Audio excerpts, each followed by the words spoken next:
Right, good morning. Stuff set up here.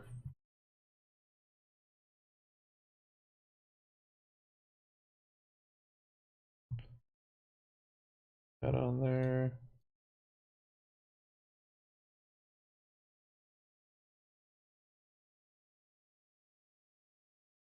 It is January 30th. We're going to be streaming stock trading futures, options, see what the market has in store.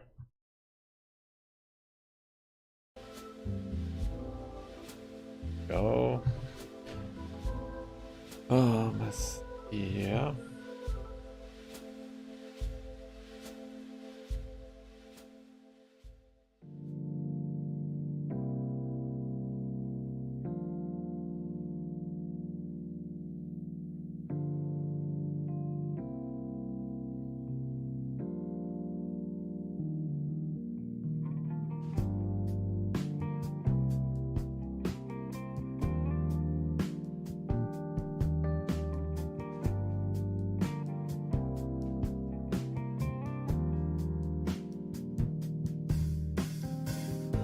Happy Money Monday. Hey, Ace Ventura. Hey, Thomas. Morning, guys.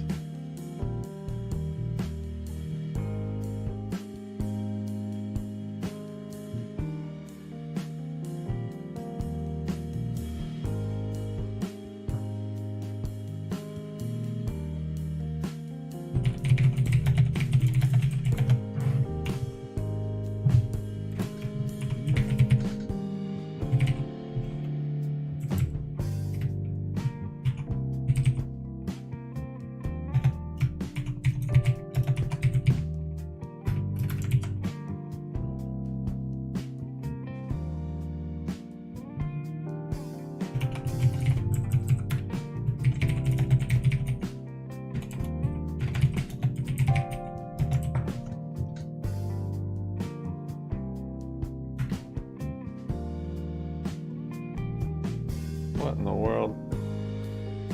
What did I just share?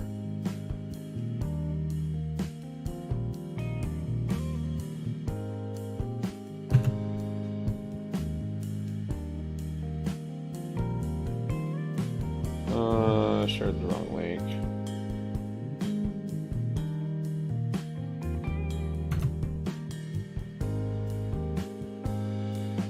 What is this? To an old stream?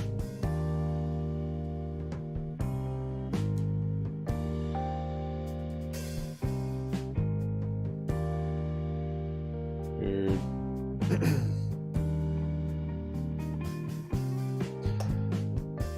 Yeah, oh well.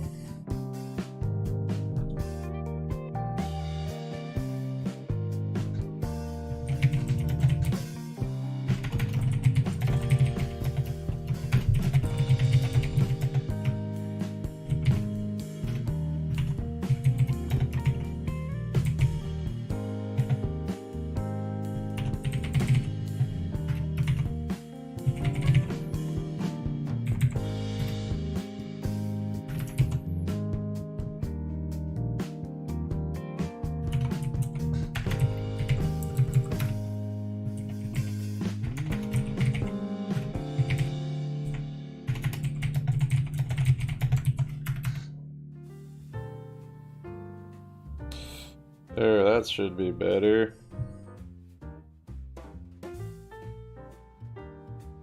Today's the day. Feel my plums. What's up, Saleh? Guys, for joining. We've got about 12 minutes remaining.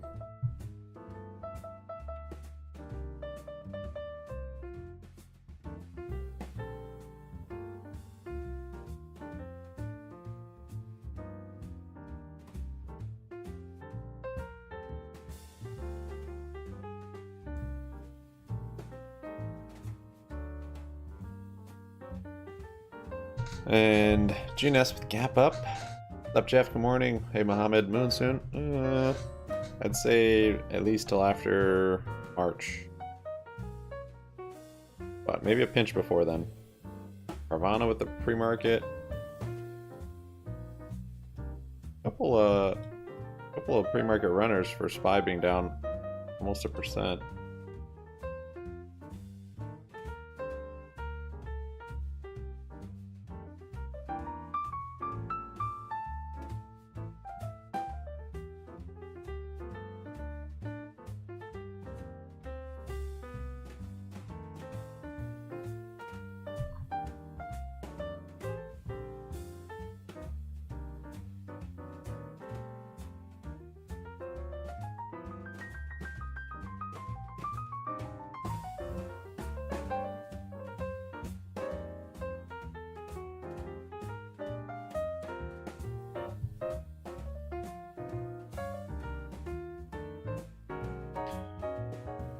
Alright.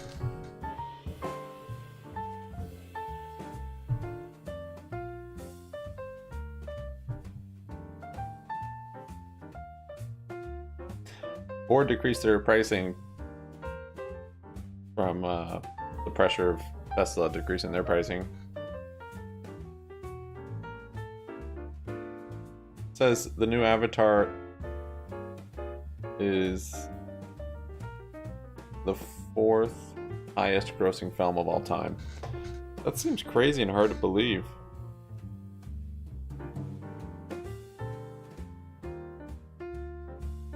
Elbiz incorporates ChatGPT. Not sure how they're doing that or what that even means, but apparently they're doing it.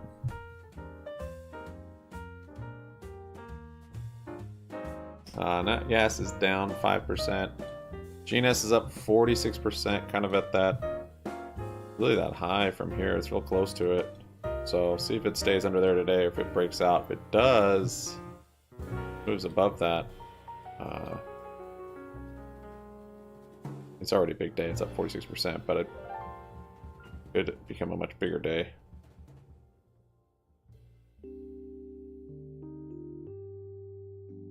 Not a whole lot really going on until these levels up here. Really that like $10, $11 is next, which is kind of crazy. I almost took a position already, but I haven't. Oh well. They moved pretty quick. They moved quick with this announcement. Elbiz maybe just up in some sympathy to it. Not sure. EVTL's up a bit. That's nice. GME's down some. Kind of moving with SPY. 2.5%. So I'd probably be dumping my calls at open, my weeklies, and maybe getting back into them later on in the day, probably for next week. BBBY, looks like it's probably going to move with the market unless some news catalyst comes out. Pretty much like Friday, I suppose. Now crossed bearish on the MACD. We've got red under the 9, so could kind of continue to come down until it finds a catalyst to rally. Kind of what I imagine. It's got this bear flag here on the daily or on the hourly, and I mean it is at that support. Swords 24.50. If it breaks that, you're definitely gonna be looking at like $2. 180 back down to these levels here based on TA.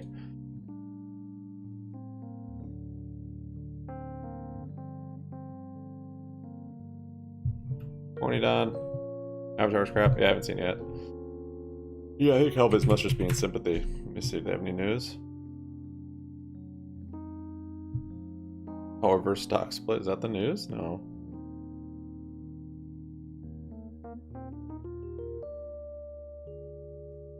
Oh, that was 2 days ago.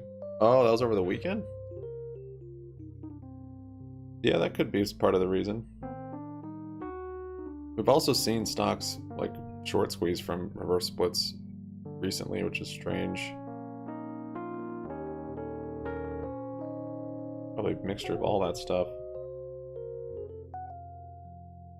So 6 minutes to go. Let me see what we have for data today. I don't think it's a whole lot.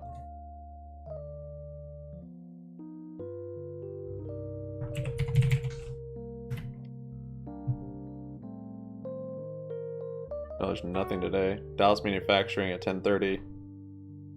Bond auctions at 11:30. That's it.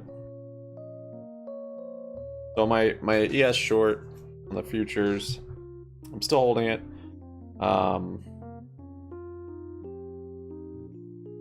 don't know if it's crazy to do it this way, but I did get a nice entry on it. If that is the top. Got an entry basically right at 408 where I said.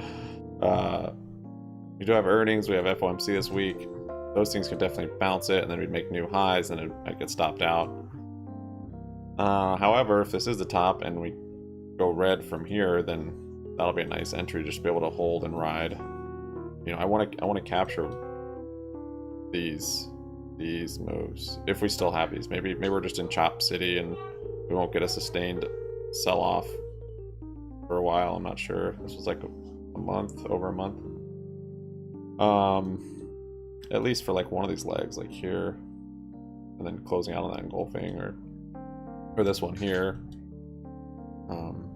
Yeah, so probably just keep trying it until I actually nail the top or get close to it. That's 14% to there. And if we do make a new low, I mean, it could be 20%, which the position I have right now, 20% would be 40K.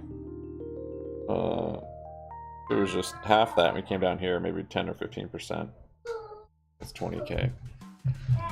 So that'd help on my futures account. Think about buying MST. MZite.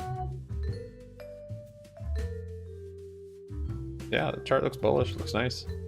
Not sure anything about this company or any catalyst, but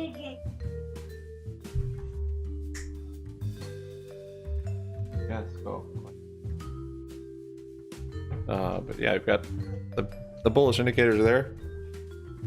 Did kind of reject this high though. You don't want it to break that unless you want to just ride through some volatility. But bullish MACD, green over the 9. This thing could rally. Got some volume there too. All good things. All good things. So my stop on the futures is like here, somewhere right around here. So I've done this before though, and I got just stopped out and gave away like $1,000 in gains. What day was that? I don't know. It did this whole move down. I think it was here actually. Opened my short, did this whole move down. I was like, yay, and then it went boop. And then we did new highs. So now I'm up here trying it. Yeah, I think I'm down to just do it. Go for it. 3 minutes left. Morning, Wizard King.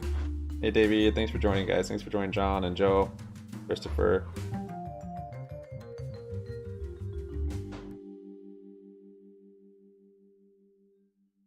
So it's kind of a hedge, because if SPY does bounce, assuming GME will get lit up maybe.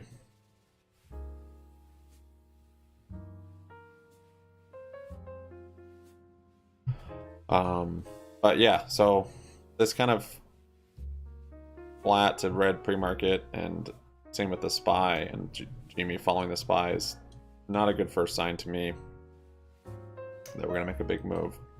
But it is pre-market, so it doesn't mean a whole lot. Still thinking we could, but this also could be here. Could be in this range. Start making bigger candles, consolidating. And coming down. But it looks good so far. Yeah. Everything looks bullish on it. Just how quickly does it rally? Do we have like a crazy pinch move, or is it some kind of weird grind up that we haven't seen ever? Thanks, Wizard. Appreciate it, buddy. That gas. Pull down a bit. Alright, we've got 45 seconds. I'm gonna kill the Yaz for now. And get prepared. Yeah, these options, I want to give it time, but I also, we've seen GME dump most of the move in the whole day in the first 5-10 minutes, so 10 minutes.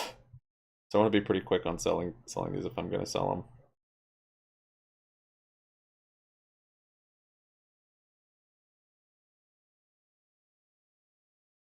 Short interest numbers updated.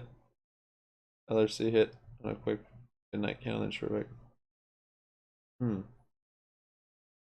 23.5%. How is that different from last report? I guess ripping up at open. Whoa, what in the world? In there. Buy climbing, GME coming down. Whoa.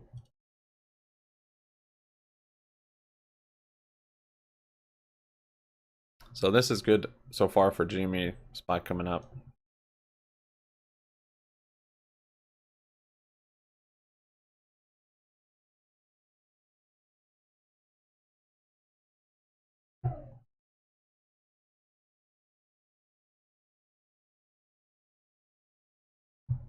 And my calls, they're still profitable.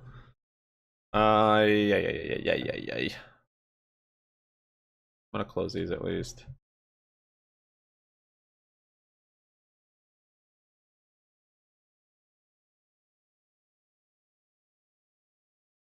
Dude, that spread is stupid. 107 to 133. Come on, wake up, market.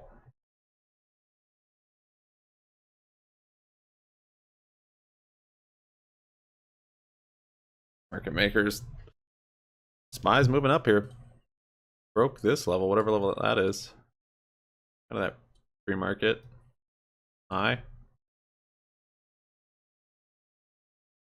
GME is not on the move with it. BBBY, little bounce to the up. I think GME will probably get its move up.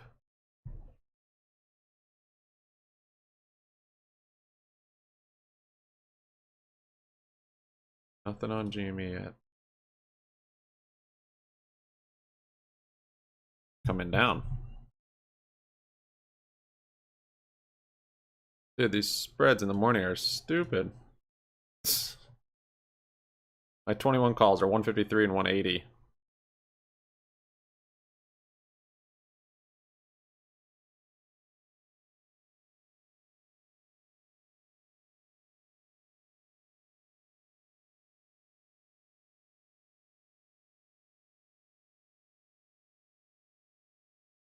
So I'm looking to exit my further out of the monies. Okay, close those. Basically break even on them. My 21s that are in the money, they're still up. They're up 180%, but probably less than that with all that spread. Give that a little bit more time before I close them. See if we hold up. Elevator candle.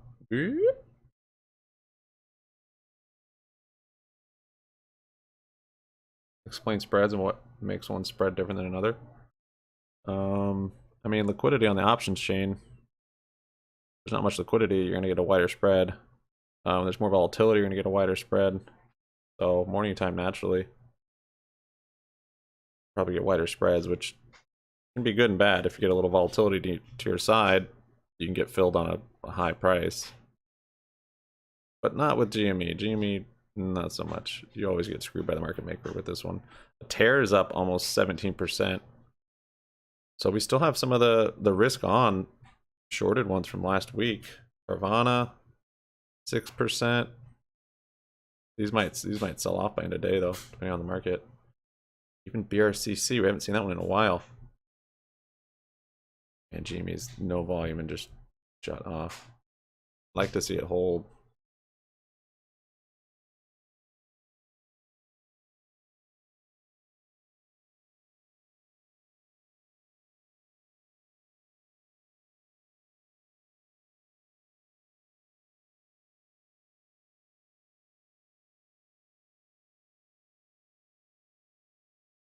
Keep 18%. Yeah, they had the gap up on Friday, right?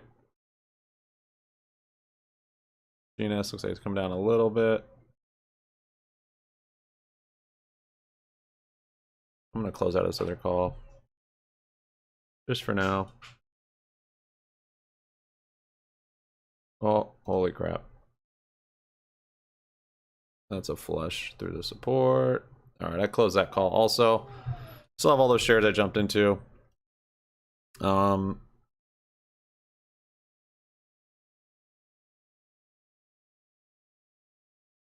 want to just close them out. I might maybe do some cover calls on them. I don't know. SPY holding above that level that it just broke. GME might just be getting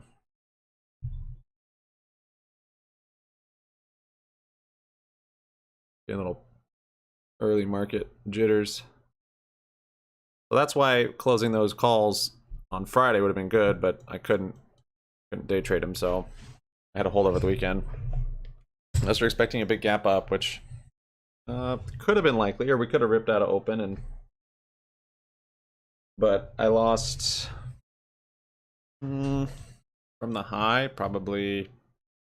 Yeah, those were almost 300% yesterday, weren't they? Yeah, so I lost like 150% on those.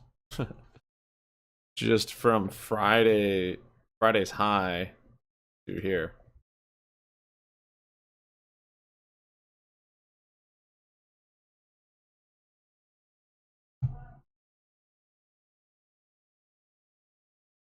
Yeah, no, I'm trying to figure out how many shares I want to ride, if I'm going to do cover calls or if I should just.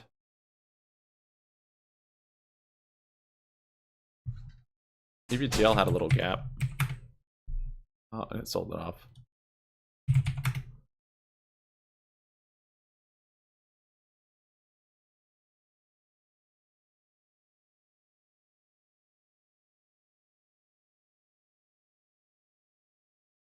See, the shares I got yesterday, I'm still up on them quite a bit too.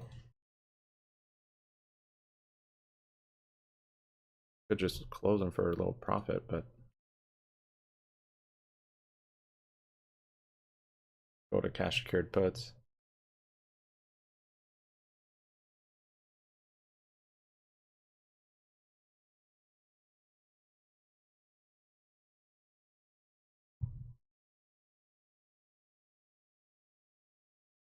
No day to day. I mean, the market might just not make a whole lot of move.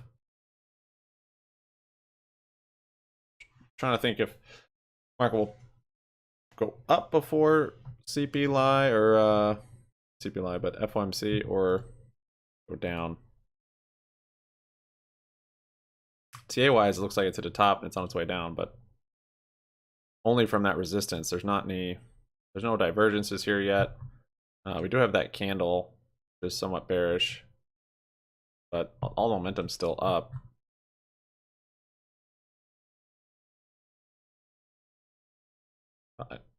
Hiccup.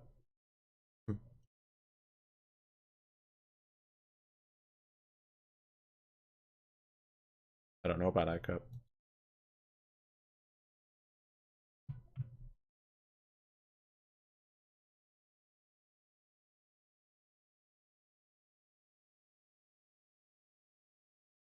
Don, I was mentioning it last week too. SPY's moving up here a little bit. The IV was low. It was this day I started mentioning it, and I'm like, this is strange. The weekly at the money was like 80 something percent, like high 80%. And then the historic IV, or just basically the average, was at the low here. I was like, this is when I wanted to go long. That's when I had that bunch of puts. Even now, says the current IV is 93% and the 52-week IV range is 96. So the IV still seems low. Is that not right?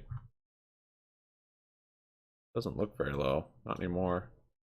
But the at the money for the weeklies was like 80 something percent last week. So that was another reason why I was pretty quick to jump out of stuff. Jump out of my puts. All right, SPY's ripping up here. GME might have a big day today to the upside. Very well could.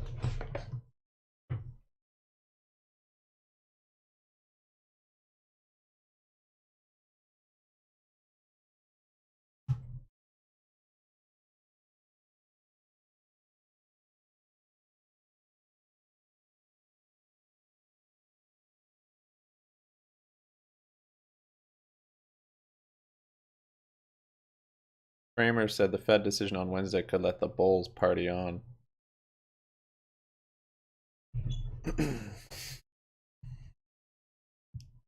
Alright, UNG kind of at its resistance up here. See if it breaks it. GNS, some profit taking going on. They're holding up pretty good.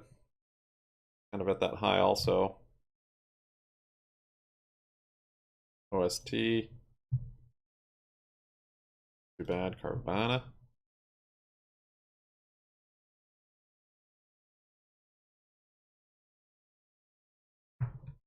Peloton is up 5%. BRCC 4%. BBBY 1.5%.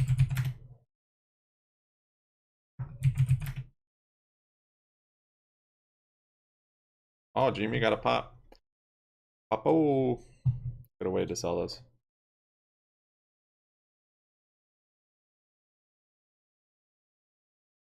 If SPY is even neutral, GME I think could still have a big rally. Doesn't have to be necessarily like ripping. But if SPY is very weak and selling off, seems to pull down. Need GME runs.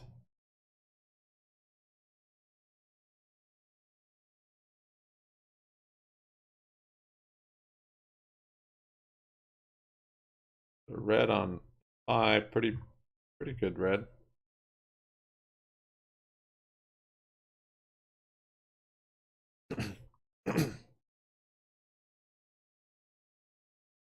Volume this morning's just averagely low.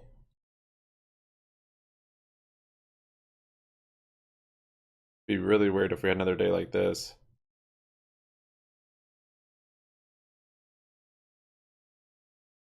Got turned on at what, 2:12?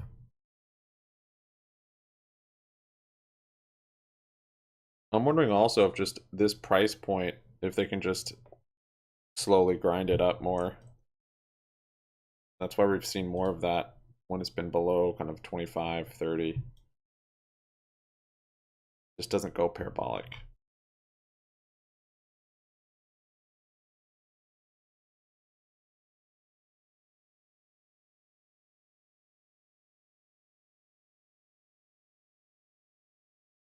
$25 end a week. Now that would be strange to me, but you might be right. This might just be a slow move up. Like, I'm thinking if it goes up that much, it's not gonna go up that little. If it goes up that much, I feel like it's gonna keep going, but maybe it's something like here.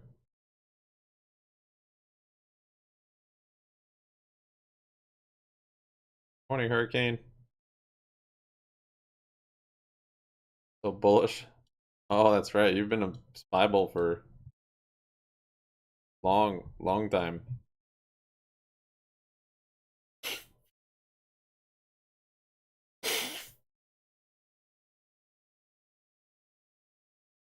Yeah. Yeah, that's true. I suppose we could get a mellow rally on GME if the market's supporting it, but not necessarily a big move.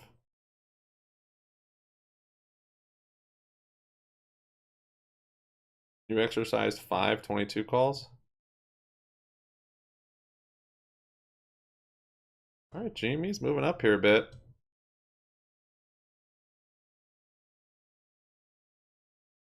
All right, this looks good.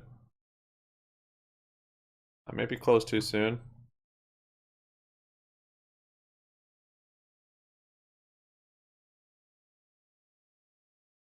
By the fourth person, they said no, we can't.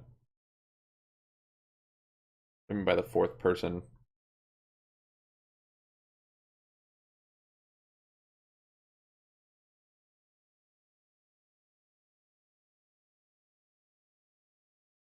No, that's normal. If you have auto exercise on, your calls expire in the money.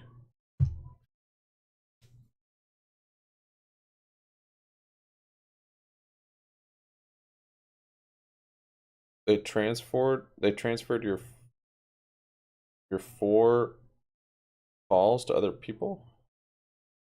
What?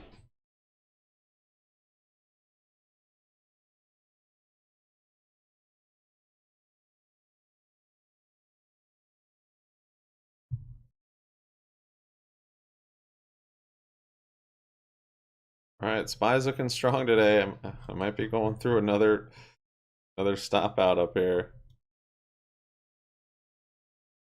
Be good for the GME shares, but so you exercised 5 were exercised automatically, and you called to only do 2, and then SPY's moving up. SPY is squeezing without GME.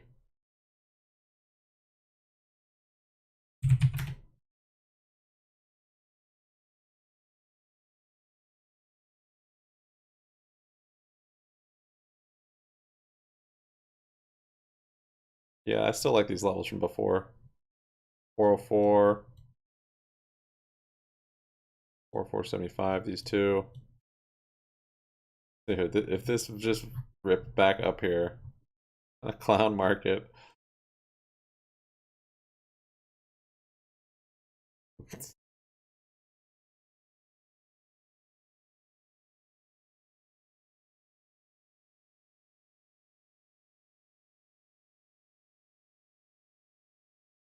When you call, they give you a runaround to get a broker. Oh, what?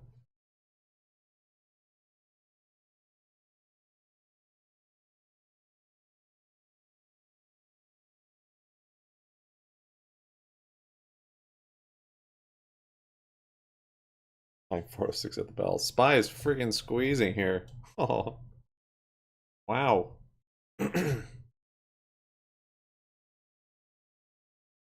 Inflict a little pain here. Oh, yeah, I could have gotten a lot more for those now. 60 cents more contract on 12 contracts.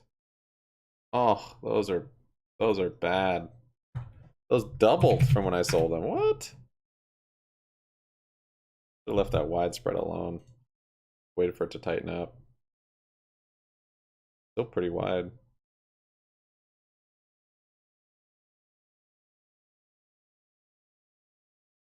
Jeez. Went from one. Here, I'll show you guys. Oh, can't do it. Weird. My fill price is 124. The market right now is 180. It's volatile though. It's jumping all over the place. My fill price on these was 160. The market now is 230. Ugh. Holy SPY. Look at this.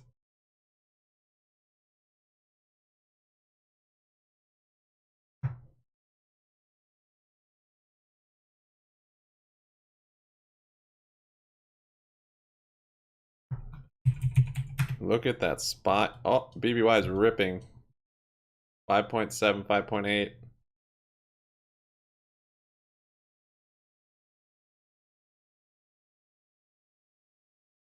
BBY is moving. Carvana got halted. Holy crap, we're back in squeeze time. Uh, we're short squeezing again.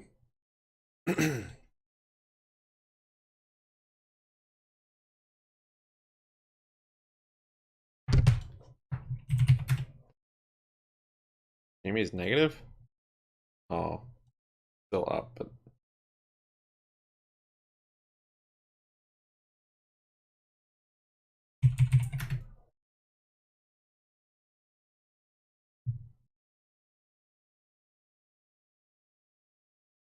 oh, BBBY is going up.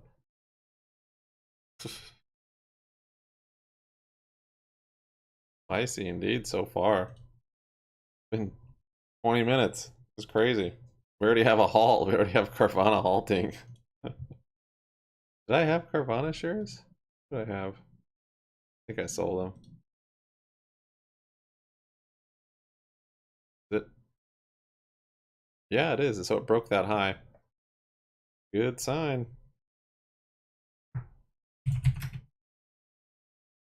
Yeah, GME is Maybe the lagging one. It might be time to get back into calls, honestly.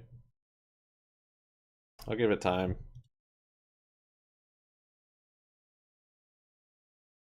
I sold my calls too soon, which is pretty unusual. They were big positions, so I didn't want to try and gamble with them. There's a lot more than I wanted on weekly calls. But I took a gain on it. I made a couple grand on the 21s. But yeah, if there were smaller positions, I've been more content holding through some volatility even to the downside, but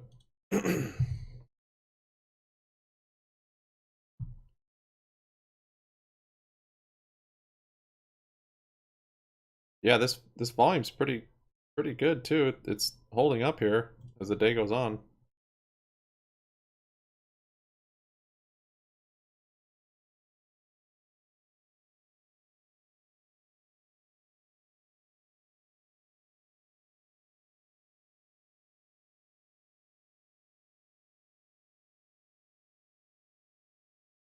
See if it breaks free from the SPY though. That's kind of what I'm wanting to see.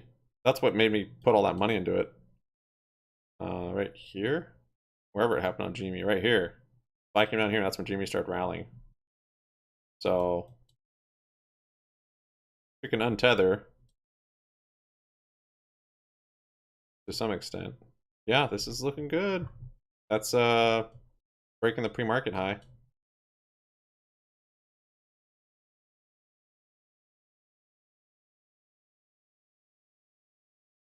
Yep.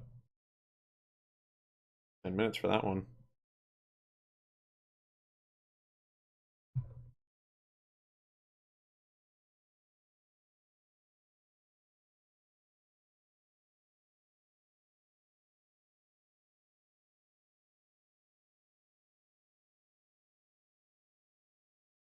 BBBY still ripping. Yeah, 10%. Wow.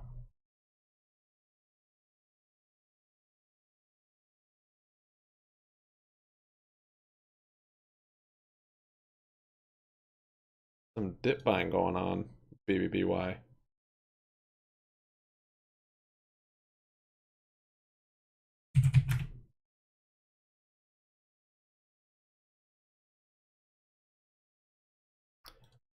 I do some cover calls today.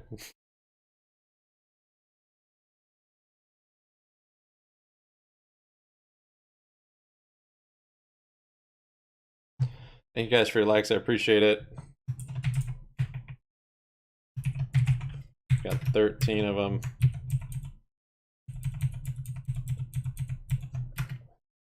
Happy Money Monday.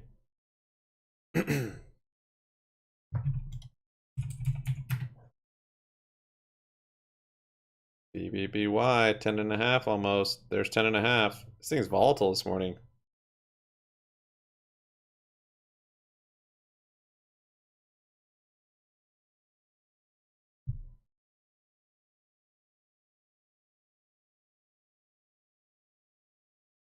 If you were getting calls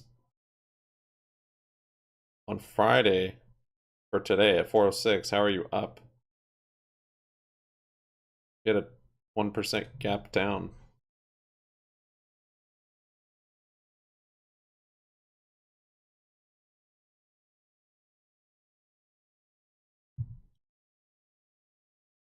BBBY shares. Nice. On SPY. BBBY weeklies. Yep, back to almost 500%. That's insane.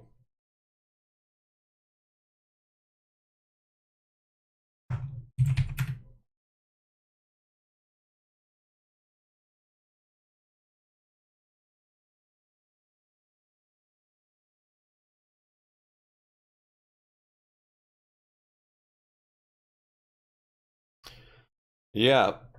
Yeah, I guess the IV probably doubled on BBY. Or close to it so far.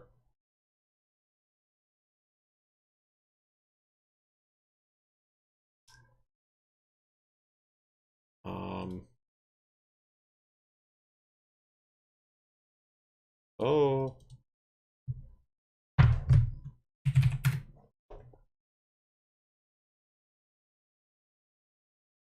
Okay.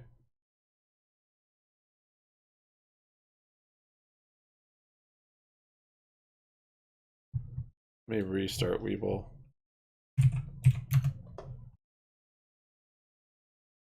Look at the beautiful yacht. Market kind of came down there. Rejected that gap fill so far. GME down 1%. Coming down with the market. BBBY though, holding up.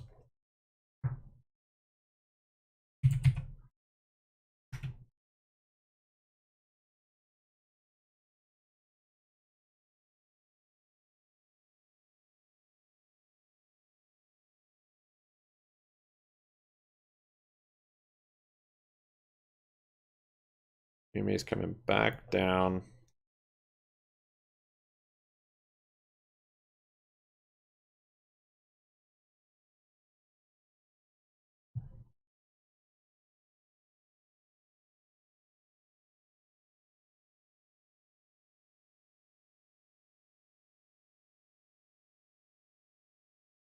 Daily 50.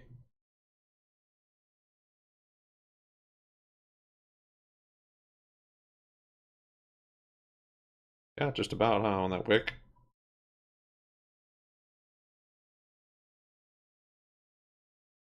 I just consolidating in this area. So might keep moving up.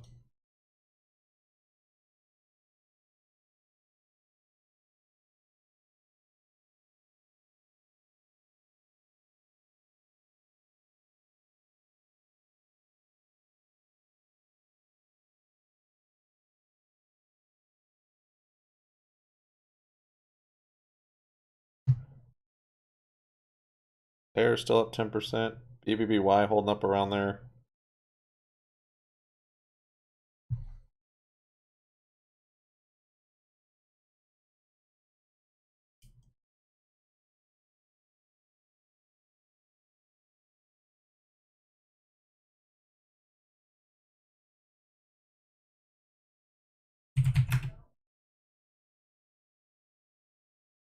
On the uptrend on the bottom hit 15. Yeah. Yeah. For sure. I mean, this divergence was there, which wasn't very exaggerated. But yeah, it kind of erased that with this move. So even still, this isn't a divergence. We have higher RSI. So yeah, it's still looking good. Bullish MACD. We've got everything, but could slow down. Doesn't necessarily have to just keep ripping.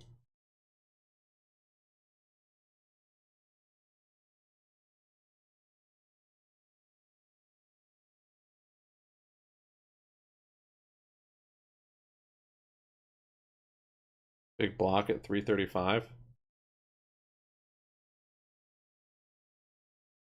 Yeah, it possible it comes back up to that kind of support level that it had before.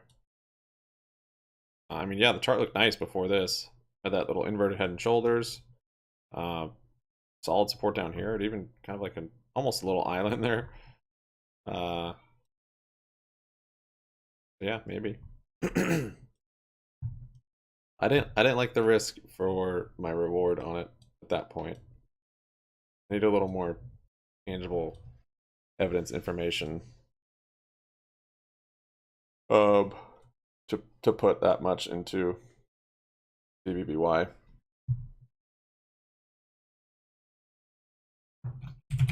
But even bankruptcy, I mean, that could be bullish news for it. Restructuring debt and good squeeze.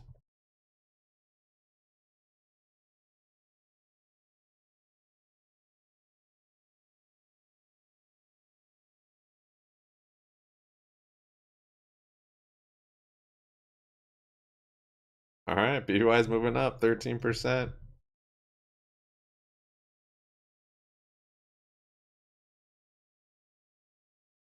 I think it's on Wednesday, right? Wednesday's the deadline, the first for their interest payment. I did read some of that some of that DD shared, and the default on debt doesn't make any sense if they haven't already filed bankruptcy, unless if it's an M&A. So I'm not sure what to make of that.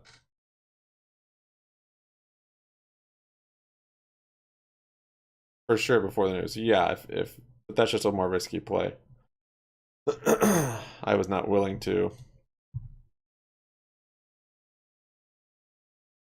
BBBY ripping. SPY's about to make a new high. GME is holding up pretty well. Didn't keep selling off.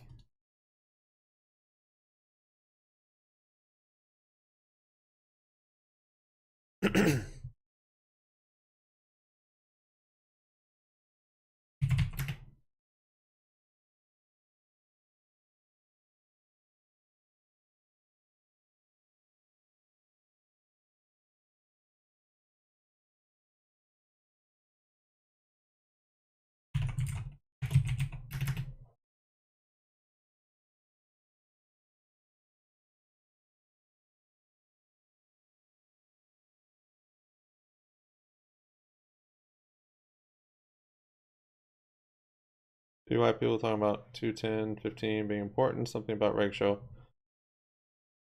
Yeah. Today is today the forced closing on BBBY? As a reg show? I didn't think it was 210. That was much sooner.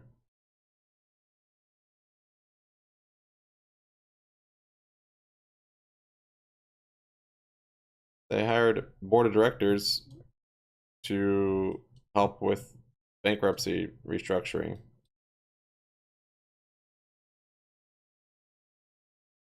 Eyes ripping up, filling the gap.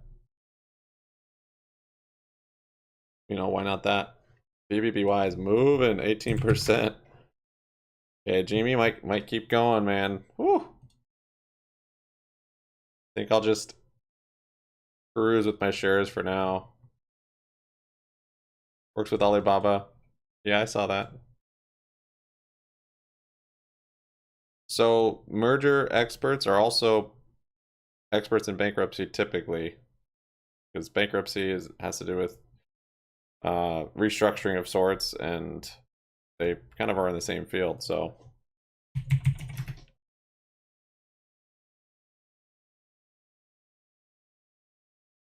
all the new hires are competent and have new jobs posting for prominent positions. Yep, SPY's filling this gap. Let's see here.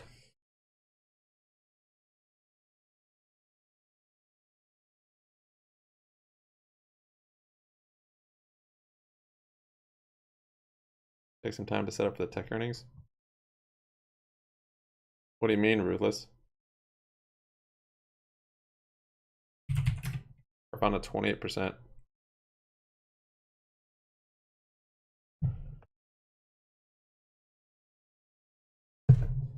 Doesn't seem at all like bankruptcy. I mean, I guess to me it does. Just looking at their financials.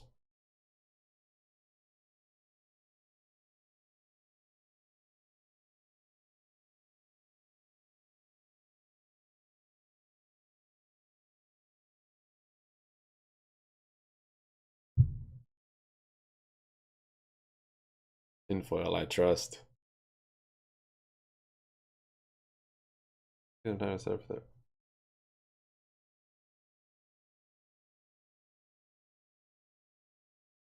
You're thinking pre-market run up for earnings, tech earnings? GME up 1.25% at 23.31 from yesterday's high. Hasn't broken that yet, but getting up there. SPY is also filling that gap on a new high. BBBY heavily outpacing GME though. Up 20%.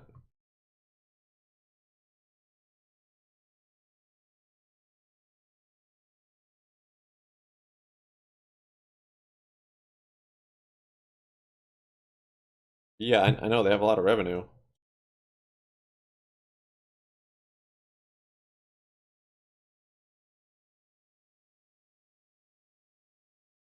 BBBY, man, 21%.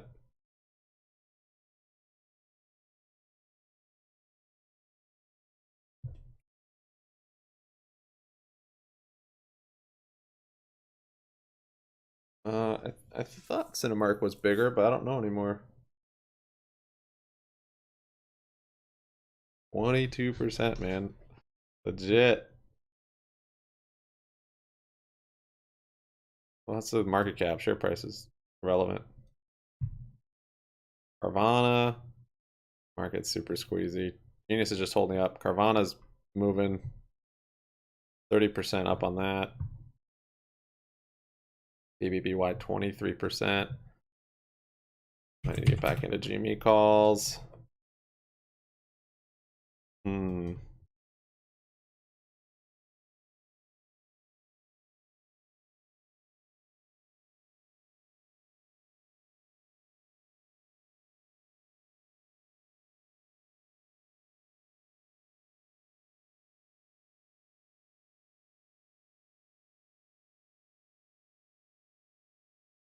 End of day.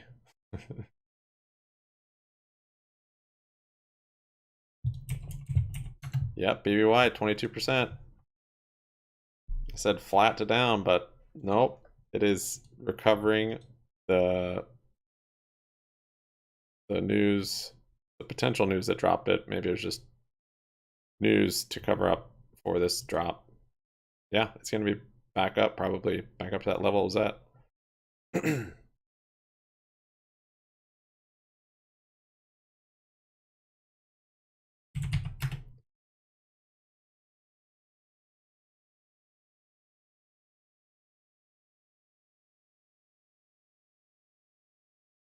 Options on BBBY, they're extremely expensive still, so it's not good for buyers. You know, this isn't attractive 500%, but I mean, there's a ton in the money. It holds above 3, especially 17,000, 12,000, 2.5. So not much yet for next week, but those definitely put pressure on it. If we stay above 3 and these people don't sell, there's some exercising in there.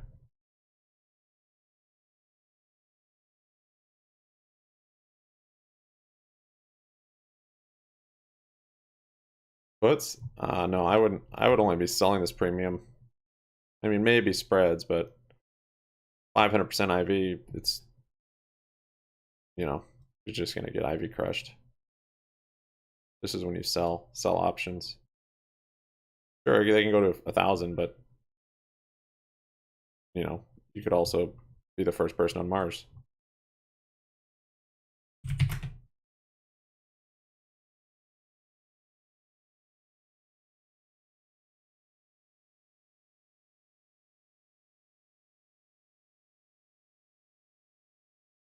GNS holding up. Carvana consolidating a bit. It did break out of those highs though. Looks like SPY wants to at least fill the gap today. We'll see if it keeps ripping and makes new highs. For how much it rejected that very important level 406, 408, I don't think it'll break out of that before some kind of, or the FOMC or some catalyst like that. If it does, or it'll come down. The GME really not getting all squeezed with the rest. You know, maybe it'll be a late day move again. I'm not sure, but BBY volume is solid.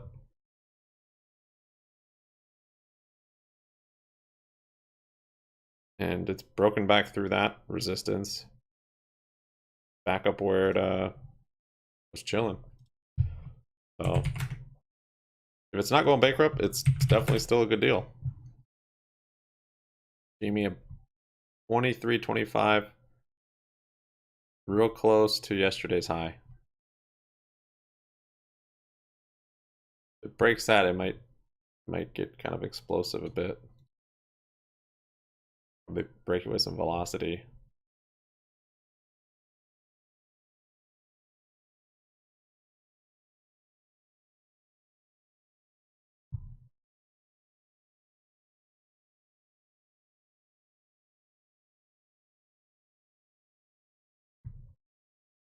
Are your BBY calls, are they weeklies?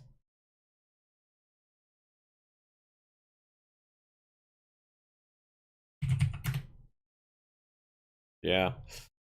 GME new high, broke yesterday, broke Friday's high.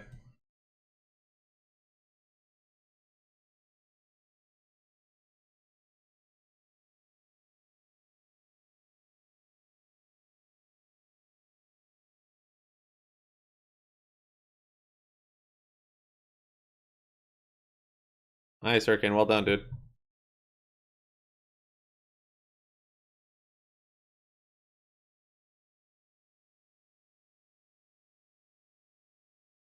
All right, GME is moving up here a little bit. I've got 2364. Not even from. Oh, that's there.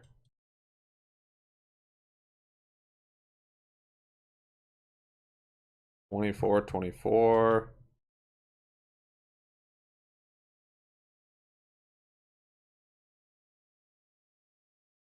Dang, should have kept my calls. Oh well. I like to sell in the morning, but GME, like I said this morning, sometimes it's if the SPY's coming down too and it's not going to run anyways, it'll do by this time. It'll make most of its move to the downside. It could be down 6-7% already. So, in good fashion, it's not one that just kind of hangs out and then slowly sells off. It seems like it oftentimes likes to just not give you much time to position. So, this is good. Consolidating more or less up here. That hourly bull flag's nice.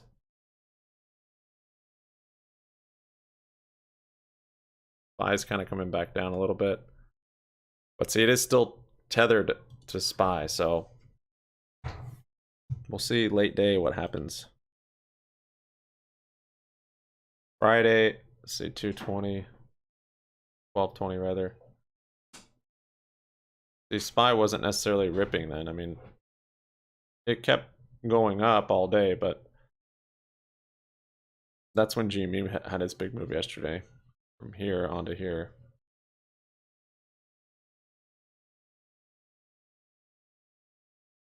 Anyone shares? Nice, Roku. Well done.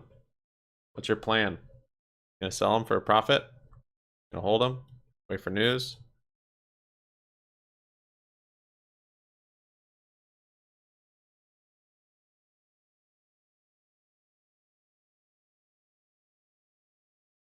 I mean, you could close those GME shares and get back into your SPY calls.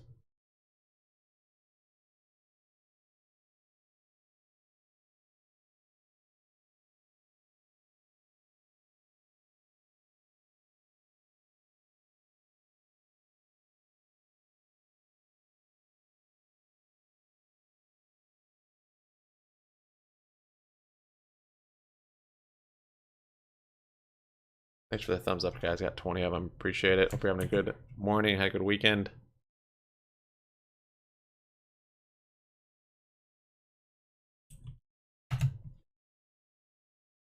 Three and a half, 375. Good. As long as you have a plan, stick to it. That makes sense. That's a nice resistance up there. 3.5. There's 375. SPY's coming back down here.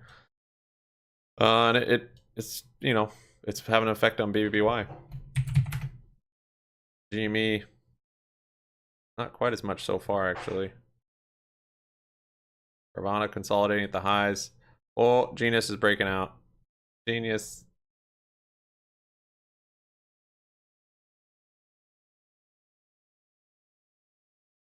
Genius broke the high of the day. Hasn't broken pre-market yet, and it's halted. Holy crap. Now it's going to be on all the scanners. All right. Genius is rallying. Helbis moving too? No. Helbis is down 5%.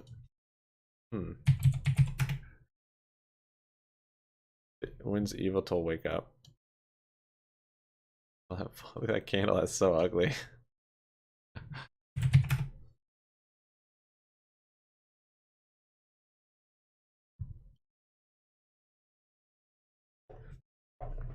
GME's high was 2348. Morning, Candyman.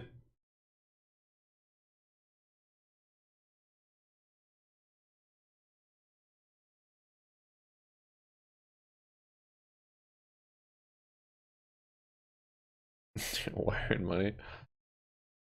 Some proper degen stuff going on there, Hurricane. Hit the ground running. It certainly did, man.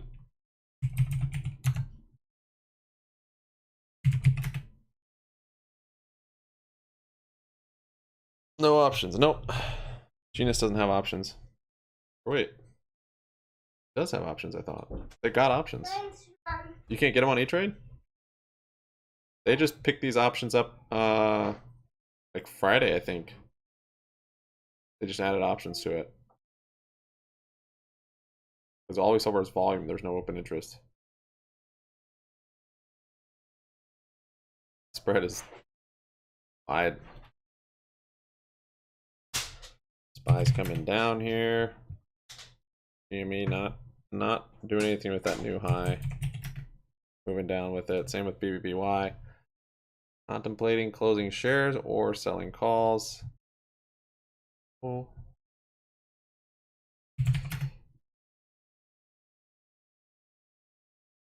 GME back to VWAP.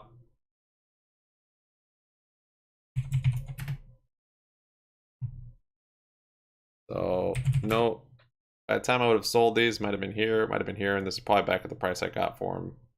Maybe not quite, but close to the price I got for them. So maybe didn't get too bad of an exit.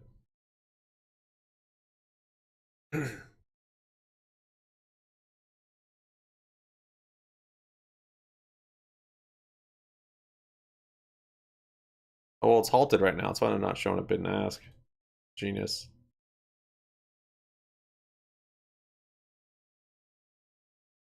I'll sell the IRA shares because I can jump in and out of those without any problem. No wash sales or anything.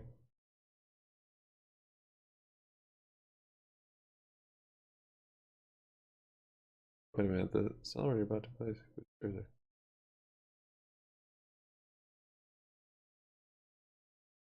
don't know, was it settled?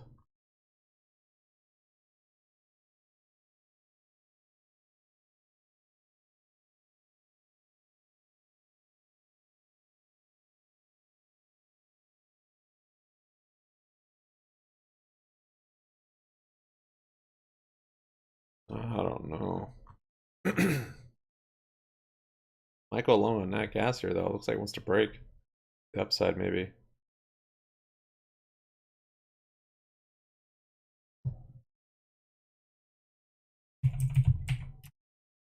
I don't think there's any BBY news. That drop the other day, it's just kind of recovering from that drop the other day.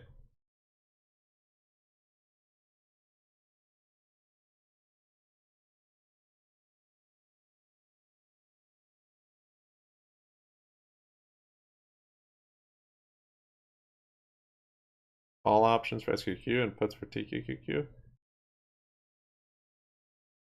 Slide toward a potential bankruptcy filing threatens to flood the retail real estate market with hundreds of vacant stores after the company said last week it would close about 90 additional locations.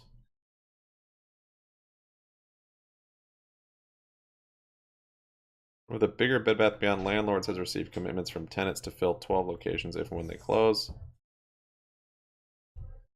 Sephora, Trader Joe's, Dick's, TJ Ross. That's a slap in the face.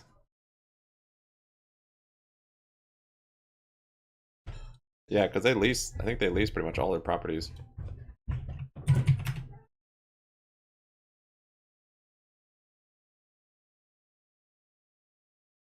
You have to wait till Tuesday, I think, right? The T+2. That's why we're always waiting on Tuesday. It's trading days. It's not over the weekend.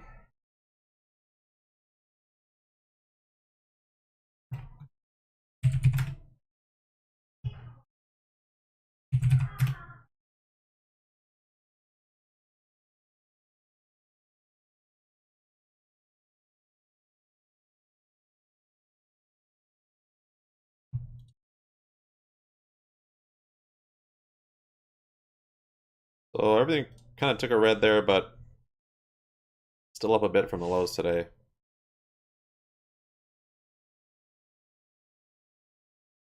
Maybe just some consolidation. Although GME did break that high. Bit of a false break for now. Yeah, GNS resumed. Up 50%. This yeah, so it made a new high, GNS, on this rally. From 628, that's 630 it hit. So this thing could have legs to get up all the way to 10, I think.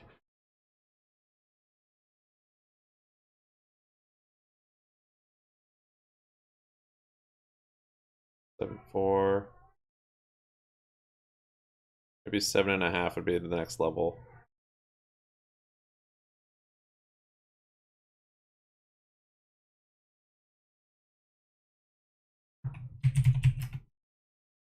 Yeah, Helbix isn't feeling the sympathy anymore.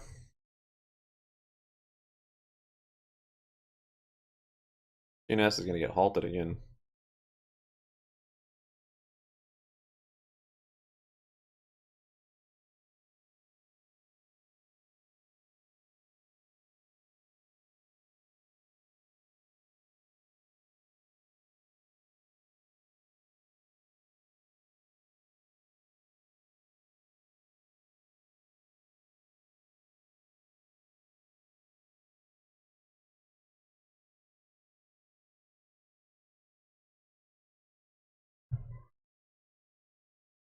There's a tweet War Chest shared. I think you were telling it in chat. BYFTD data is in. It shows a massive pileup in FTDs in early January. This gives more credence to the theory that a party has been purchasing high quantities of shares between 1.3 to 1.13, possibly gaining majority ownership.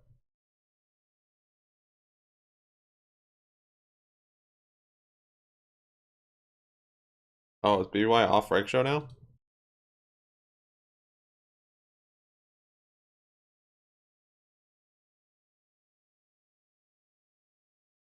Thanks for your likes, guys. Got 20 of them. Appreciate it.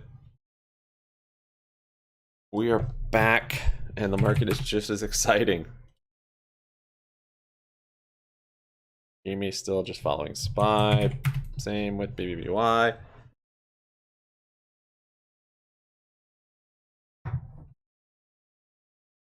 Piranha holding up. Nice consolidation. Ape AMC. The reverse split. Is that part of the reason this thing's rallying?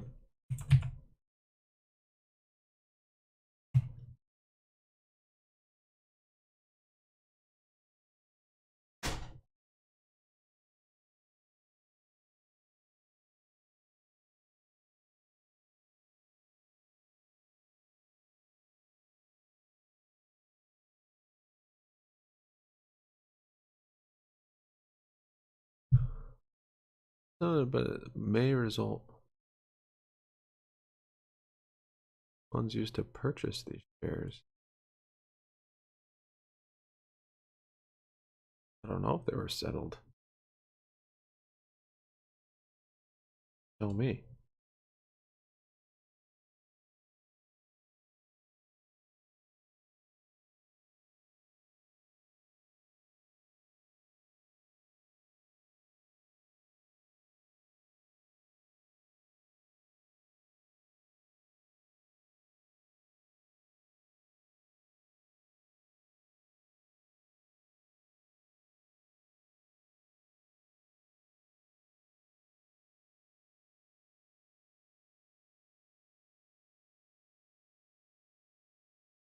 You not do covered calls in IRA?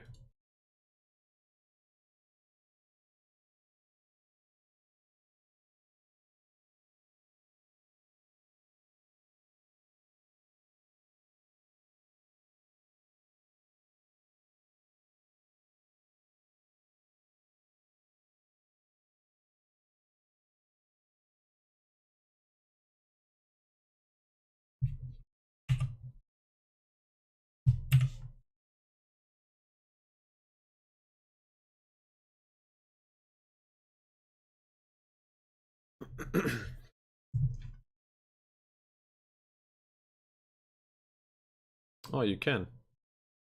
Whoa, got filled.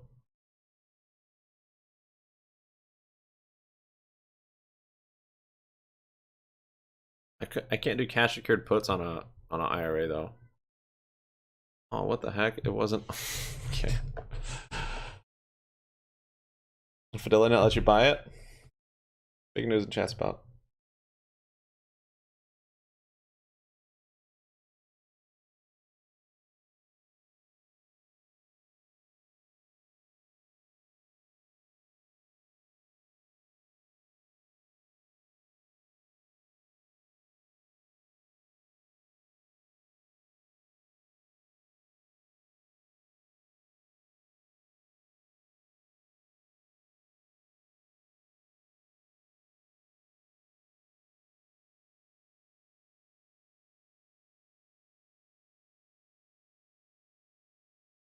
Wait, why did it give me long? Oh, these are short. So confused. Like,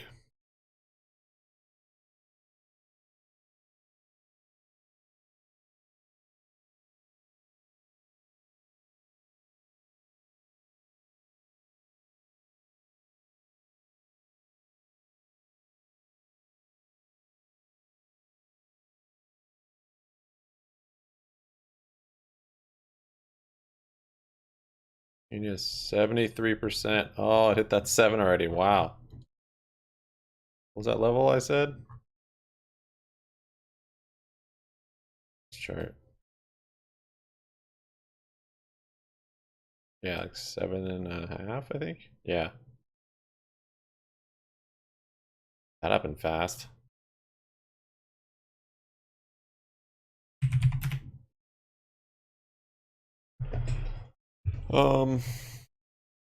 Okay.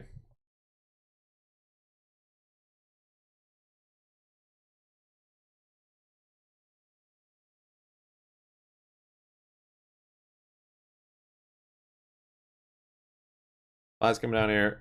GME's following suit so far.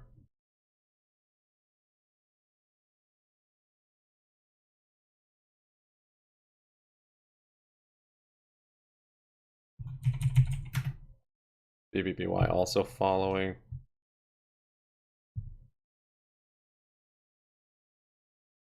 Nirvana getting some of that back to VWAP.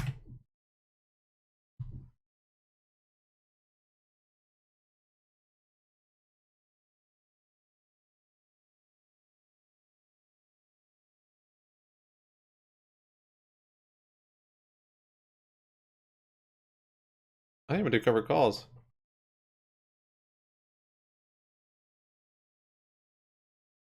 Mm-hmm.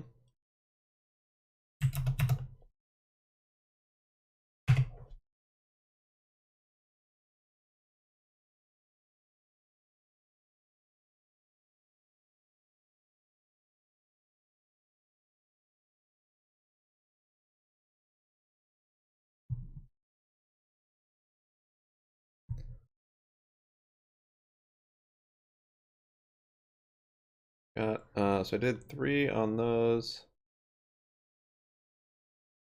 Do 19. 6 more. I'm doing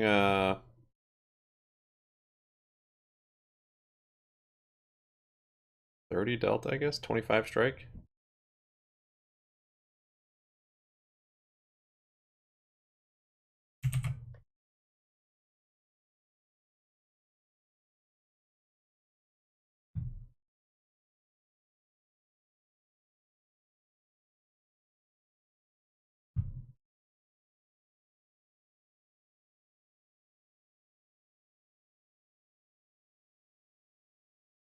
The SPY kind of came down, kind of bounced on that line we have up there, 403, the high from this other day.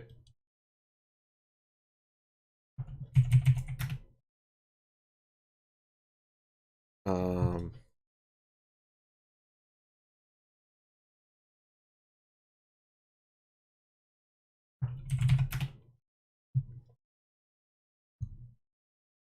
yeah, SPY's bouncing there pretty good. I did some 25 strike covered calls. I think it was around 30 delta, maybe 25 now.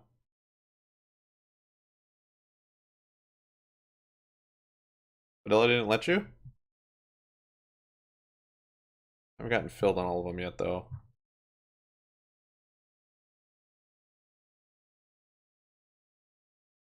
Bought shares in the IRA with unsettled funds, so if I close them now, I'll get a good faith violation. So I'll just probably ride those, I guess.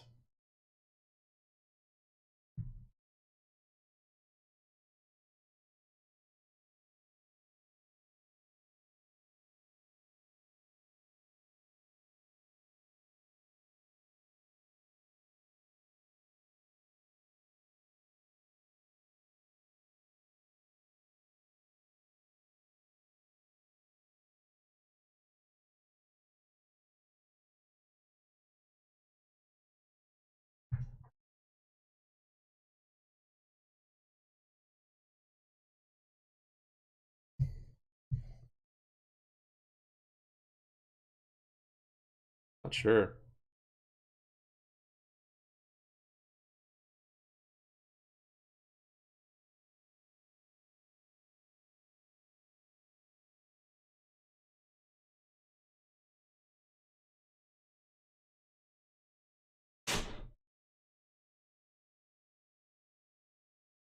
Yeah, I mean it. Maybe you could still have a big move up though. It's like, I don't like covered calls on it, but that seems like maybe a better choice than just selling these shares.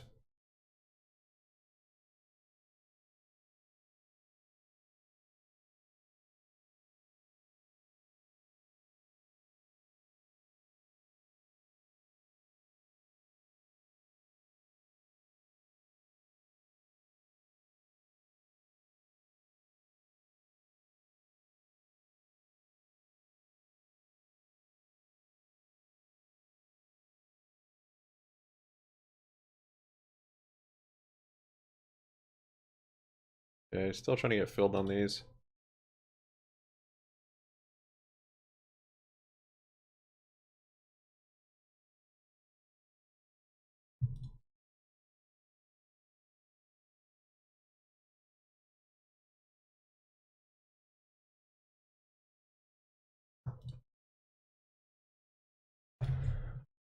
GNS consolidating a bit. Carvana holding above VWAP. SoFly. He's moving. Similar chart to a lot of them. I'm gonna break out from it.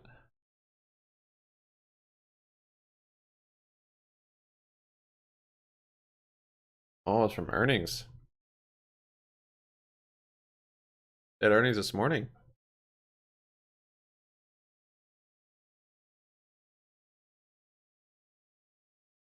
Beat on sales. Beat on EPS. Negative 0.05 instead of the estimate of 0.09. Sales 443 million. Estimate is 425. All right. I actually have shares of SoFly.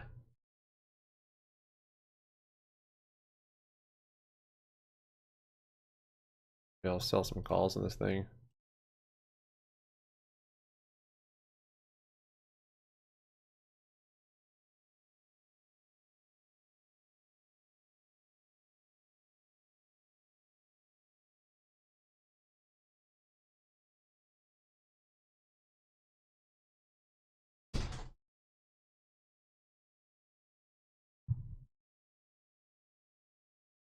Actually, the IV is still so low on these. My perception's all skewed lately with BBBY. 71%. That seemed low.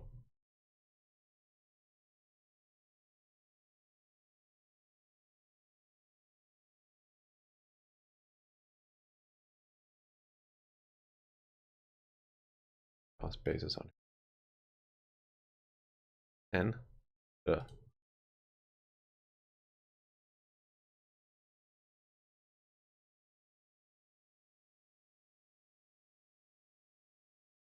I back at that support.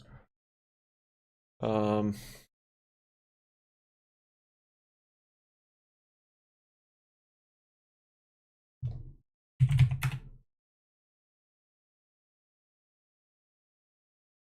See me just chilling.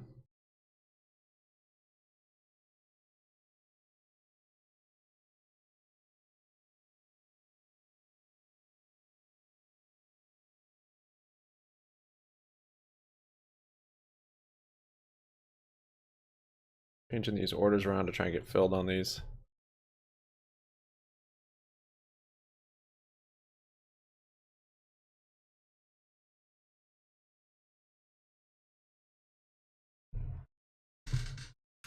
Okay, got filled on some 25 strike covered calls, 10 of them.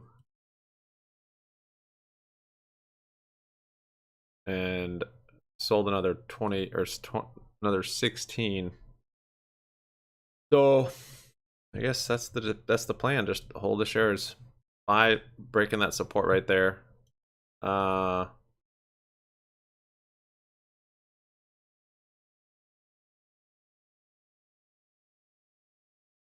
good time to get BBBY shares. If you are risk adverse, for sure, or not risk adverse. A lot of speculation, but yeah, if it's not going bankrupt, this is a good price. You know, if they can get a merger, acquisition. Without those, the numbers, they're bleeding pretty bad. So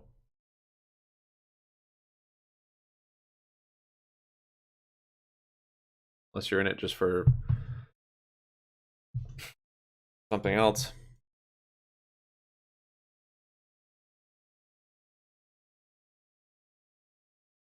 Gonna get a good faith violation. Oh, we're all getting squeezed by our brokerages. SPY's coming down now. Coming back to open the lows.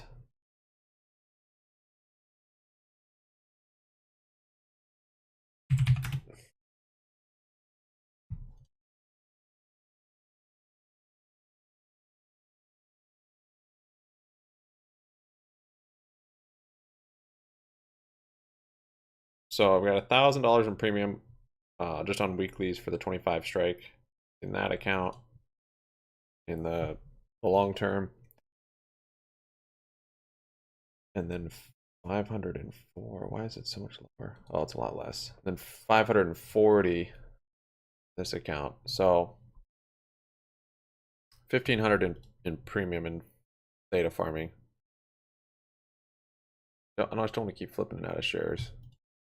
I like that price. I think I can hold that potentially. I can hold that amount. GME makes new lows. Hope I don't get squeezed back out of them, but depends on how long it hangs out down here. If it makes it down to 10.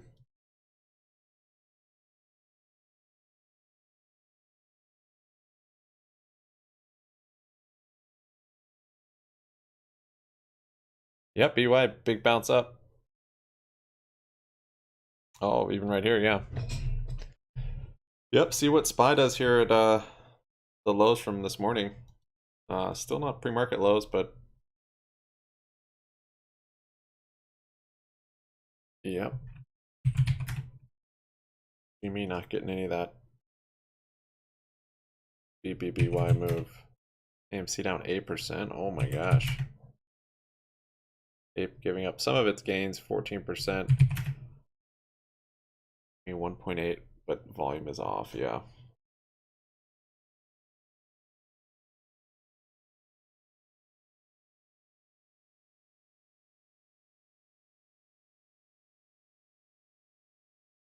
I'm gonna do cover calls on here.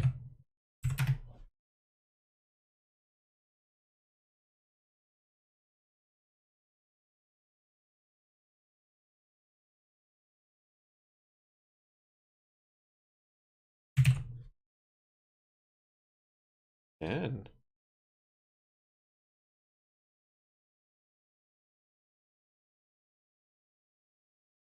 all right, I'm doing cover calls on here too.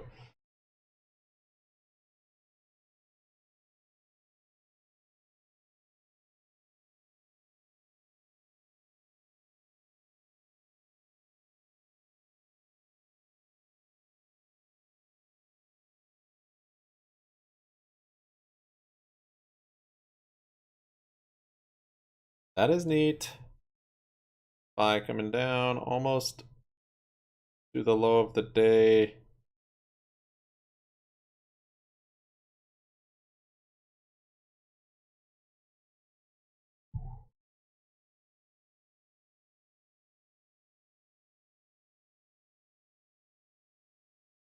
There's a new low on the day on SPY.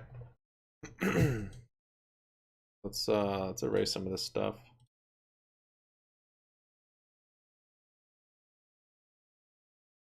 Go there.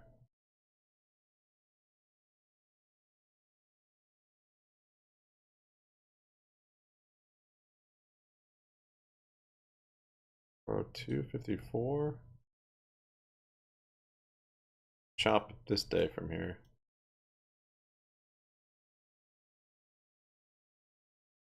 Yeah, I like those levels. See if we make it down there. And then maybe here.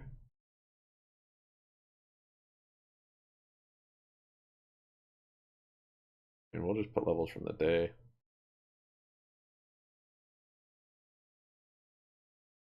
Yeah, there's a big range on SPY now. See where it goes.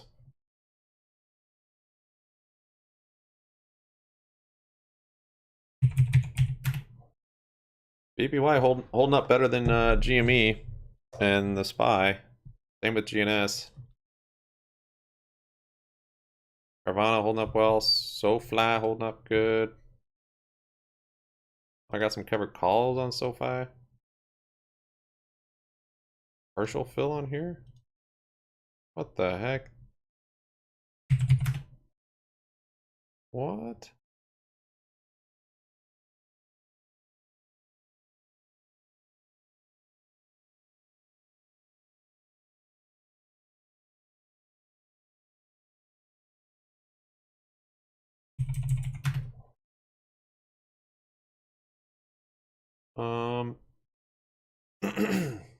Yeah. Yeah, volume got shut off on GME. Poof. Market crashing. No. No. It might on Wednesday.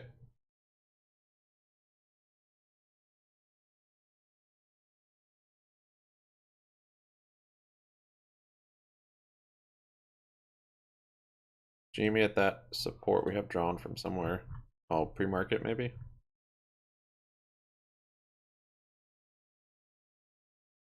See if this SPY finds support at pre-market lows.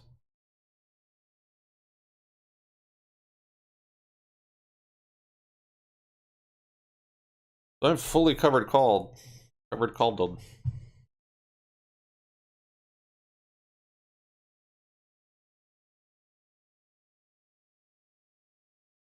Premium even worth it? Yeah, it's pretty good. I'm just in weeklies, 130% IV. Not crazy, not like high pinch premium, but better than the 80-90% we're seeing.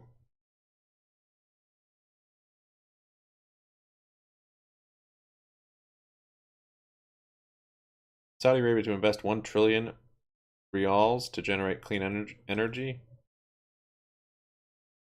Moody's says contracting economies in Germany, Italy, and Slovakia this year are forecast to cut their GDP below pre-pandemic levels.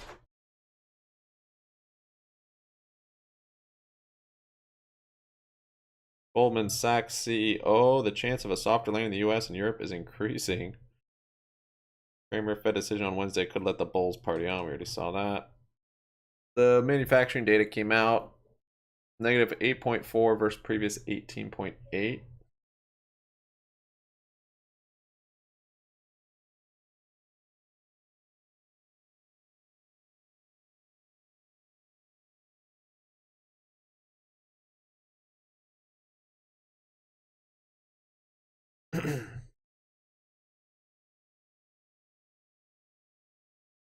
It'll take 2 days. I mean, I don't. What kind of settlement? What do you mean?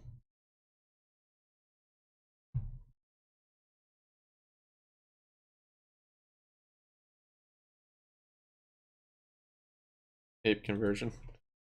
Yeah. A lot of soft landings. I don't think there were many soft landing talks because that was a crash from that the market was pretty surprised on, right? It wasn't this year-long bear market we all saw coming and interest rates and all that. But no, I do agree. They were they weren't talking anything about a bad market in 2000, 2008 before the crash. GME, tiny green candle on that support. AMC a little pop, but still down 6.5.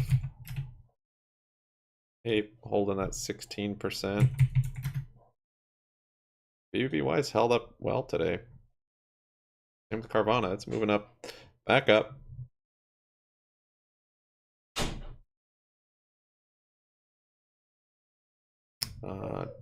GNS holding up really well. Yeah.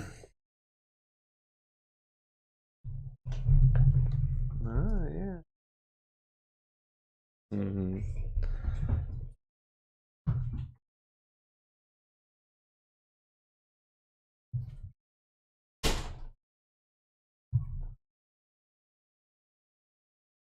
They don't find a buyer by Tuesday evening, that price can dump pre-market Wednesday morning.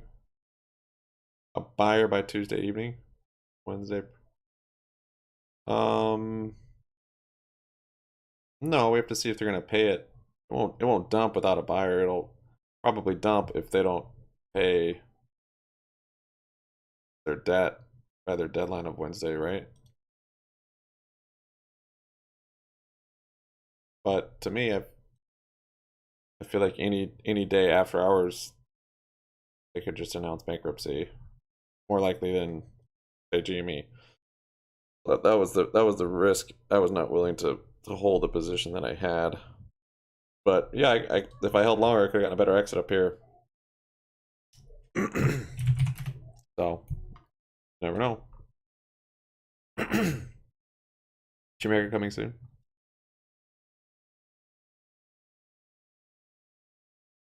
RC gonna buy BBBY. Okay. SPY coming down more. Pretty ugly on SPY.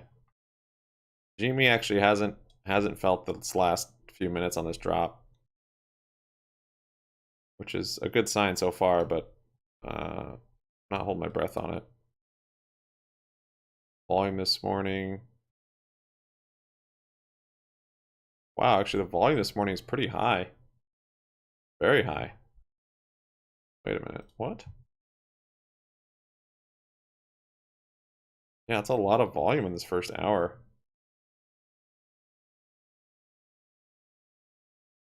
Not necessarily a good sign though.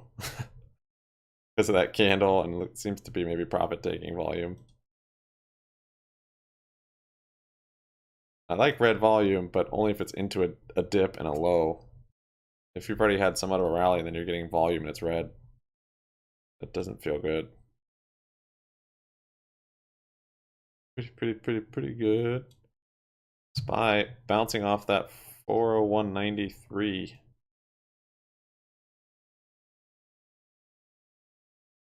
Could have entered some more shorts up here, but how irrational these dips and rips have been, I'm just chill, I guess. This was the one I caught. Went short here, and then it just recovered the whole thing, and then made new highs.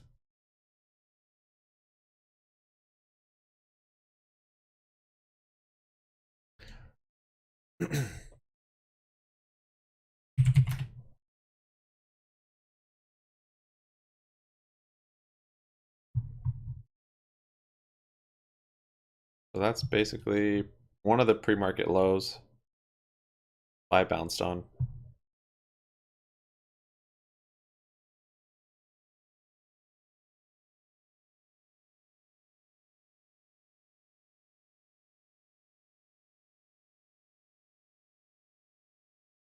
GME volume has gotten shut off though, I'd say. Was good though. Somewhere in the first hour gave us a lot of volume.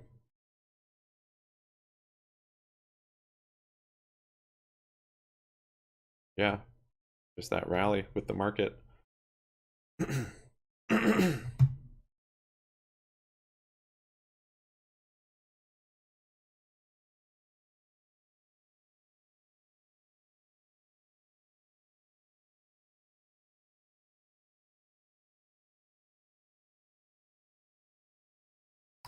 Safe SPY just trades in this range today. Again, there's not any news really to cause a big move, and it seems like the frothiness and pricing in of a 25 basis point hike, which I think is not going to happen. I think that happened here, that rally, and we hit a certain resistance, technical resistance. So maybe somewhat subdued until Wednesday, but I'm still bearish. Yes, somewhat.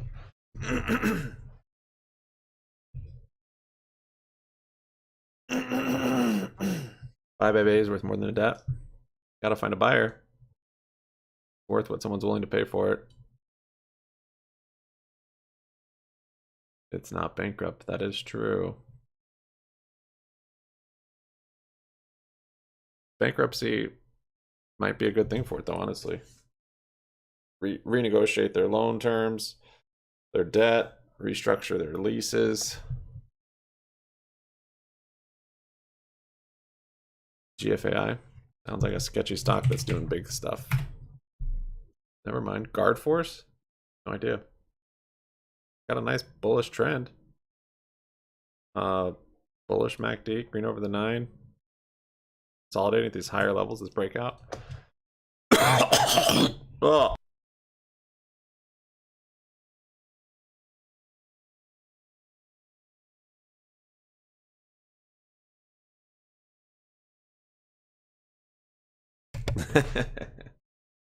I think I inhaled a drain fly. All right, I'm good. A little protein. Yeah, this chart looks nice though.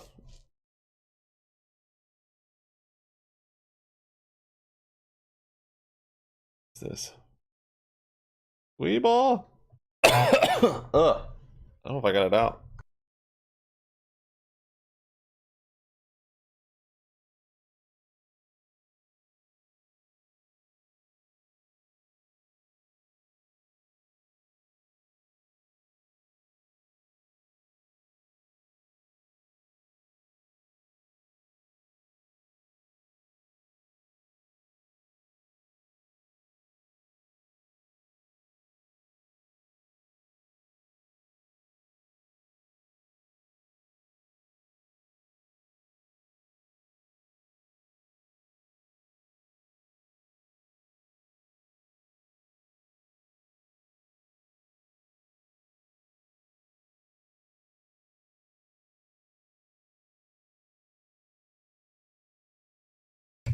Oh man. I think I maybe just had to swallow that thing down.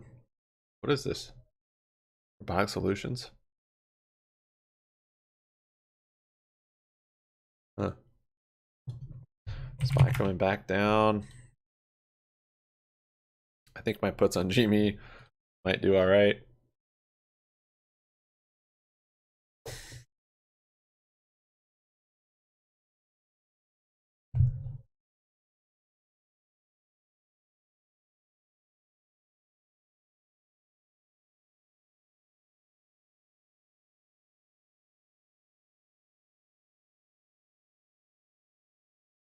On the hourly, this actually is a bit of a divergence.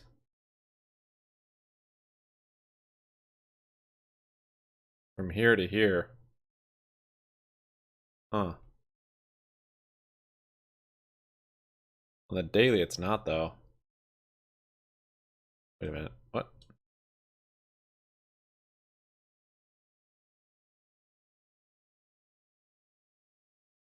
What's going on down here?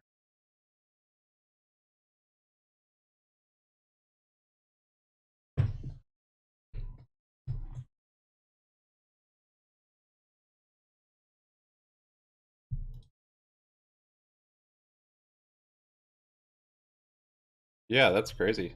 So if you look on the hourly here, There is a divergence on the RSI, but not on the daily. Whoops. By actually consolidating down at this low, maybe it's finding support. Oh, on the 4-hour also. So those are bearish divergences right there. Interesting, on the daily, it just didn't quite line up.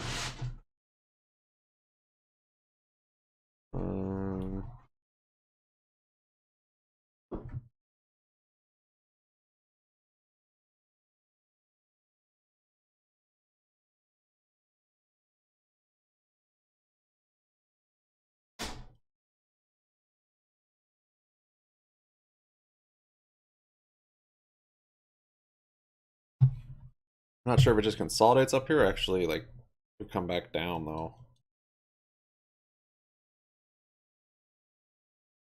Really depends. It really depends on Wednesday. That's probably it. I'll wait before I get any more puts. We could easily just be in this little bounce from the lows consolidation, like this one.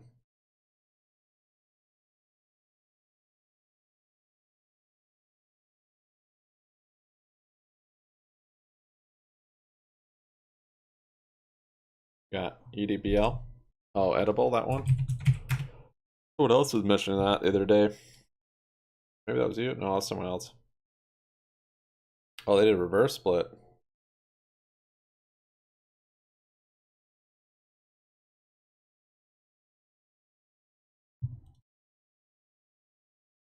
$160,000.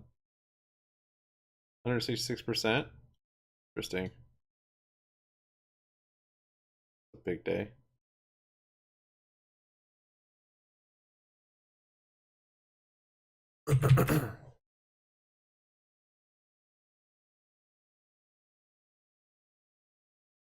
Yeah, I think we're gonna be I don't know, maybe consolidation.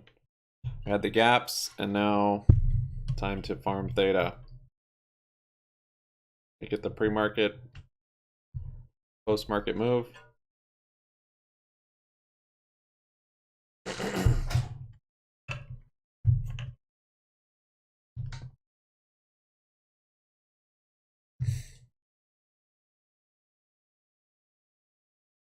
Ravana's holding up there. GNS is hold up well. Same with BBY. Hey, gotta stop looking at GME. This one makes everything look grim, but really the other ones are holding up pretty well.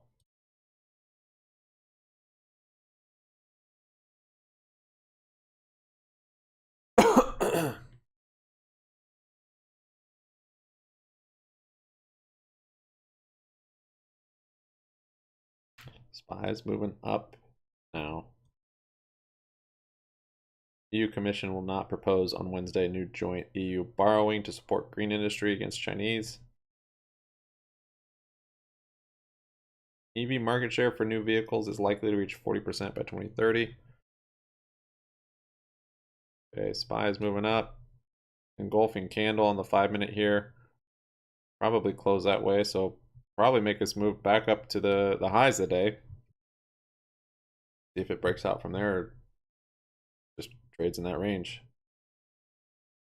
Russian deputy foreign minister says with US supplying tanks to Ukraine, there's no sense to talk to Kiev or its puppet masters.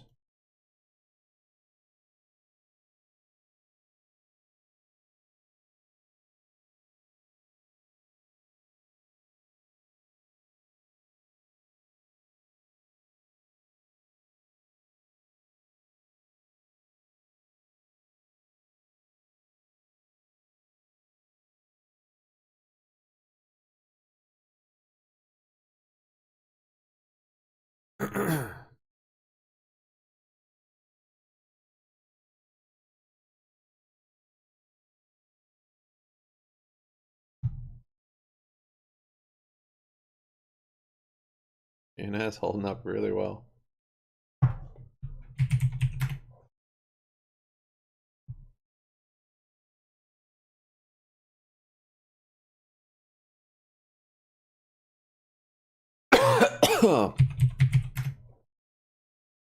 Ooh, Evitel new lows. That's not good.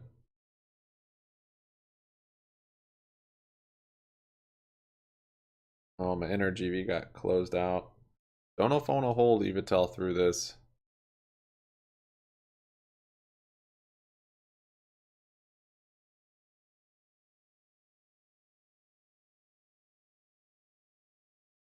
This seems like a good price to buy in until this goes to like 20 cents.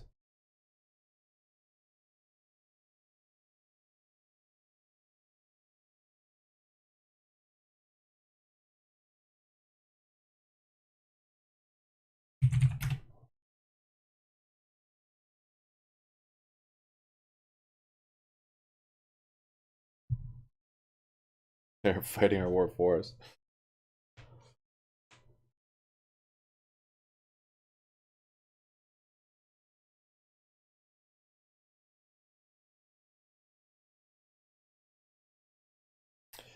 Yeah, yeah, I would think I'd love that news if RC came out with something along those lines of um yeah, joining forces. So the GNS news was that they are doing a spin-off. They're kind of going, I think this is like the MMTLP route, which ended up, it could have worked if you sold out before they just halted the stock 2 days early. But they pretty much screwed them also, and they're just going to be stuck.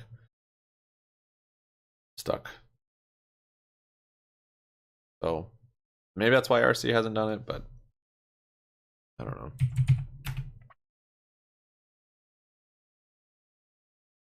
I didn't get a good entry on my cover calls, but I think it was the right play if I wasn't going to sell the shares.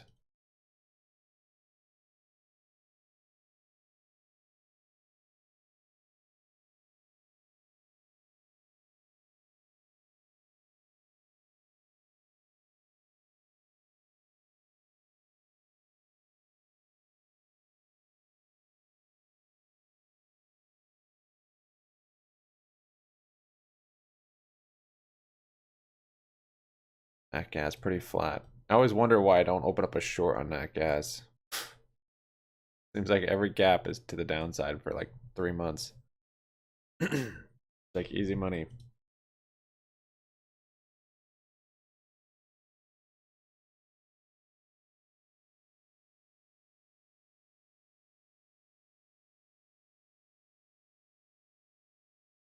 Nirvana is setting up a nice consolidation up here. Not sure where I sold.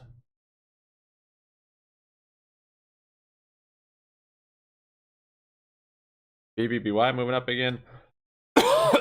Wow. 22%. On the move. Leaving SPY. Leaving GME.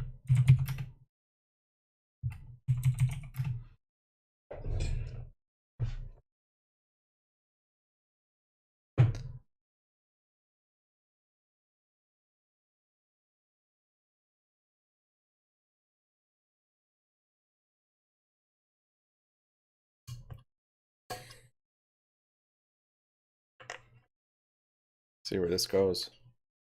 Nice volume too.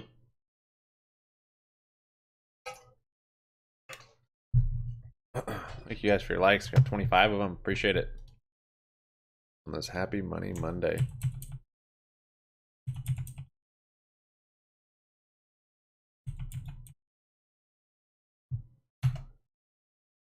Oh, baby, go.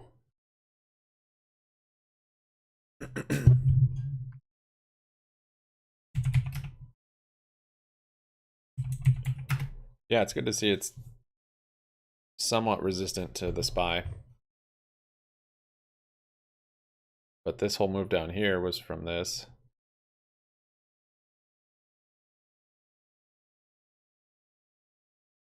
We're going bankrupt, shut up, trade zero. Even Carvana's running.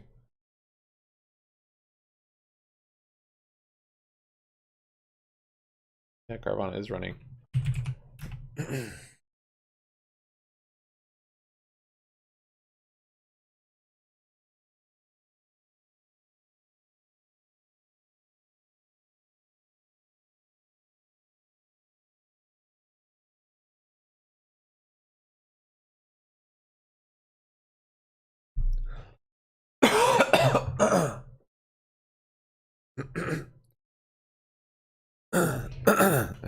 Bankruptcy is the most bullish. That and reverse splits. I'm waiting for SPACs to get their D-SPACs to get their bullishness. Been years.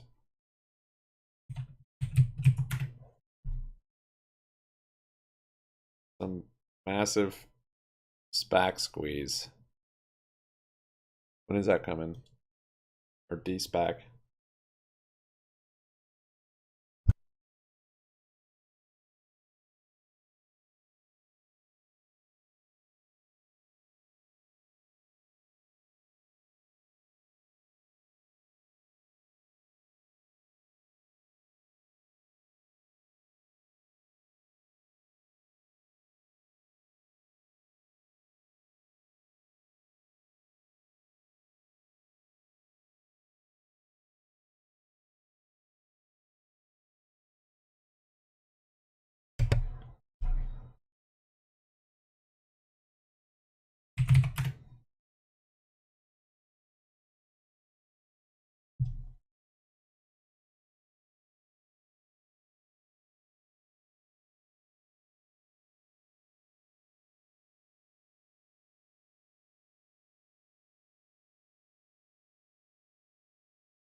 Okay, still fighting that drainfly, I think.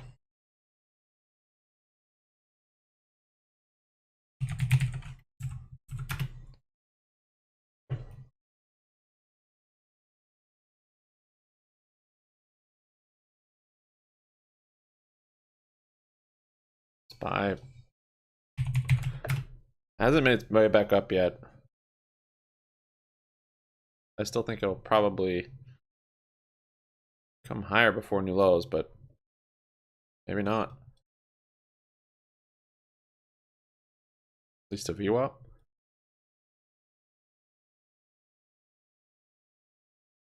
Carvana's breaking out. New highs on Carvana. 1030.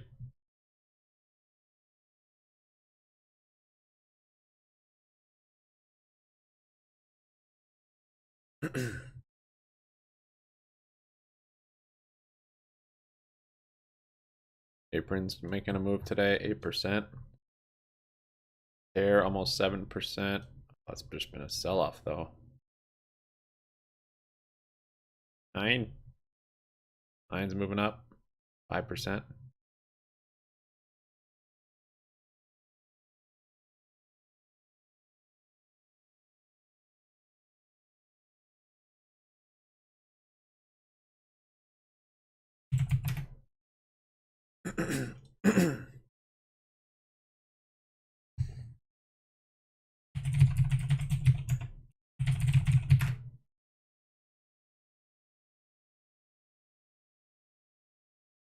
Alright, might go long here on on nat gas. Let's see.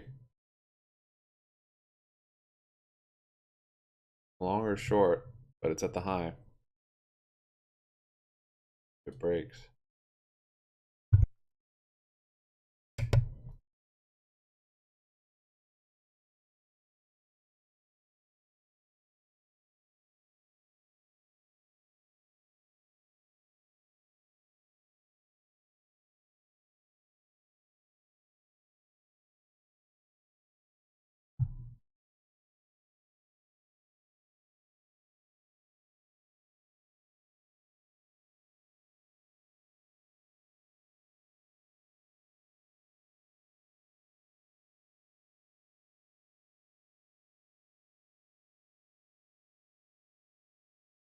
Why is coming back up here a bit.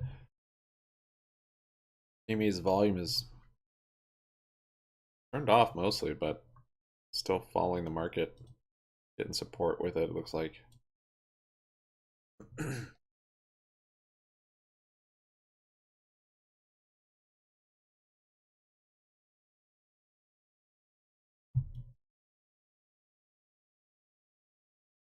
$10.50 on Carvana.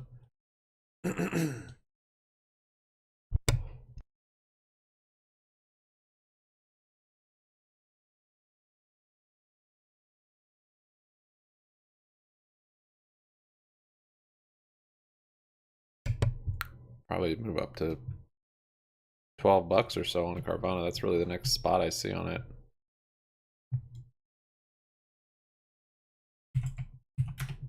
SPY moving up, back up to VWAP.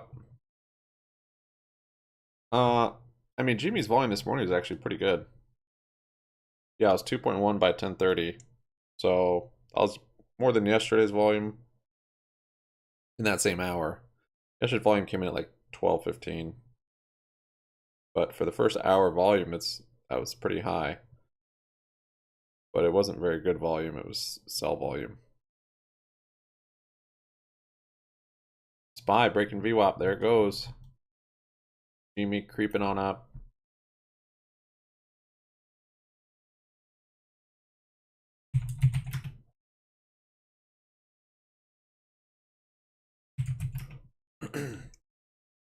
Yeah, and then the last like 45 minutes or so, down quite a bit. Yeah, like the last, yeah. SPY breaking through VWAP. Jimmy's weak, but it is getting pulled around by SPY.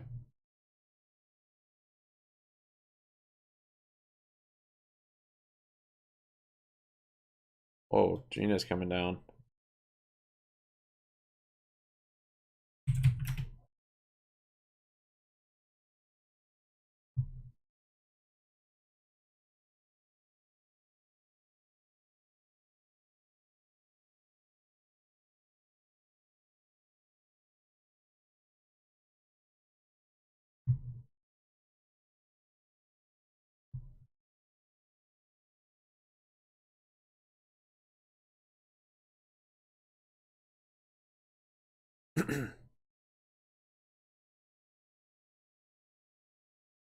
SPY moving back down to VWAP.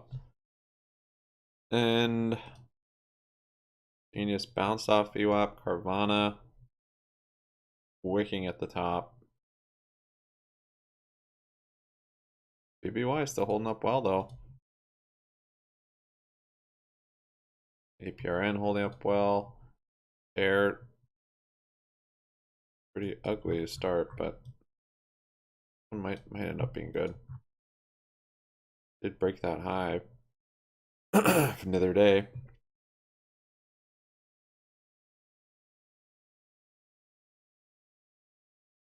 Yeah, this one might be nice.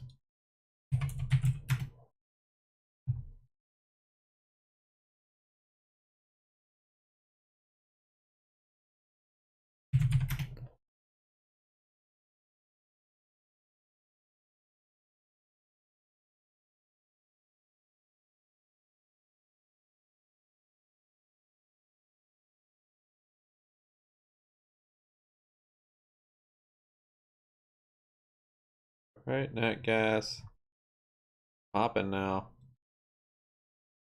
Seems like the breakout is real.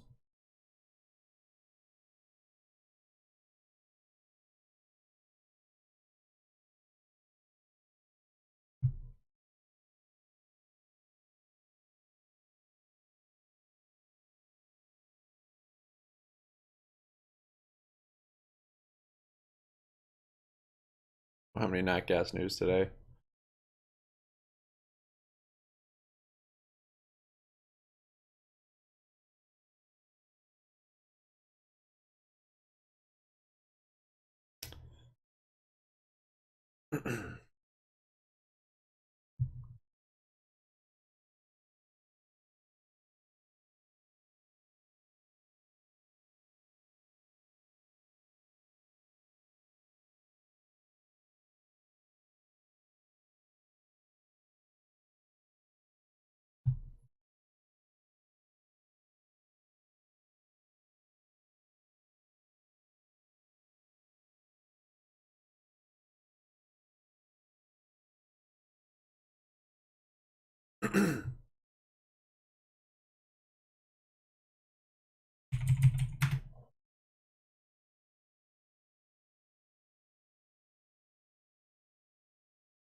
SPY up above VWAP.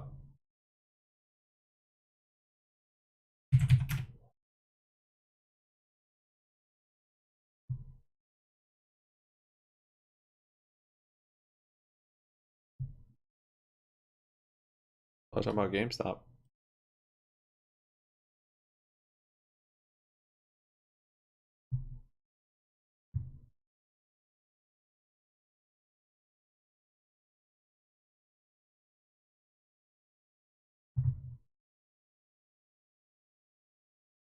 Beyond when I see these big run-ups, I think I'm very negative on them. If they're not trading on any valuation, if they're only trading because it seems kind of fun to get behind something and make it go up, I'm cautious about that. Now, you have to trade them very carefully.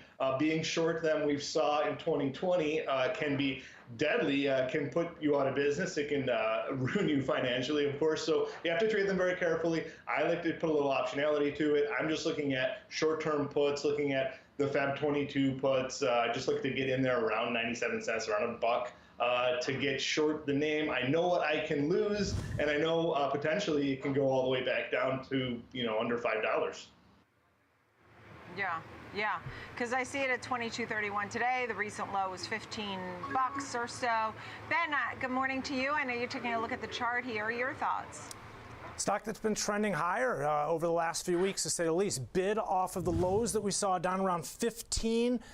And, well, here you can see over the last few weeks up to 23. So well-defined trend, strength over the last couple weeks in terms of GME. I just wanted to point out a couple of the key areas that have been established on the way up. And, well, as we take a look, I like to look for these areas of consolidation. They help us determine trend and help us also have an area to base that working assumption on and help determine when it's wrong, right? 17, 19, 21. Currently forming an area of consolidation right around 2260. So well-defined trend up here, and you can see no rejection of this upper level. I wanted to point to the daily time frame because this shows how the move that we just looked at very much counter trend to the bigger picture move that we've seen. And we've seen some spikes along the way as this stock has been trending to the downside. So counter trend to the move up that we'd seen again off the end of October lows to begin November to 15. But I want to point out here that, well, here you can see on the hourly time frame, well, this is actually a daily time frame. Again, these areas that have formed at lower and lower levels. So currently chopping around this 20 area right now. Let's take a step back. I'll show you where things stand in terms of the 50, in terms of the 200. So again, last couple weeks bid, but longer term trend to the downside.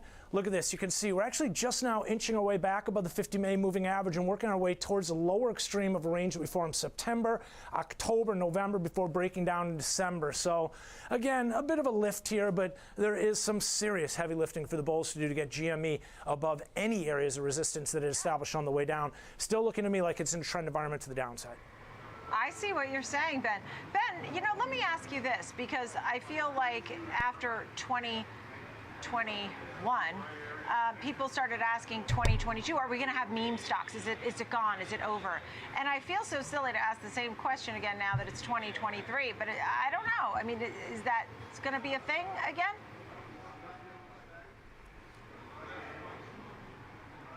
Yeah. Ben?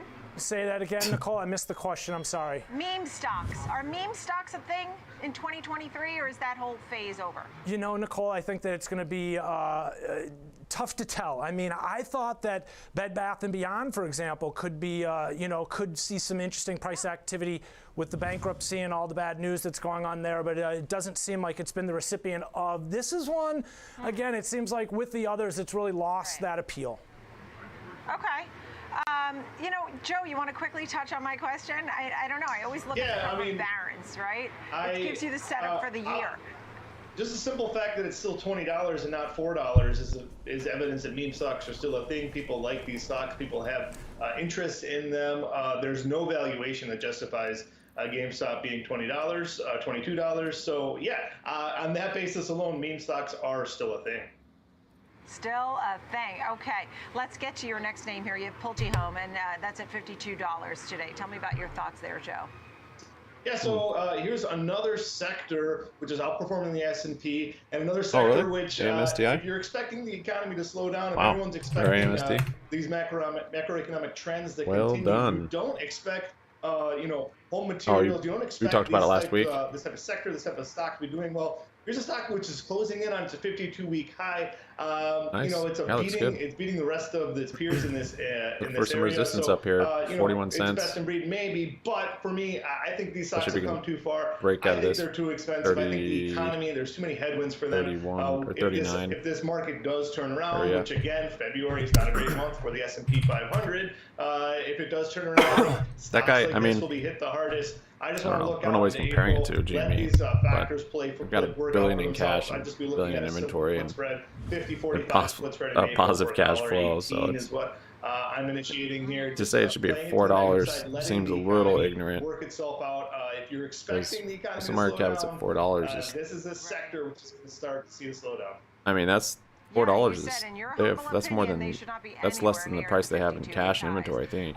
What do you think, Ben? So. That dude is Bob. That's Bob. We found him.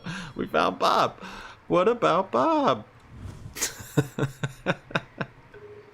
What about Bob? Well, I mean, the big picture here is that the group overall has been moving higher. And to your point, Joe, you're thinking not a winner.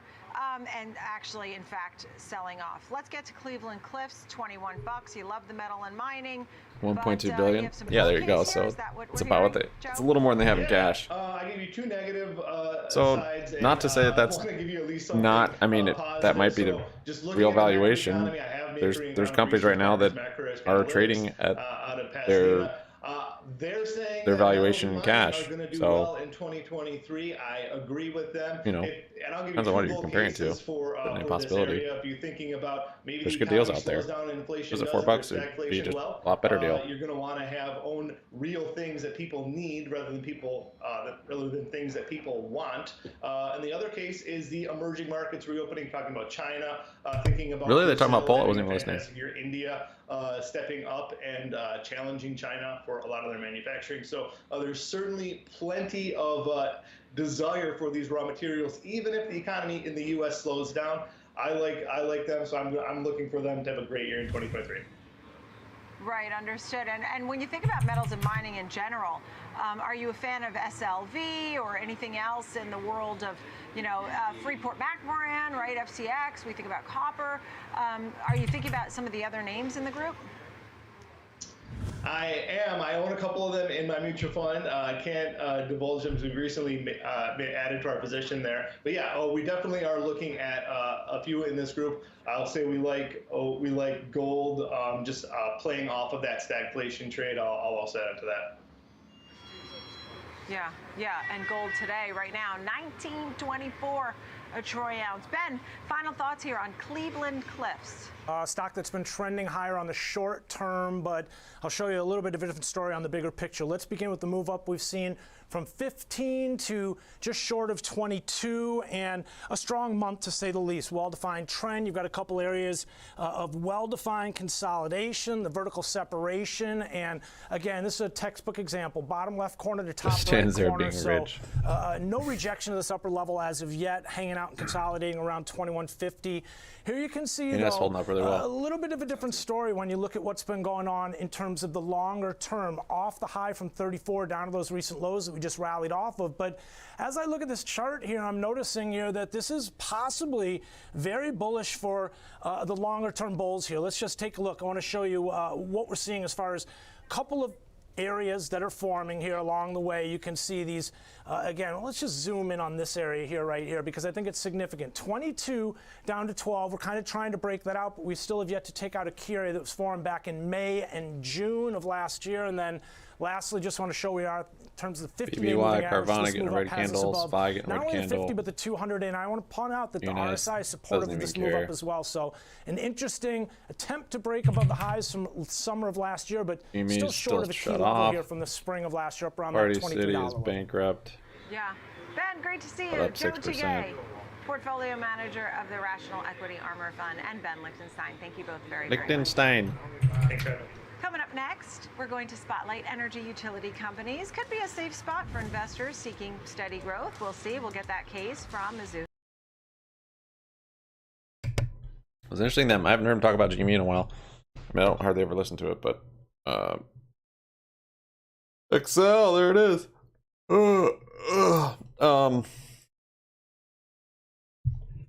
Yeah, I agree with his TA more or less. Like, if you're just looking at the chart the way they do and not like trying to catch this cyclical move that it's seen, he referenced it with the spikes, a couple spikes, but really since the split, it has moved much more traditional, other than this spike. Well, not even actually.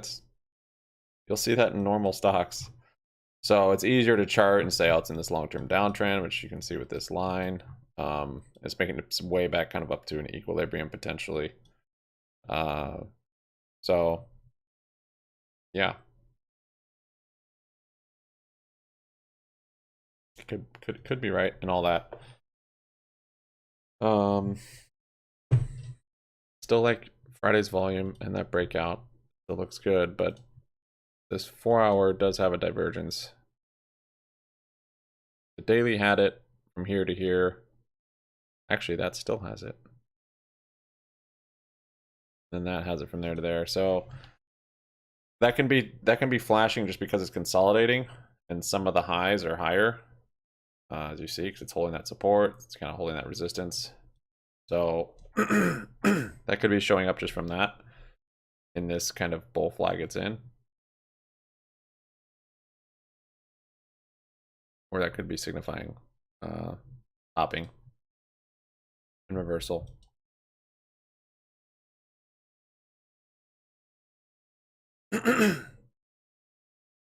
No, I sold my GME calls this morning.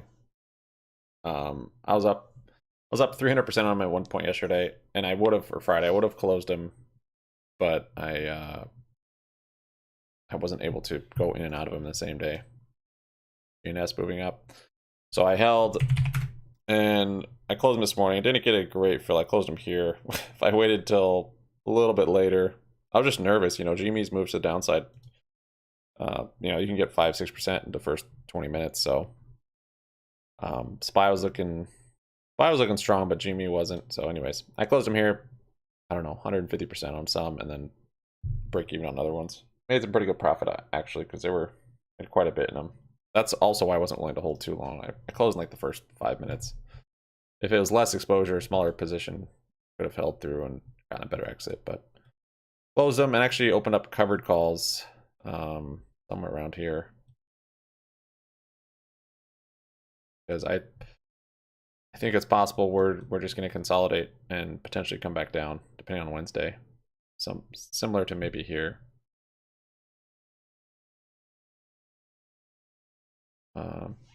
Because yesterday's move, I liked it, but even on Friday, yesterday's Friday, but anyways, even on that day, I was saying towards the end of the day, really after this consolidation, I was like, this is actually again looking like Monday's move, which was very it's like scripted, you know what I mean? It's like you watch a show, it's just like they're acting like it's spontaneous, but it's totally scripted, and that's just what these moves look like. And so it doesn't make me as bullish for a big breakout and a big cycle to move to happen right away. But it's still good because we had good volume yesterday. We've got a bullish MACD that broke the resistance from last week. Today's Monday. I was kind of hoping it would just keep ripping right out of the gate. Maybe it will tomorrow, since tomorrow's Tuesday, and we did get some options that expired in the money. So the rally this week, I don't think is necessarily off the table yet. I wouldn't put it off the table, but yeah, for weekly calls. It's just a little sketchy. If I got calls again, I'd get from next week. SPY just chopping around here under VWAP.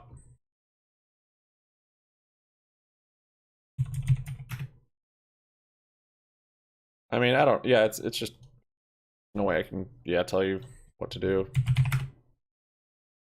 Your situation. I told you why I exited some of the reasons. And I thought about even closing my swing shares because I'm still up a little bit on them, but I figured I'll just do covered calls because it's possible we just kind of. I much prefer to do covered calls than opening and closing shares.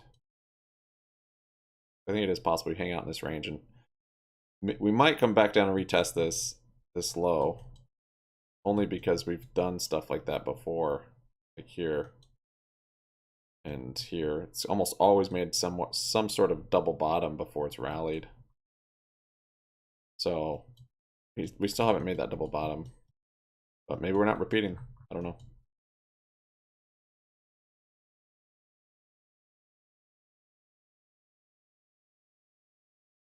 Bit strange. Different price action. Oh, bit of a squeeze continuing. Now, this is in addition to the 150 stores that they actually announced that they are going to be closing last August at this point in time here. And we also saw a ratings downgrade from S&P Global. They downgraded Bed Bath & Beyond on Friday. And that was actually the same day that we saw the default notice coming in from JP Morgan Chase. So one of the lenders for Bed Bath & Beyond did issue them a default notice. And right now they are trying to cut as much cost as possible to keep the operations going, in hopes of not having to go through bankruptcy or continuing default on other debt obligations that are out there right now. But at this point in time, it is still seeing slowing, and it's just very remarkable to see a lot of this trading activity, both to the upside and or downside when it comes to this name here, Knuckle.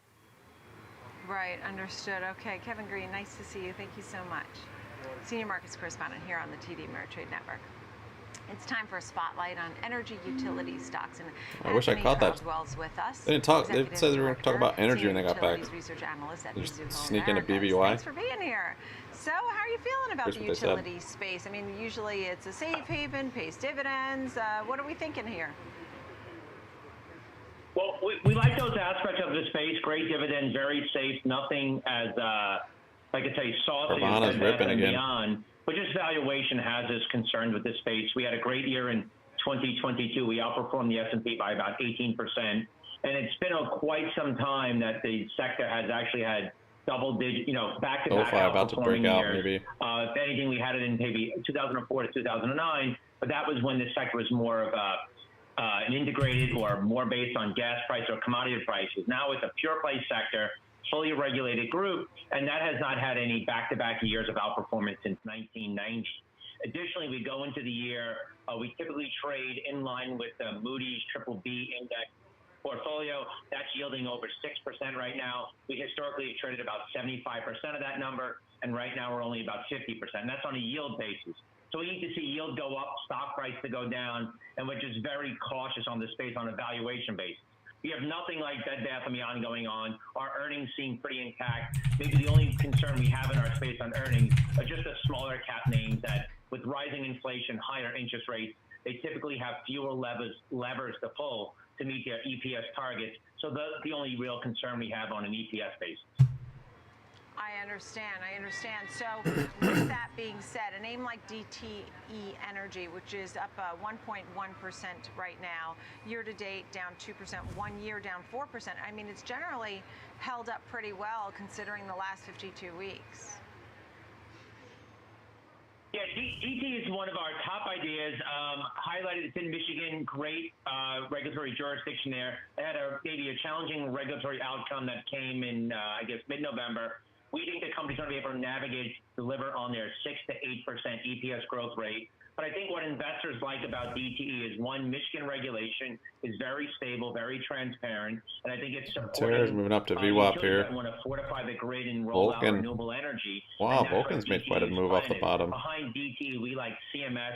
It's also a Michigan-based utility, has the same attributes 100%. that I just mentioned for DTE on the regulatory basis. It trades at a little more of a premium than DTE, which makes DTE our top pick. It's attractive on a valuation basis, stable earnings growth, stable dividend growth, And we think that this is just a great buying opportunity where they had a challenging rate outcome in November of 2022. You said, which name did you say was on the heels of DTE Energy? You just said it. A lot of diamond bottoms. CMS Energy was looking Bottom right triangle. there. It's on the heels of DTE. It's also based in Michigan, electric and gas utility, headquartered in Jackson, Michigan, if you're a big Michigan fan. And we like them, and they've been growing earnings 7% for probably about 16, 17 years. Only bump in that road has been they sold a non-core asset, a savings bank, but they're back on target at 7%. Right, great. And how about some of the other names? XL Energy, for example? Yeah, the other two names we wanted to highlight, you had mentioned up on the screen there. First is CenterPoint, ticker CMP. About 40% of their company is Houston Electric, electric and gas utility. They had a big transformation in early 2021. New management team came in there, great CEO, great CFO, and they've gone now focused on delivering to shareholders 8% earnings growth. I mean, that's kind of at the top end of the space, probably only one maybe at that end is NextEra Energy. But CenterPoint, what's nice about them is the demographic that they have. Should we rip again? Houston, growing service territory. Maybe. We talked about when the pandemic hit Picking up here, the volume is shut off. Not getting support from SPY. It's rejecting VWAP. Maybe you said that a couple minutes ago and it looked better. States or less tax states, I should say, like Texas. Thanks for the thumbs up, guys. Got 29 likes. I appreciate it. The last 20 years. In comparison, if you think about New York City right here, Manhattan, the way it's growing at less than 0.5%.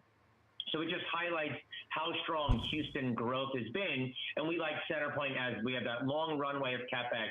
8% earnings growth right now. I think it's out till 2025. And I think post 25, they're 6 to 8% with a pretty strong management team. That's also in the top tier of picks. And the last one you had mentioned, Xcel Energy, ticker XEL. Similar things. We like the management team there, which is also important. They've done a great job of managing the regulatory relationship. They're in several states, but they're mainly driven by regulation in Minnesota, Colorado, Texas, and they have a small subsidiary in New Mexico. But they've navigated, they've delivered on 5 to 7% earnings growth. Now, I don't want to quote a year, but I want to say it's 8 to 10 years, but I have to double check that timing.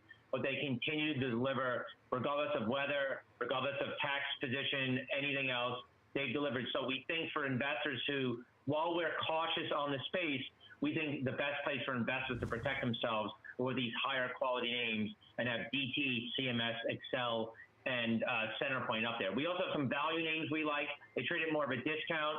We think, though, that's the reason they traded at discount. They maybe had some stumbles, but they're going to deliver there. And we have Sempra, which obviously has not stumbled at all.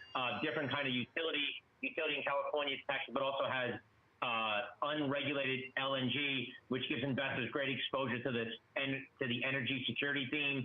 They're done a great job of transitioning. Years ago, they sold some South American assets, they've sold some solar assets, and they've recycled that capital into their regulated utility. So ticker SRE is a name we also like. And then also, just to mention, Exelon and AEP, Midwestern Utilities, pure play regulated. AEP is going through a transition now of selling some renewable assets. And then Exelon spun off what was Constellation Energy, ticker CEG, and now they're a pure play regulated story in several states, but trades at a little discount here with 6 to 8% earnings growth. Anthony, you're so good at this. I love how you're giving us all the ticker symbols that go along with it. I think, you bring a lot of value to the investors who are listening because I really wanted to get the perspective on the big picture and whether or not utilities were a place at least to put. And you mentioned how they're the quality names and then there are some of the value names and the time that we'd spend to see them work their magic. So thank you for all of that. That was super. Thank you. Anthony Proudwell. Dell. Thank you. So much. Executive Director, Senior Utilities Research Analyst at Mizuho Americas. Okay, coming up next, ready to talk about the disruptors, Okta. The analyst over at Stifel, upgrading this name. And we'll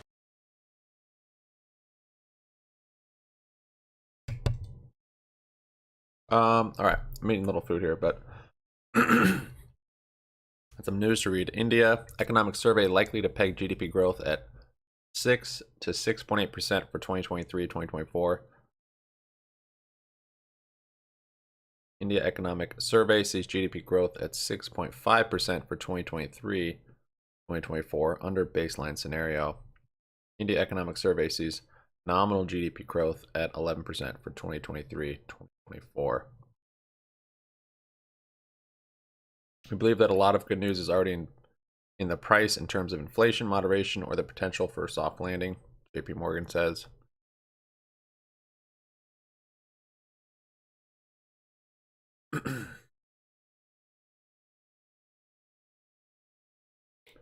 White House says the U.S. economy is transitioning to a more stable and consistent growth. J&J Talc bankruptcy case dismissed by appeals court. J&J Talc unit wasn't in financial distress. Yeah, I think J&J was getting some volatility today, actually. Yeah, dumping. Seems like bullish news. What's going on? Microsoft CEO says OpenAI partnership will allow companies to access tools like ChatGPT and workplace emails, slideshows, and spreadsheets. Moody's says U.S. economy's controlled Q4 cooling will continue this year.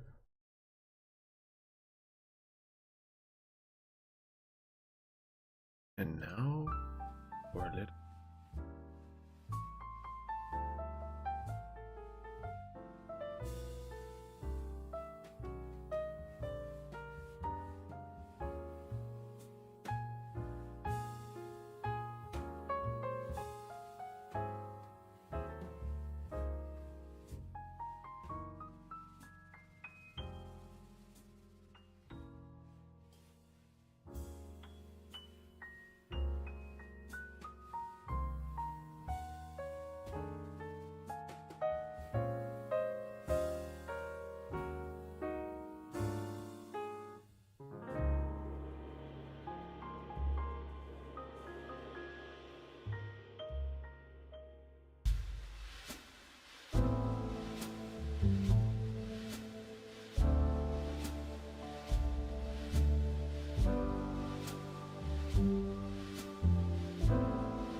At the chart here, and I don't see heavy volume lately. It's been sort of static.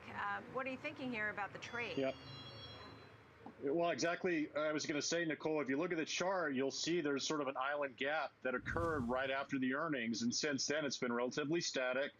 And you're right. And I think overall, there's probably going to be some static trading until the next quarter results are announced. Again, they're going to be in February. So it's a situation where we can say that the stock is range bound. It may stay in that range because of the fact that usually turnarounds from significant major reversals or declines that we've seen in companies like Okta take a couple of quarters. So we can still participate as long as the stock stays sideways, looking at potentially volatility that may form as a result of this week's earnings, a lot of macro data in the Fed. We could actually go out and sell in March a 65.60 put spread. So essentially selling the $65 put and then buying the $60 put underneath that. And altogether, we could sell that for about $1.50 a share or $150 in credit. So ideally speaking, we like to see the stock stay above 65 between now and expiration. But break even on this trade is 63.50. And the return on risk on this trade also is, again, $1.50 a return with $3.50 of risk, which is about 42%. And selling that $65 strike gives us about a 65% probability Snapchat been of doing profit. sweet. In other words, Oh, good, man. How about yours? 65% chance the stock will stay based on probabilities right now above 65 by expiration in March. Thanks for explaining that. We saw 8%. There you go. See you. Disruptor is Okta today. A reverse split is Coming up doing next, good. Our panel takes a look at Mickey D's Golden Arches. Earnings are coming out, and we want to get a preview here. How's inflation hitting the restaurant stocks overall? General Motors is more volatile than GME. Maybe expect to. Look at this chart.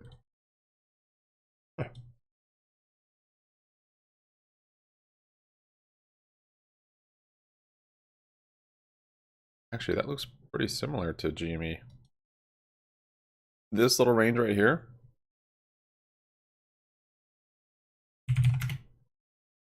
Strange. They had more of a sell-off here, but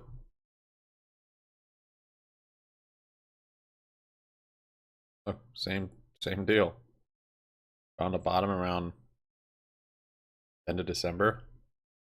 Rallied up. Had this consolidation now back up here. Imagine that. It's a totally different sector.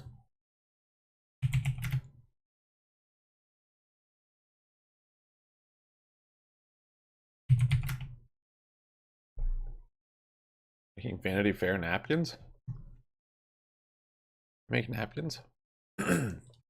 Jimmy coming through, coming down, breaking that support. BBBY still holding up. Nice. Same with Genius. On with a red candle. SPY coming down a little bit. SPY holding up good. A tear. Just right at that VWAP now.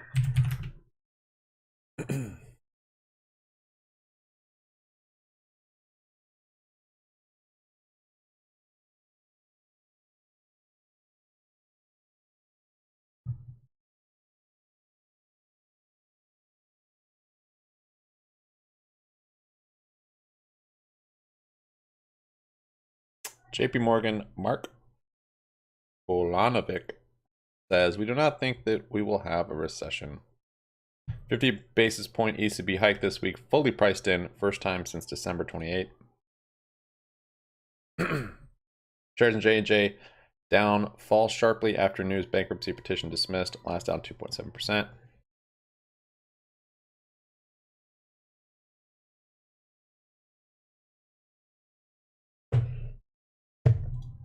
Wanro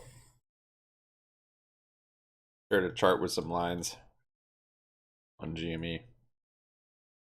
He's looking at a potential for, what is this, 2180 per bounce? Something like that.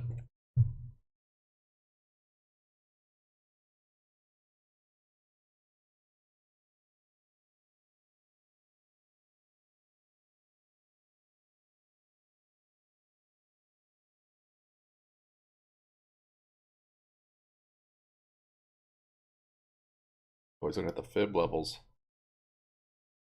Where is he drawing that from, though?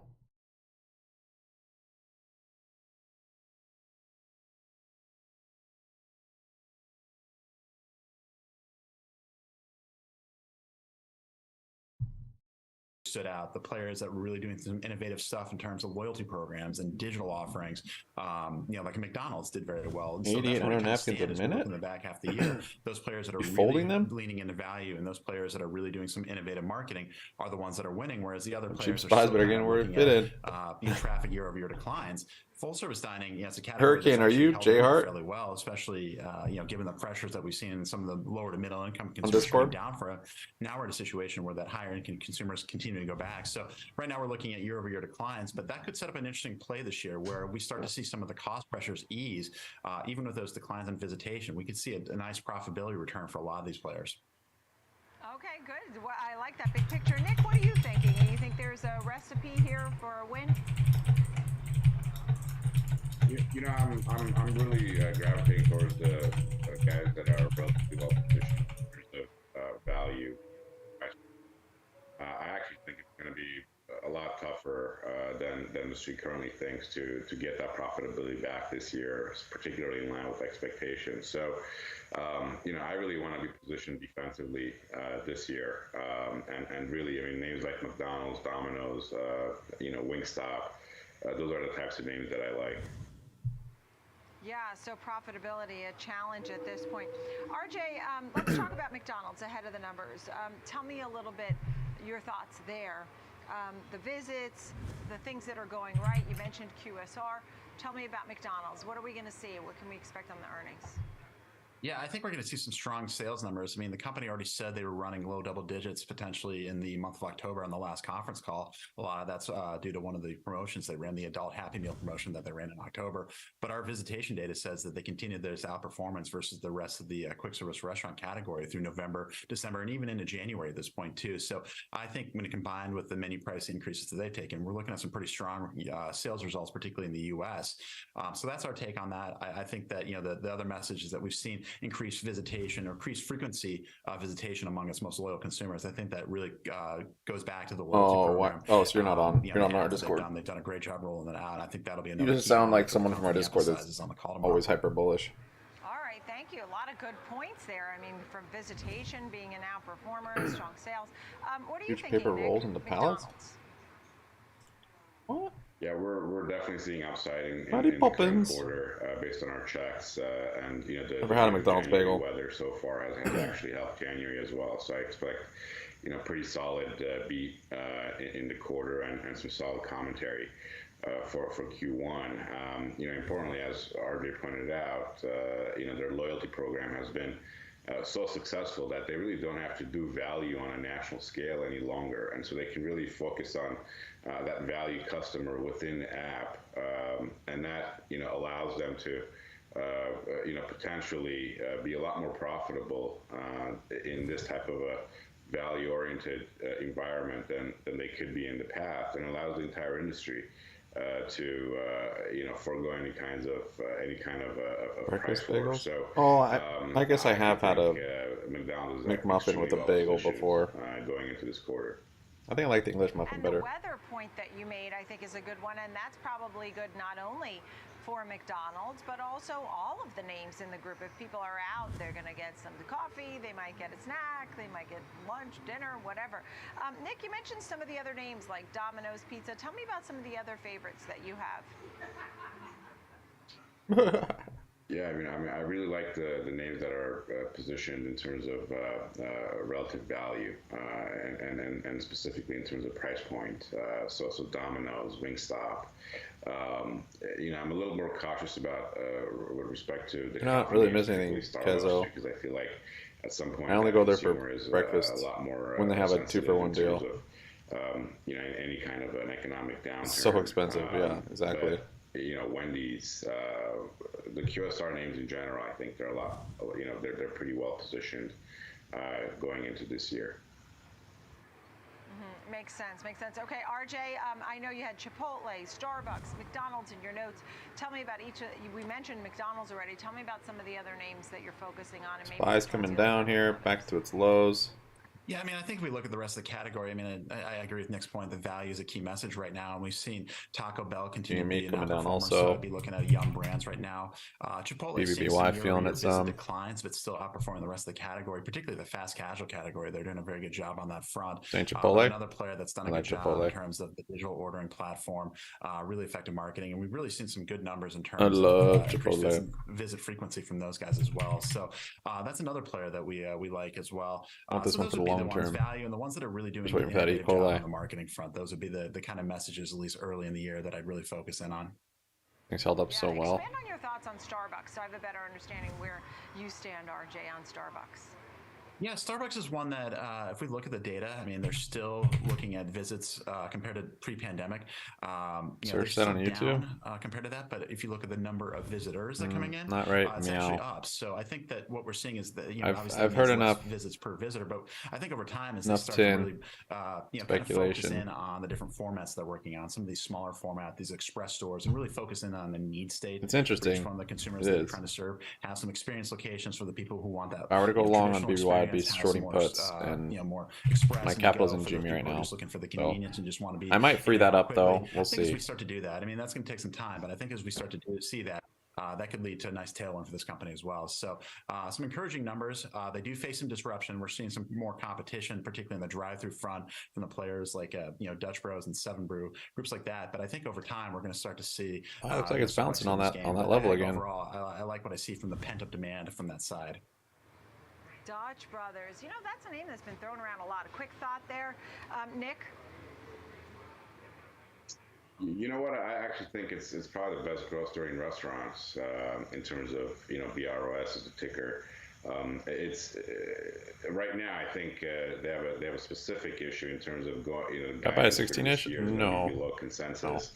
No. More or less, I think the market's starting to understand. I just bought it yesterday. Past guidance and the right sizing of bought expectations.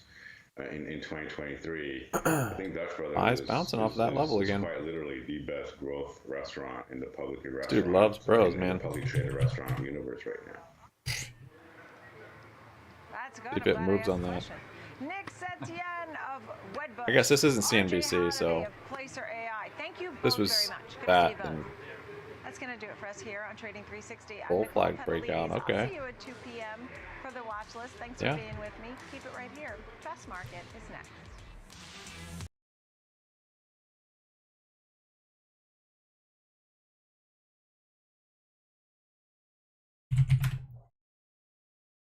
Being greedy when I was fearful. I was ready to go long. I guess I didn't see a support there. It's kind of random. So I'm still not convinced that's the low, because the lack of volume signifying the bottom, and that is not at a normal support. So that's where I'm even hesitant up here to hold stuff for very long, because I'm not convinced that was our low.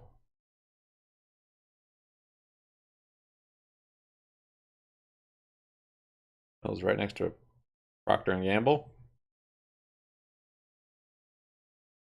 Nice, that's a good long-term stock. A little P&G. Good luck, be aggressive.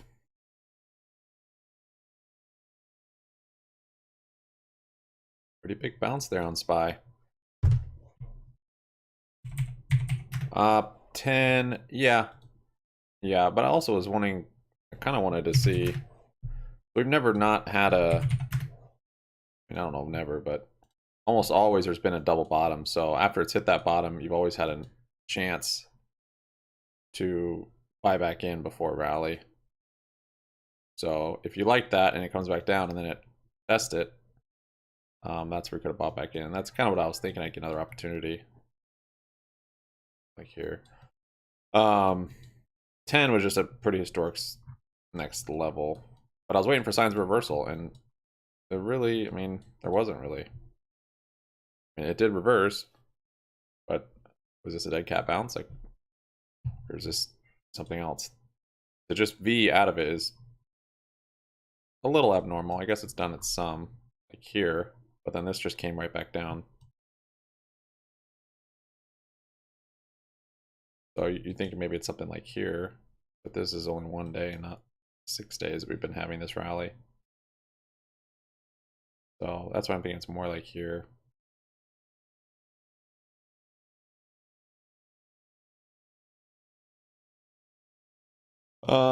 Yeah, maybe bought or maybe even just cash secured puts. And then once the upside trend, if I'm trying to time the bottom, cash secured puts is a lot safer. And then once the upside trend has been confirmed, then go with shares. Got a great show lineup for you today, including discussions and option strategies in Caterpillar and UPS, both of which report earnings tomorrow morning. And like Folio will break down consumer sentiment data on McDonald's, which also reports quarterly results ahead of Tuesday's Thank open. you guys for your likes. I appreciate it. 32 of them. Today, stocks are selling off as investors are cautious into a week that includes the Federal Reserve's interest rate decision and earnings from big tech companies, including Apple, Amazon, and Alphabet.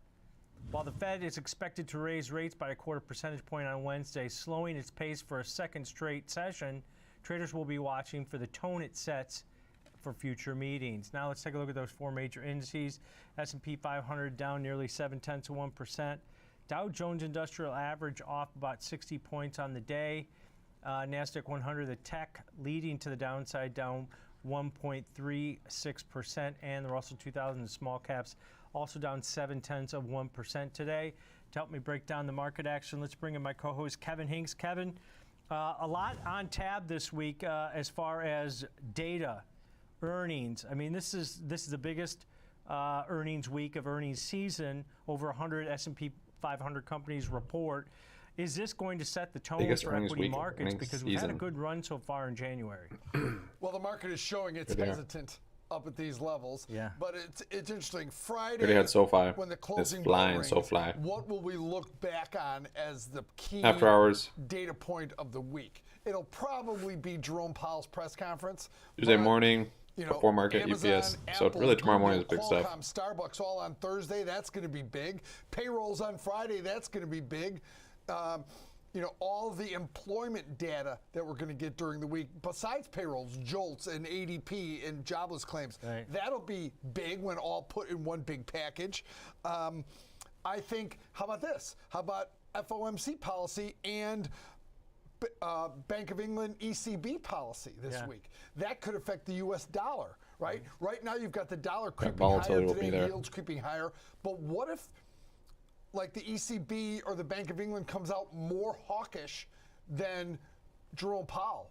You can get the dollar in double digits by the end of the week. And they're supposed to hike 50 basis points. So if they're perceived as more hawkish, you can see the dollar below one.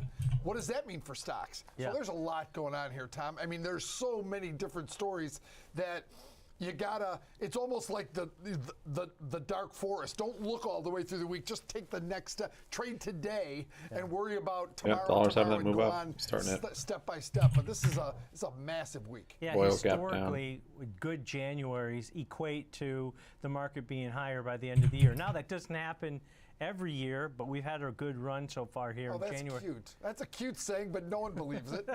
No real trader is going to bet the house on that. Not with Jerome Powell and a hammer potentially coming down on Wednesday. But one of the stocks moving today to the downside is Tesla. It's still up about 40% so far this month. Ford came out, lowered the price of their Mach-E to kind of compete with Tesla's price cuts. Let's bring in Caroline Wood, senior markets correspondent here, to help us break GME down retesting this is story. 2180. This is what John Rowe had. Juan Rowe. Well, Tom, if it's as goes January, so goes the year. It's going to be a good year for Tesla, up 40% so far in 2023, as you said. But yes, down about 3% today, despite an upgrade from Berenberg following, of course, those price cuts from Tesla. A Berenberg analyst says now's the time to buy, upgraded to buy from hold with a price target of $200, which is actually lower than his previous price target of $255. He lowered his earnings estimates by around 25% for 2023 following those price cuts, which of course aim to drive volumes. He does believe pricing concerns are misguided, though. Says, we believe that Tesla's price cuts reflect its cost leadership strategy. In fact, expects further price cuts in 2023, single-digit price cuts for the Model 3 and Y, and a smaller cut for the Model S and X. He did lower his gross margin estimates, but raised his volume estimate by 2% for 35% year-over-year growth, and does expect margins to eventually recover, with product shifting away from its California plant, which has higher labor costs, old equipment, and he calls an inefficient design.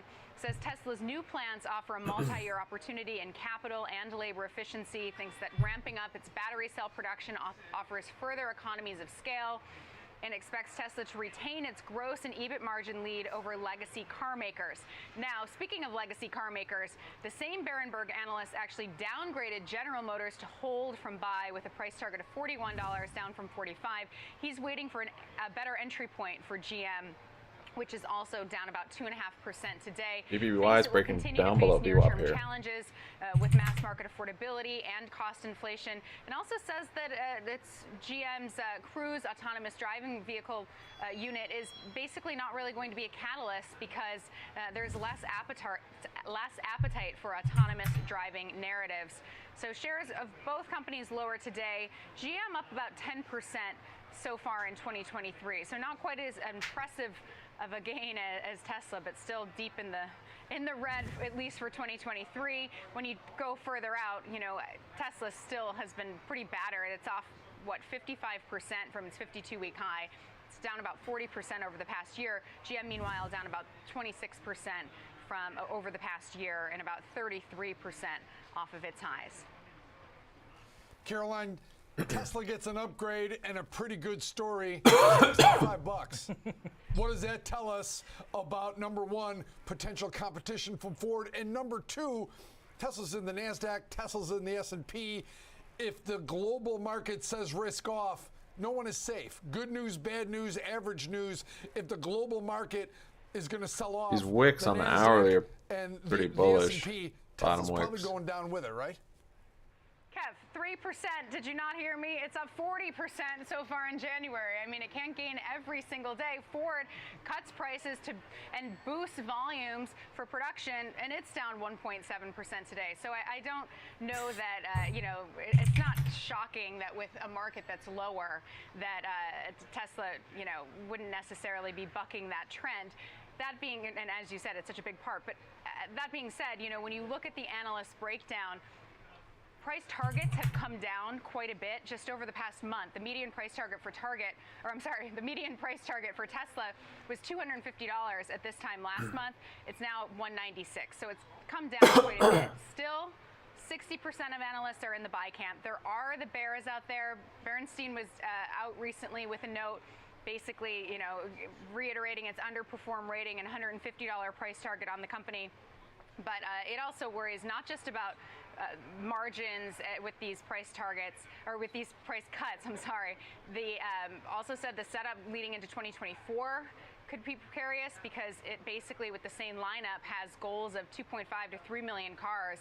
So, you know, not everyone is bullish on this company. The price targets have come down quite a bit, but there's still some optimism that Tesla's going to be able to do it despite the tougher macro environment. Writing down in my journal that Caroline yelled at me today. Great. Great start to the week. Caroline just yelled at me, Tom. Corrected. Good thing I'm not sensitive, Caroline. All right. Thanks to Caroline Wood, senior markets correspondent here, breaking down the Tesla news today. There's always news on Tesla, Kev.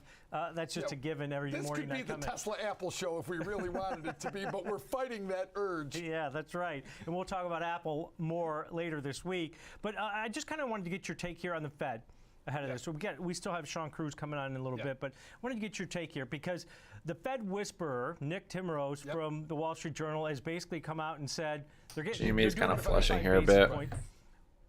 We expect just a little break of the support, nothing crazy. Them to be a little bit hawkish BBY, same deal. In their rhetoric, probably. Powell's probably going to reiterate SPY's the not fact seeing that it yet. Market's too tight, wages are going up, and I think he wants to scare the markets at this point because the markets are too optimistic at this point because it's kind of right at that support trade that we've had so far in January. Does that set up for him being hawkish 24th. And saying, hey, we've got to get some of this optimism down a little bit. Breaks there. If you're Jerome Powell getting ready to write his speech, 26. you know that he's worried about where the market's now it's starting to move down where some. yields are. Down 4.5%. $1.7 trillion in spending in December that hasn't hit the economy yet. Don't forget that. Yeah.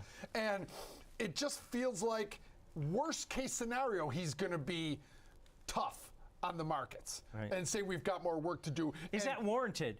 Yes. Yeah, it is. I agree. We're at 6% inflation and 4.5 on the core, not 3, not 2.5. No, he's got to stay on point here because this petulant, spoiled market that we find ourselves in will overreact in the wrong way. Yes, he's got to stay on topic. And oh, by the way, Tom, don't you feel that the market is kind of expecting 75 to 50, 55 yeah, they're kind of moving 25, together. That's 25 true. to 0. A little bit. Yeah. One of you goes, no, there's another quarter point coming, another quarter point coming down. Yeah, we're not get done. to that target. Right. Market's not going to like that. No, not at all. No. Because the market's pricing in a rate cut by the end of the year. Yes. Now let's bring in Sean Cruz, head trading strategist here at TD Ameritrade. Sean, I wanted to get your take on that before we start talking about some earnings that are due this week. When you look at this, the old adage is don't fight the Fed. Well, the Fed's telling you what they're going to do, but the market's fighting it already. Who's got it wrong here, the market, or is Jerome Powell wrong again? Again. Snuck that in there.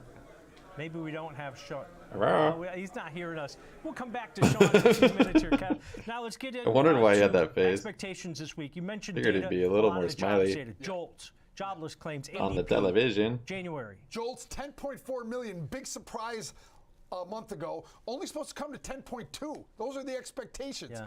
Payrolls, 185,000 is the consensus.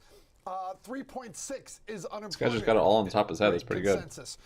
Wages, 0.3 and 0.3. Same last month, same. And 4.6 to 4.4. Coming down, but still not target, not where we want to be. So I think this overall economy is getting weak, but there's a divergence here, Tom, as you know.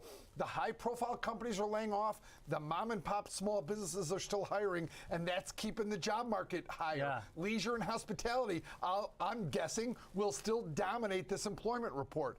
Labor participation rate, we'll see what happens there. Remember, it jumped a month ago. So there's a lot of things going on with this report, but all that said, I still believe the press conference with Jerome Powell will set the tone for the rest of this week and beyond. Yeah, and some of that jobs data, it's lagging, right? The jobs data is going to be lagging, especially the jolts on that. Now let's bring back Sean Cruz. Sean, give me your take here. Don't fight the Fed has been the mantra, right? But the market's telling you something different than what the Fed, their rhetoric has been. I mean, who's going to win here? Is the market going to win? Or is Fed Chair Powell wrong again? I mean, I think that is what a lot of people are saying are the markets and the Fed are on some sort of a collision course here. And there's, the issue of what are we going to get this week? The market's largely settled on 25 basis points. And then people are wondering whether there's going to be a pause. I think at some point we're also going to have to really start talking about balance sheet runoff again. I think that's sort of been lurking in the background. But I think the bigger thing is there are a lot of investors out there who are expecting a rate cut by the end of the year. I don't know that it's necessarily by and large the base case, but I think there's enough of the market out there that is probably sitting in some of the more relatively risky areas that are expecting that rate cut to come through and sort of be their deliverance at some point. I think that is where you're going to have to see markets and the Fed start to clash a little bit. And I think even this week, there's been a lot of discussion around the markets reassuring itself, once again, that we might get a little bit more of a dovish pivot out of the Fed, or at least a less hawkish pivot. But just this week, everyone's still coming to grips with the fact that we're getting some sort of a rate increase. I think it is injecting a little bit of risk-off behavior in the market today. But this is really just the top layer of the frosting, I would say, because the markets were up pretty high. If you look at where we're at on charts and some of the ranges, we're still sitting at some of the higher end of the ranges we've been trading in for the past couple of months. Sean, I wanted to get your take. I'm going to come back to you real quick. I wanted to get your take on earnings. Kevin covered most of the data that's due this week. It's heavy leaning towards jobs data, right? And that's what the Fed is going to kind of watch, you know. But then earnings. We've got some of the big tech names. Is there one or two names that sticks out to you that could, you know, send the market up or down and be one of the bigger players here this week as far as quarterly results go? I mean, I'm really going to be looking at Amazon. Amazon, just because of the breadth, and I know it's really not the most original thing. I know a lot of people are saying that, but a lot of people say it for a reason. Amazon's going to give us an incredibly good read-through on not only, I would say, the corporate spending space because of Amazon Web Services and what that can really tell us about how companies are investing right now as there's this shift into being a lot more digital, not just in the tech areas, but across the board. There's a lot of companies in almost every industry that are trying to move into a more digital type of internal processes sort of setup than ever before. So I think you're going to get a lot of that from Amazon Web Services, but then we're also going to get a lot of insight, I think, into supply chains, the consumer, how geopolitics might be impacting fuel costs for Amazon, who now is transporting a lot of their own goods. There's just a lot that you can pull out of Amazon that can answer a lot of these questions. But I think the Fed is not going to be so much focused on the outlooks, as they may just want to be looking at the hard data that is actually coming in, that they can quantifiably take a look at and say, yep, their costs are still increasing, or no, they're easing a little bit. The consumer's really starting to turn here. We're hearing that from a lot of the consumer companies. Business spending confidence is starting to dip. I think the Fed is really going to be looking at the actual hard numbers to get a sense of where we're at right now, so they can put that next to maybe some of the more coincidental data that will be coming out here in the days and weeks to come. Yeah, definitely. We got tech on tap here: Google, Alphabet, SPY's Amazon, rejecting that view up. Apple, Qualcomm. And then we've got some consumer stocks: Starbucks, BBBY popping up there on UPS, something. McDonald's, which we're going to talk about here in a little bit. All right, good rundown there on the earnings that's due and what you're looking at. But let's take a quick break here, and then we're going to look at the industrial side. We're going to take a look at Caterpillar. Earnings season is here. Yeah, BBY moving up there a little bit on some volume. Inversing SPY.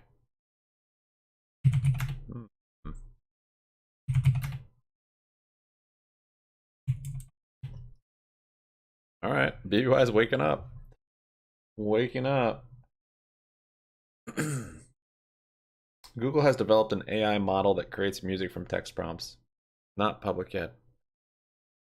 Volkswagen Skoda auto cuts production due to chip shortage. Morgan Stanley says, don't buy the rally as Fed looms. Rally a reflection of seasonal effect. Short covering Wilson.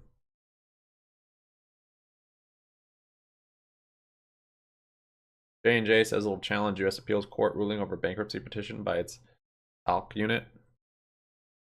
BBY is looking kind of squeezy here. Inversing, we've got volume. Pretty big green candle there. So you might be making a move back up to the 330 range.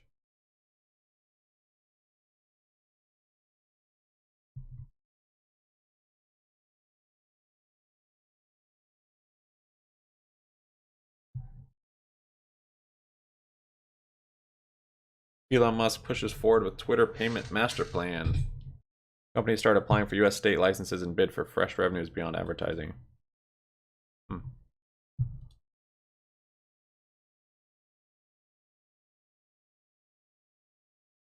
No, their last positive EPS, or what do you mean positive?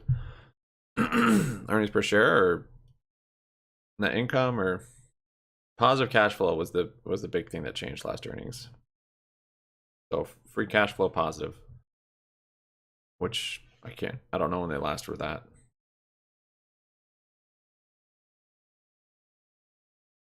Still negative EPS.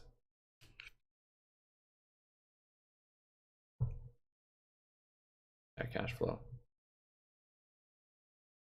Bed Bath making a mighty green candle here. Let's see.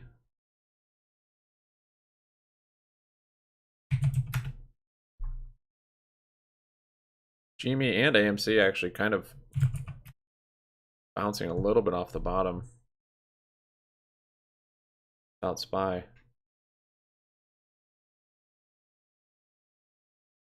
Yeah, no, they're in a much better position. They changed their plan and their strategy to go after more short-term profits for now, with interest rates being higher. To me, I was impressed with how quickly they did it from one quarter to the other. Because their cash flow negative the quarter before was pretty awful, and they just completely flipped it. So it was always possible there, they just never needed to.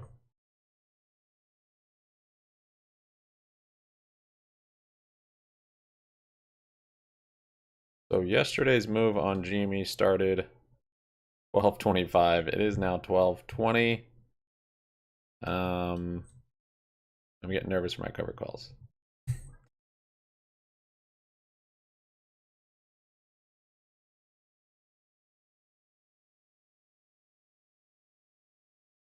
So I'm up on them though. Just theta decay just in the last couple hours. But that could change really quick. These are up 30%. Those cover calls, and then the other ones. The fact that it's inversing SPY again, this is the same thing that got me bullish on it yesterday. So I will be ready to close these cover calls if this happens again.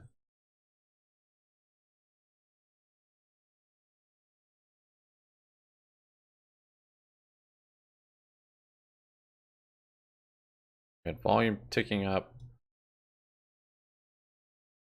It was right at VWAP too, though.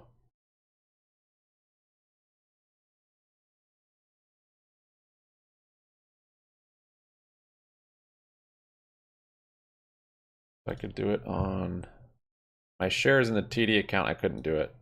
These cover calls I can't close out of, so that's fine. I'll just ride those. I was planning on closing all of them before end of day, but if it looks like it's going to start making this move, close them out right now.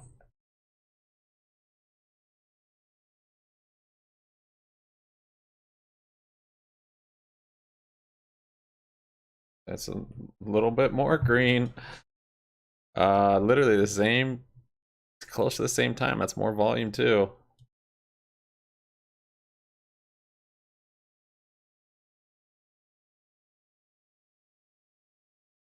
Okay.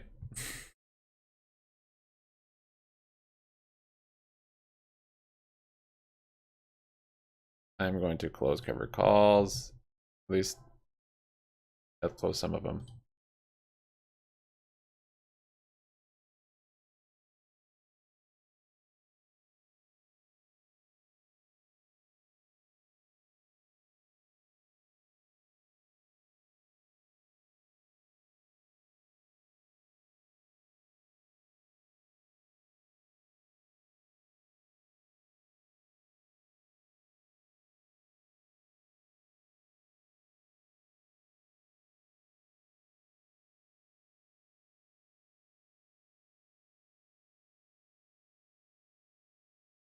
Yeah, it was like 12.20 and then 12.25.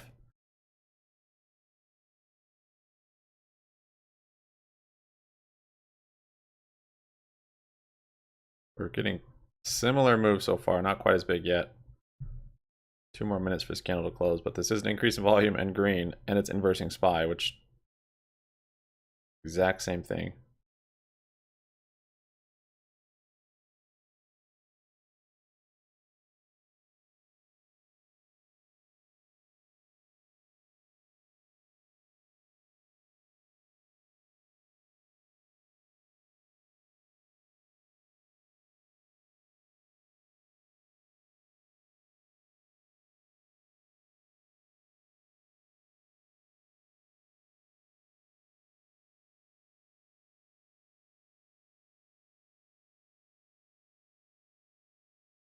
Okay. Nothing crazy yet.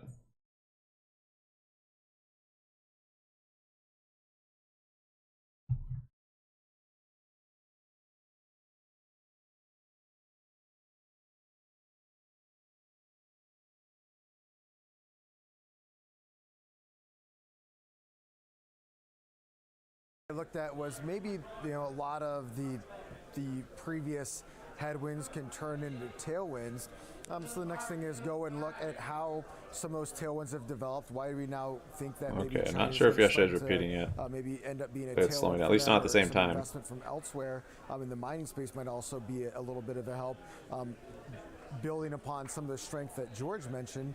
And if you look at where the stock has really done well, it's not like the stock shot higher a quarter ago and it's been trending sideways while all those developments BBY are also taking just place. It's shut kind of down. moved higher alongside some of the improving narratives around China in particular, but a lot of the other areas. So it can make you wonder what is already priced in.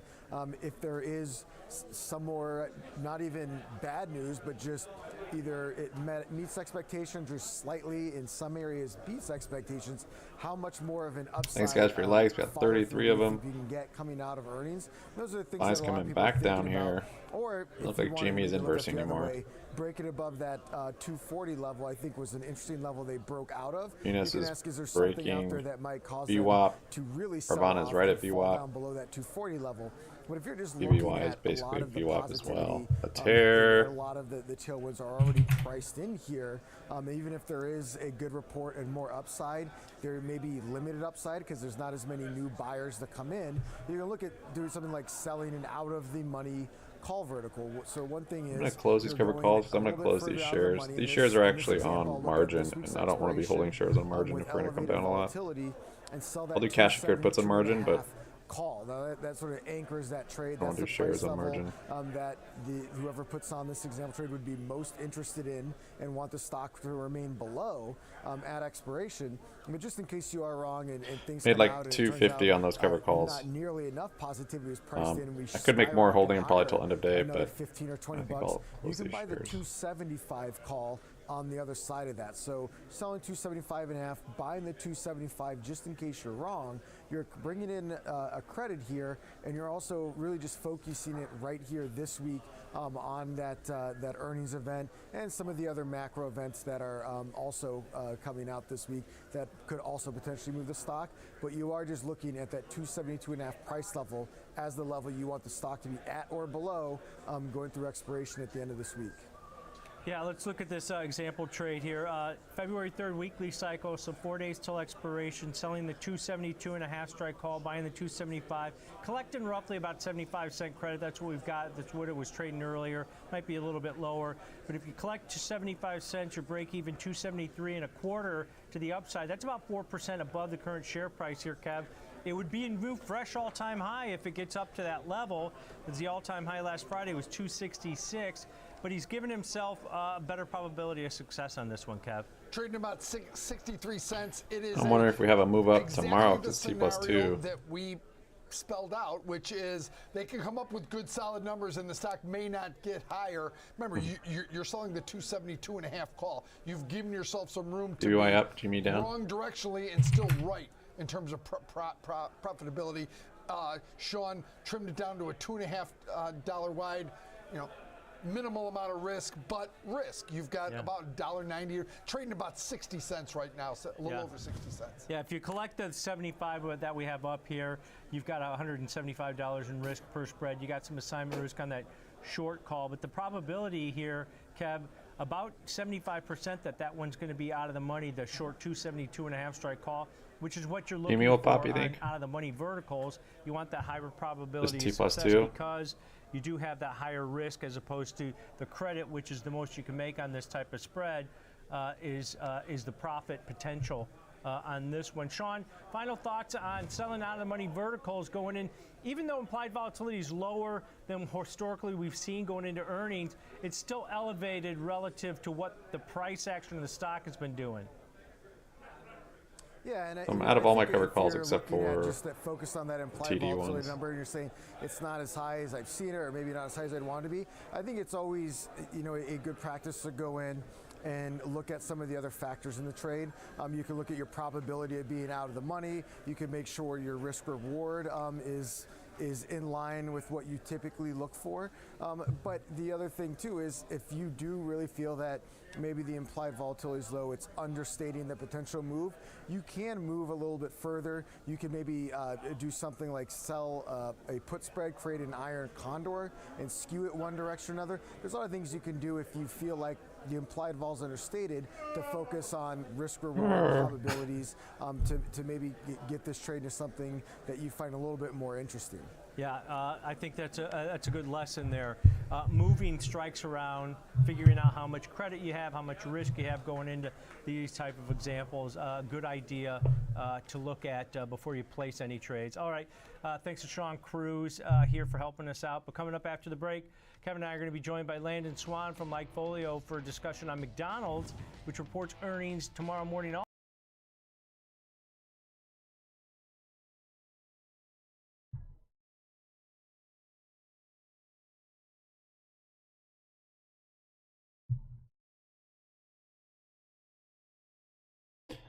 So Pinterest is expected to trim its workforce as a wave of companies announce layoffs in response to an increasingly challenging macroeconomic environment.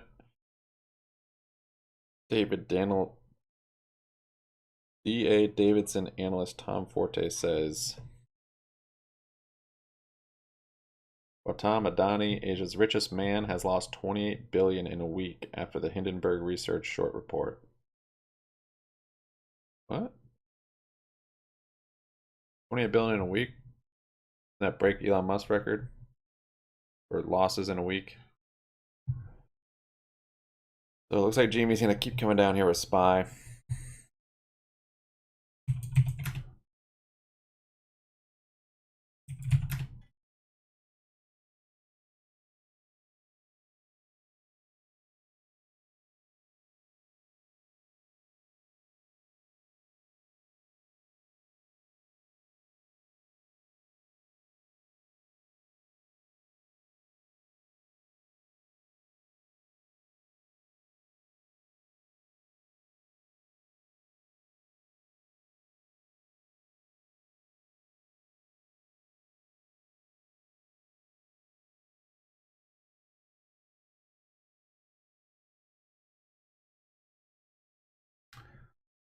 Yeah, we got a couple of those green candles, but it's not. Almost broke FTX record. It's not repeating yesterday so far. Yesterday started 10:25. We might get T+2 action. That just bring us up into the 25s. Or we're gonna get a real move.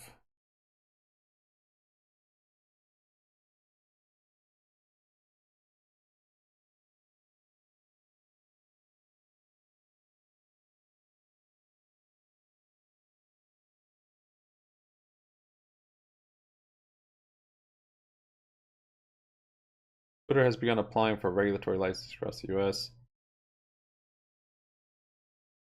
and designing the software required to introduce payments across the social media platform. Payments. Here at McDonald's, you know, it's cheap. You got inflationary pressures, right? It's filling. I'm not going to say it's good, but are people still going to McDonald's? Don't lie, Tom. I know your lunch habit. Listen, it is the defensive play. And you know what? They're proving themselves right now as far as that defensive play. Prices across the board for restaurants have gone up. I think it's 10, 11, 12%. McDonald's themselves raised prices about 10%. Their happiness and their consumer demand, as far as our data goes, was not really affected. So they were able to slip in a plus 10% on prices, and you know, that's one of the reasons that they did so well last quarter. They beat. They're talking about same-store sales being up about 10%, you know, matching those menu price increase. And they're actually talking about how some of the, I guess, more affluent customers are trading down from restaurants to go to fast food because of price concerns just across the board. So McDonald's is becoming in play for more people. Now, when you actually look at, you know, how they're doing versus some of their competition, across the board, all of our quick service restaurants, all our fast food are down. However, McDonald's is down the least. So, take that for what it's worth. I think that they're showing that they are a great defensive stock right now, and it's a safe place to keep your money or to keep your investment. So they're beating off Wendy's, Jack in the Box, and QSR. So doing well there. And when you look at the overall trends, you can see that, sit-down restaurants are down about 1%, fast casuals down about 8%, fast food is down about 8% as well, 6 or 8%. So just overall, everything is kind of moving against McDonald's, but they're the ones holding the line more than anyone. Another kind of cool note about them is, I was very shocked to see this, but when you look at the top quick service restaurant apps, I'll go through some of the people that did not beat McDonald's. Taco Bell, Chick-fil-A, Domino's, Starbucks at number 2, and McDonald's at number 1 by about 3x of what Starbucks is. And I'm talking about the number of downloads in December. They had 40 million people download it in 2022, the whole year, about 4 million in December of last year. So they're really doing a good job embracing technology and getting people onto the app. I don't have it. Tom, you could pull yours up, maybe show the audience of what it's like to work with McDonald's app. I'm not sure if you can order on there, but it is, they're actually making great strides on this. So everything that we see is them in a tough market condition right now, but able to hold the line, and those menu price increases not affecting their consumer demand or happiness is a really big win for them.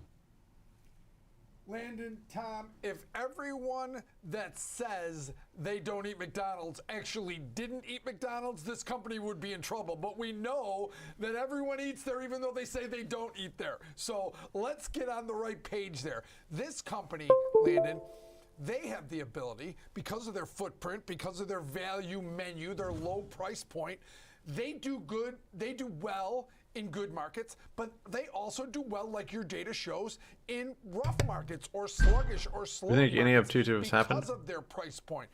From last Friday? The dollar hurt them in past quarters. Now, no, you may be able to make it's the Monday case that and the dollar's down gotten 4%. better for them over the last quarter in the move down here to where E it plus is 2 now. So some of the problems, one of their big problems in tomorrow. the past was currency headwinds. That seems to be dissipating ever so slowly. But Landon, their ability to this might be a pause before another move up. Actually, wait a minute. Has got to favor I just them. want some, Your data says that. some bullish hype. Oh, by the way, this is where we are. got the best profit margins. This is it. And their valuation I found it. Is actually a rally into earnings in March. Argument you could say, because their valuation has barely changed during this recent market movement. I'm kind of kidding, but I'm looking for somewhere where we bounce consolidated. I would think so. I agree completely. And so it could be here too. The strongest case that you can make is that this is the defensive stock, right? Just like you said, bad markets, good markets.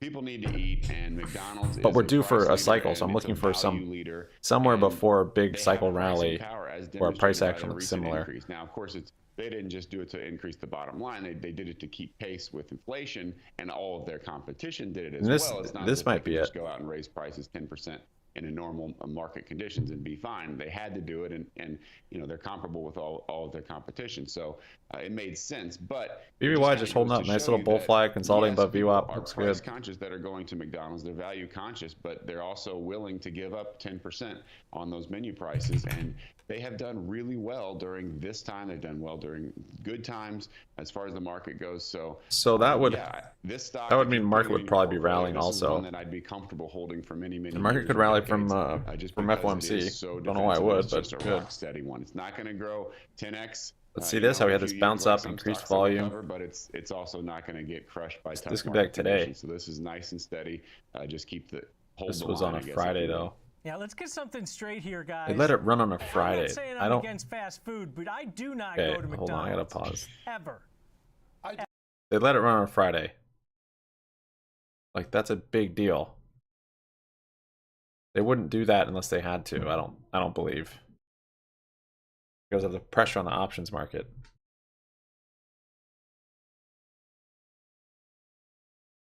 We've got to be seeing more ups this week. I might get some more calls today. I'm talking myself bullish. Today would be the day, because it'll probably, if it moves up this week, it'll probably be tomorrow. Starting tomorrow at least. Yeah, this might be like today.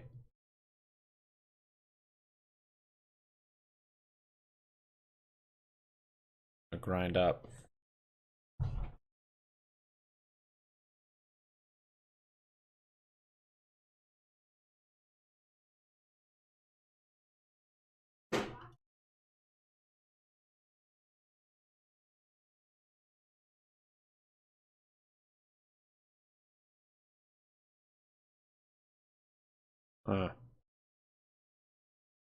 If do you have an earnings score going into this? They wouldn't run on a Friday unless We they're. do. Now, again, I love this problem. company They long had term. to. I think this is a decades holder. But on this earnings report, we're at a negative 19, which is 20 is like where we like to take action and maybe put on a bearish trade. So they're right on the edge. It mostly has to do with all these market conditions. So I think the argument is that an average fast food restaurant right now would probably be negative 30 or 40, somewhere in there, because of all the things that they have going against them.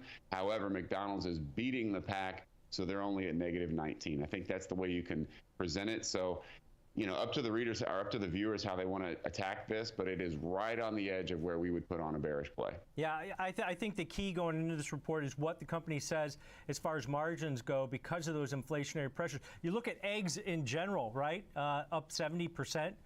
From year-ago levels. So what type of impact will food costs have on this company? But great stuff as always, Landon. Appreciate it. All right, enjoy your lunch. Take care. Thanks. That's Landon Swan, co-founder of Lightfolio, trying to make up stuff about me going to McDonald's. But Kev, I mean, to Landon's point, their data kind of supports Trying to make up what stuff the stock's about been me doing. going It's been a solid performer compared to the overall market over the last year. Having a decent month, it's lagging a little bit. But what's your thoughts here? If you look at McDonald's, and by the way, that Chipotle news about hiring, think where the economy is still hanging in there, and that is this sector of the economy, right? That's why Chipotle's hiring. McDonald's probably going to have a similar story on this. Fast food, fast casual, right? Yeah. Leisure and hospitality, those kind of things. So, Tom, what I did, I looked at the chart, and look at the range that it's been in since the last earnings report and the run up here. It's in a pretty tight range. Right. That 260 level on the downside, 280, 81. SPY's moving up here some. So here's what I did. I did something in the short call vertical. Now I sold 2 of the 280, 282.5. Why? You could do the 280, 285, but the $2.5 spreads is better. It's a better return than the $1 spread. And then on the downside, I sold the cash secure put all the way down to 260 against it, Tom. So the range that chart shows, I'm outside on both those. I'm outside on the cash secured put. I'm outside on the short end of the call vertical. But I did 2 of the call verticals instead of $1 $5. I did 2 2.5s. Like we talked about last week in our lesson, Tom, it's a bet you get more premium by 2 of the 2.5 verticals. So cash secure put, short put vertical, something in the iron condor family, but the put side is cash secured. Yeah, let's break this down. It's custom 3-way trade, selling 2 of the February 3rd weeklies, the 280, 282.5 call verticals, $2.5 wide, double the amount of the cash secured put that you're selling 1 of the 260 all strike credit put. spread and a cash you're secured collecting put. a credit of 190. That's what you can make on this trade between those break evens of about 258.10 on the downside. AMST, nice, all man. the way up near 281 on the upside. Now you've got things ripping. a Well lot of risk done. in this because you've got that naked short put on the 20% downside, today, the almost. cash secured put. So you got about 25K in risk to the downside. But this is basically, Kev, a neutral type strategy where you want it to remain between that range that you mentioned before and get to keep that credit that you collected. Now you're selling those call verticals above the current share price here in McDonald's. So time decay or theta works in your favor on the short options, short call vertical and the short cash secured put. But those break evens pretty wide here, right about that range. You've got higher probability of success because you're selling the out of the money put and the out of the money call vertical. The option market pricing in about plus or minus $8 move in the shares. So with this type of strategy, you've got a risk defined on the upside. You've got some assignment risk on that short call and on the put side also. But you just want this stock to trade in a range over the next 4 days on this type of strategy. And worst case scenario on the downside, your entry point for buying McDonald's stock about 258 and let's call it 258.10. Yep, 258.10 is that break even on the downside where you'd have to buy it if you were still short those puts into expiration and you get assigned on them. All right, good look at that customized three-legged spread there in McDonald's. But coming up after the break, we're going to take a look at UPS, which is underperforming this month.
Sorry, I was muted.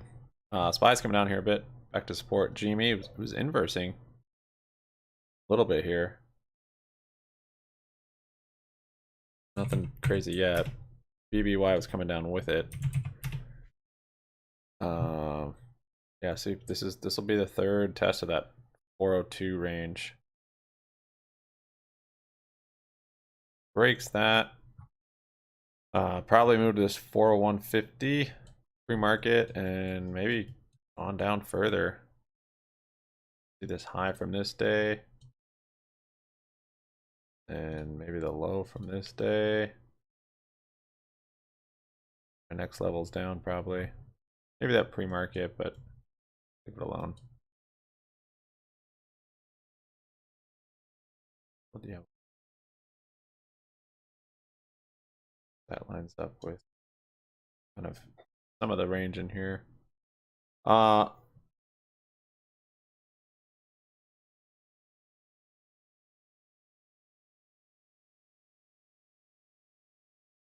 little inverse there.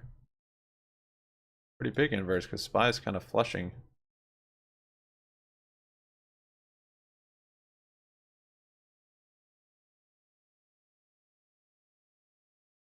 Watch from every CPU in the mill. Yeah, tons more viewers. Do it, do it, do it, and like on all those. Well, I guess those different accounts, but yeah, load up those servers. So I'm following Aptera, and they're doing kind of an interesting, kind of a clever way of raising money. They're trying to raise money. They've got tooling ready. To start manufacturing, though, they need 20 million. Well, so they have a grant from California, and the way the grant works is they've won the grant, so they had to compete for it, and they won it. So now if they spend basically 20 million, California will give them back 20 million. So right now they're trying to raise that 20 million, and then so that would give them 40 million. And then they would just need 10 more, basically, because I think they said 50 million, and they'd be totally set for production. But anyways, the way they're doing it's kind of creative. So they have Class B shares, so you can invest in Aptera, even though it's not public. But now, to help get that 20 million, so they can get the $20 million grant, they've come up with a leaderboard for investors. So the first 2,000 cars they're going to produce, they're all going to be the same. So this is like their launch edition, basically. And yeah, if you want to get different options or whatever, you just won't be in the first 2,000. So now those 2,000 vehicles, they're going to prioritize who gets them based on their investment. So maybe a little sleazy, but I think it's actually pretty clever. So they have a leaderboard. So the more you invest, the higher up on the list you'll get. You'll get basically. Oh, let me see where it is. SPY's coming down here. Wow, they've almost already raised $1 million. So they just announced this on Friday. So here's the leaderboard. There's SPY. Wow. Why is it that support? So they raised 921,000 from 81 investors, and then here's the leaderboard. So top place is 31,000. So far they will get the very first one. So whoever's on top here is gonna get first one. It's just gonna go in this order. Investors. Wait, currently only shows new investments. Oh yeah, so this is just new investments, right? Since they've implemented this since the 27th. So they've raised almost $1 million over the weekend. That ain't bad. So the minimum investment to even get on the leaderboard is 10 grand. And you can invest as much as you want. But I think they must be diluting somewhat to be just offering these shares. I'm not quite sure how it works, but my assumption. I'm going to bed. Okay.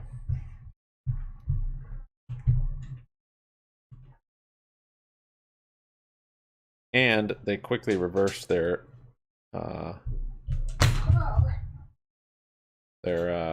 plan to not do DC fast charging. So they're doing a pretty slow DC fast charging, not the fastest, but it still gives you, I think, 400 miles? Yeah, I think 400 miles in an hour. So just because the vehicle's so efficient. Kind of cool. GM moved to the right a bit. That's pretty good TA, man. SPY's hit right at that support, hit it again. And GME did move right. That is correct. That is correct. There's GNS, Carvana, all kind of hanging out VWAP. Same with BBBY. I'd like to see a flush here on SPY. Personally. So going to be a big one as far as logistics go and the health of the overall economy. We tie that in quite a bit. But I wanted to look at a strategy because, you know, the option market's pricing in what? A plus or minus $10, $11 move in the shares, Kev. I mentioned implied volatility elevated. So I looked at a strategy that takes advantage of a move, but you really don't have to focus on direction. You focus on what the option market's pricing. Bottom looking candle on SPY. Become profitable on this. So we looked at a double calendar position. 2 minutes left to close, 1.5. February 3rd weekly. Double calendar. Strike.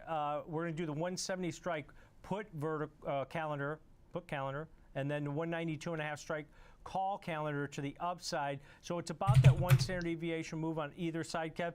You're roughly paying a 70-cent debit, buying the Feb 10 options, selling the Feb 3rd weekly options.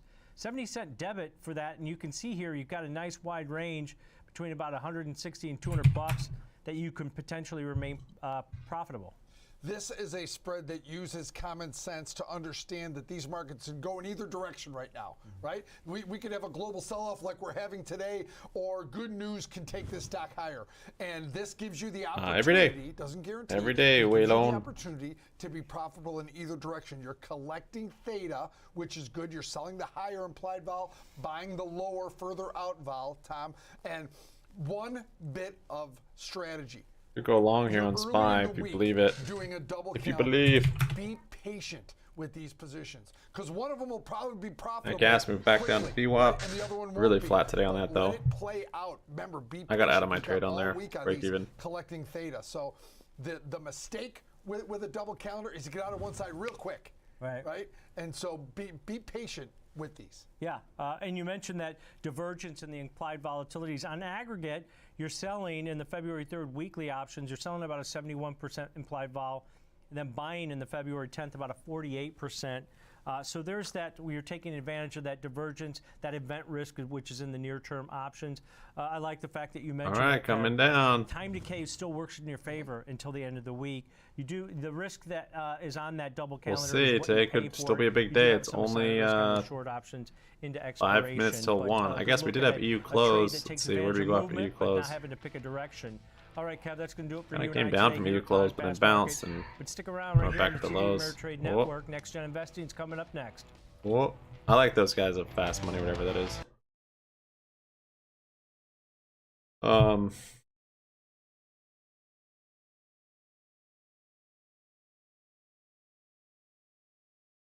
bounce again.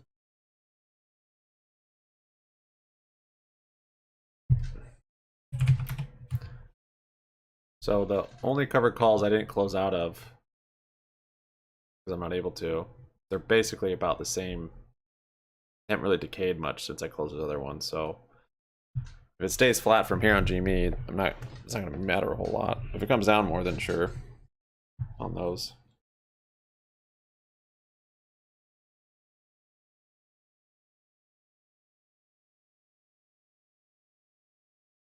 Yeah, you can learn a lot.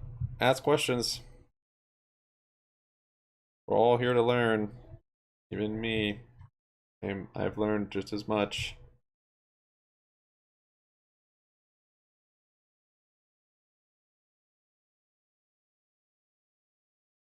GNS breaking VWAP. Pretty big flush here.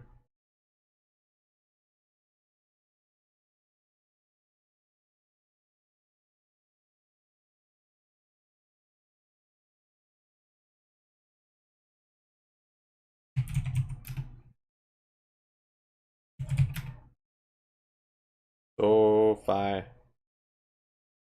Everything's right at VWAP.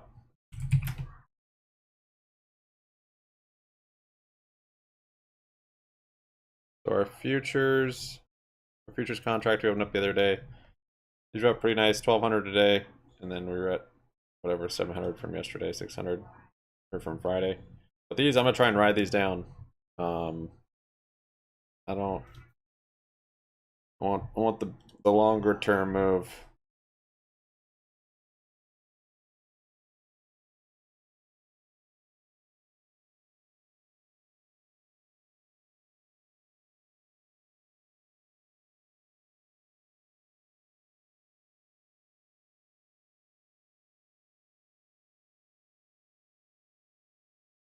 It looks like it might flush through the bottom.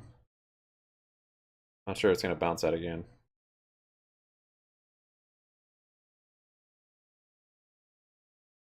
Thank you guys for your likes. I appreciate it. We got 39.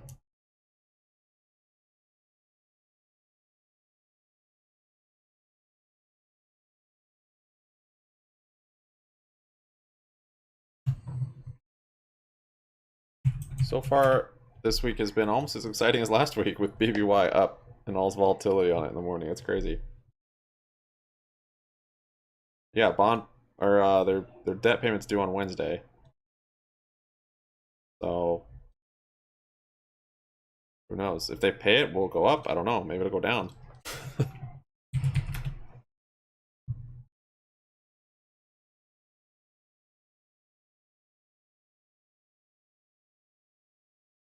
The SoFi cover calls were only up 9%. That thing kept rallying.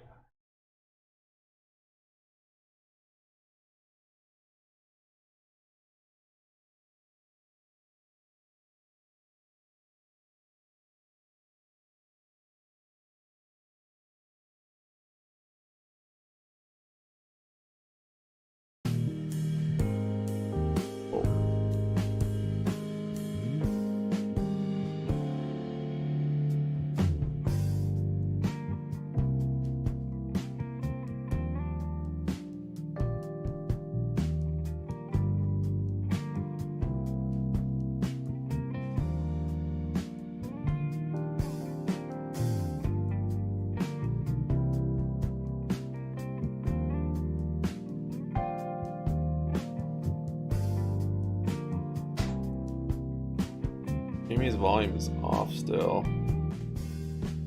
Oh, there's the flush on SPY, new lows. See if it's a false break or if it keeps going. Probably this 401.47, I would imagine, be the next spot down. This isn't just a false break. GME's turned off.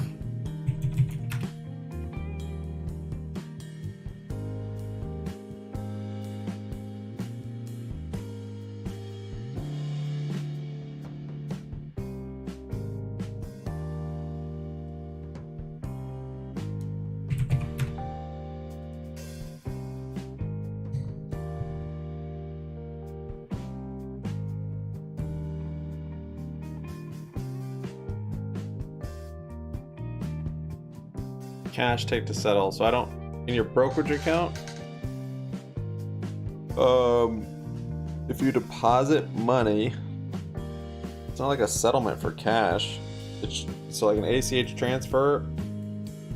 I think that's the timeline you're looking at, right? I don't think there's a settlement period. I mean, there is for closing equities and stuff. I think it's still T+2. I think it's still 2 days. So if you deposit money, you're on a cash account. It's been a while since I've done that stuff, so I think you're probably 2 days. Now, Robinhood had like different type margin accounts. So if you made a deposit, you could get some buying power immediately. I don't know if other brokerages do that. They probably do to some extent. Probably not the full buying power, maybe a portion. And then, yeah, the rest you can trade once it settles.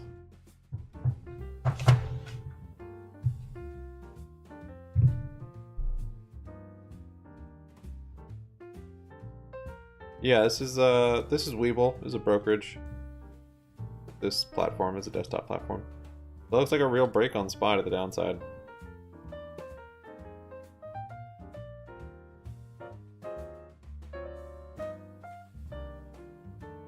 $401.47. Couple soft levels like 401.10, but probably more that 400. Or no, 401.10 is actually legit. 401.47 is not very legit. No, that's that. Wait, what's the next one? Oh, that 454. That. Oh, that was post market. Never mind. Yeah, that one's pre market. So probably 400 is the next major level. We break through these.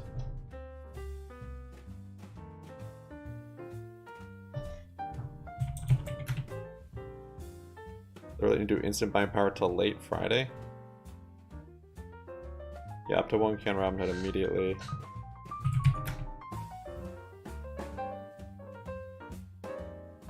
It is a pretty UI. It is pretty. I mean, they've gotten a lot better, like this, as far as their charts and very capable.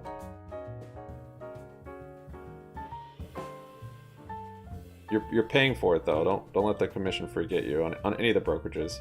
In fact, Robinhood's probably one of the more expensive ones because of their fills, their payment for order flow, and just the way they make money. So you're not paying for commissions, but brokerage is making money, and you pay more on the fills in that one than you probably do on commissions with another brokerage. So yeah, but maybe it's worth the UI. I'm not sure. You have to decide.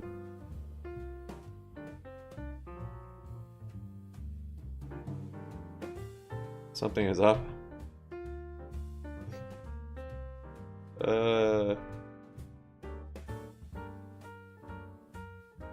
You cancel a trade? Yeah, you're probably gonna need 2 days for anything like that happening.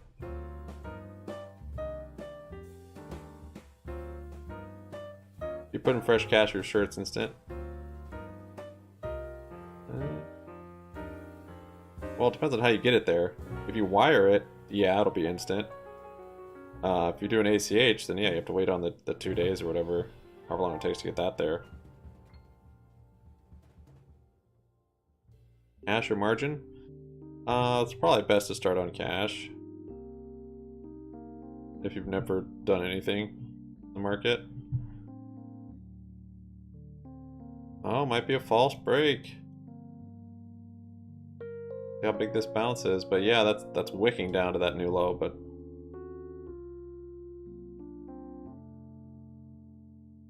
bouncing out of it now. See, these are the things that sometimes get me. Going short here on this break, but it's just a false one. Why just trading this range would have been best. This low going long, VWAP going short, and then going long here. And then if it does continue to come down, then just have a stop limit or something.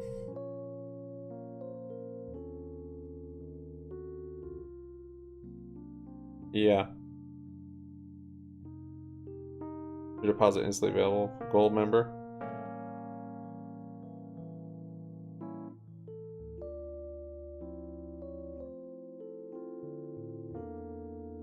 They stop that. Yeah, people.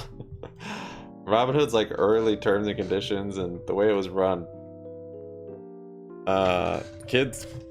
I say kids because they were the ones that trying to like hack and find little loopholes. Anyways, kids found out quick ways how to take advantage of Robinhood's the way they were operating. I remember people getting like crazy margin and leverage. I don't remember what they were doing. It was with options, but they kept. What was it? Oh, maybe it was with covered calls or something. Yeah, I think they could buy if they had a stock that had a bunch of they could get a bunch of margin on. They would get it, and then they'd do like all covered calls on it, and then it would give them back all that margin buying power, and then they'd get the premium from the covered calls. I don't know. There were some crazy arbitrage plays that people were doing with Robinhood when it like the first year or whatever it came out. I remember seeing posts on Wall Street Bets of guys with like a couple million and like somehow money from their original like $10,000 account. What the heck?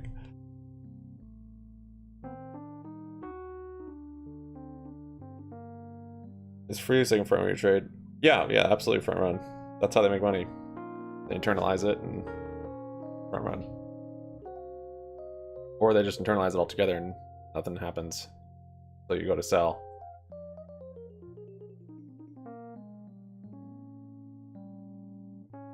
I'll keep wandering.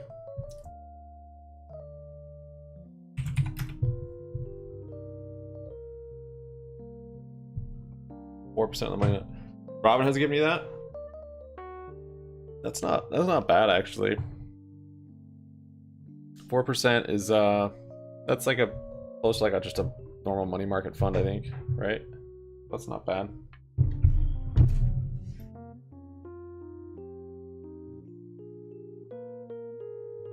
More expensive options? What do you mean expensive options?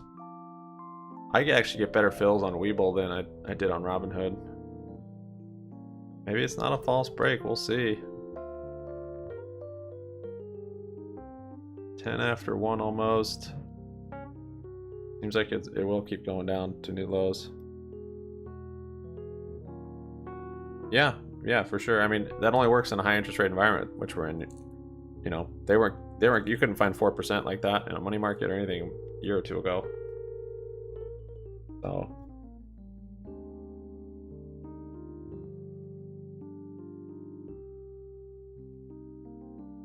Boeing to expand 737 MAX production, adding production line in Everett, Washington, beginning in the second half of 2024. Well, looky there. Ravana holding up. GNS actually came down a bit, broke through that VWAP.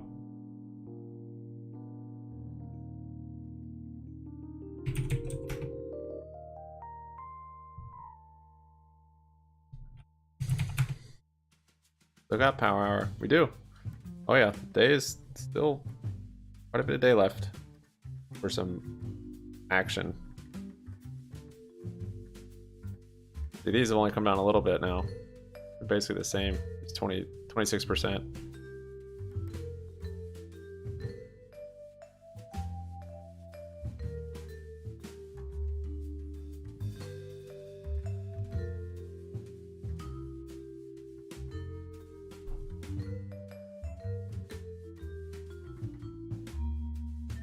What are you guys saying? Up 6% from a year ago, and McDonald's is expected to be the first All right, it's major bouncing now. restaurant stock to report this quarter. So any update on pricing and how the consumer is faring will be very critical on this earnings call.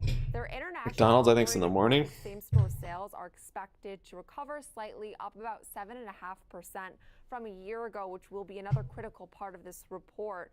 Revenue, though, overall still expected to fall sequentially, like I mentioned, after they beat last quarter on these higher menu prices. But a Citigroup analyst did say they expect a generally positive update from McDonald's, with strong trends in the U.S., an easing Forex environment, and an improvement in their exposure internationally, namely actually in Europe. So this is a company that has proven somewhat of its resiliency. They obviously operate at a lower price point than a lot of these other, say, restaurant stocks.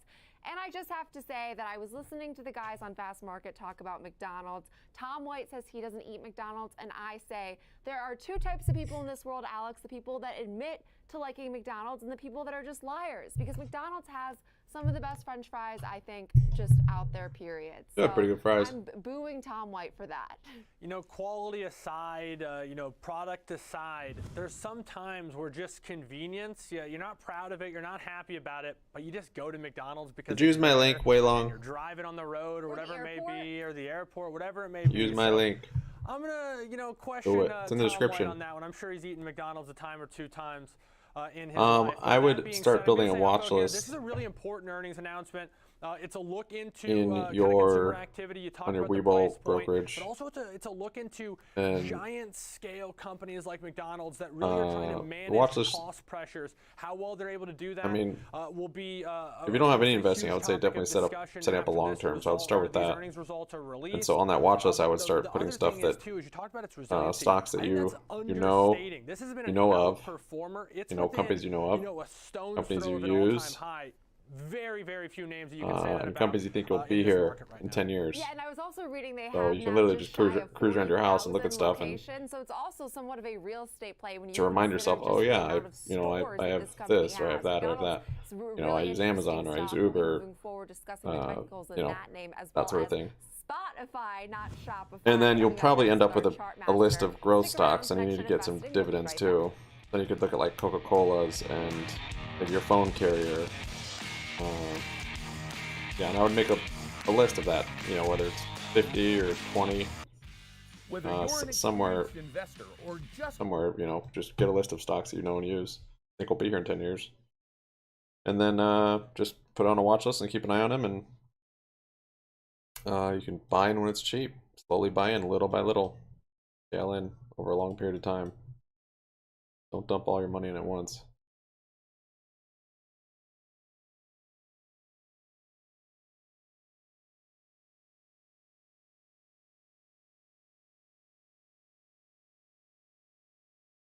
I would start just with the watch list like that. That could take, you know, that could take you days and days to figure out good companies that you use, you like, and will be here in 10 years.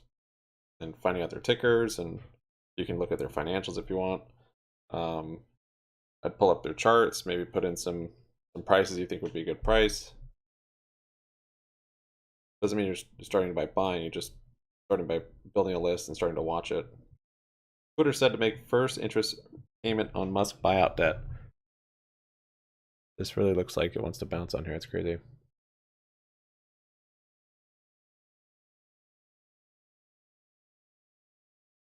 Blackstone. Yeah, I don't know if Blackstone's public. Is that Walmart's brand? Blackstone. Maybe it is. Maybe it's public.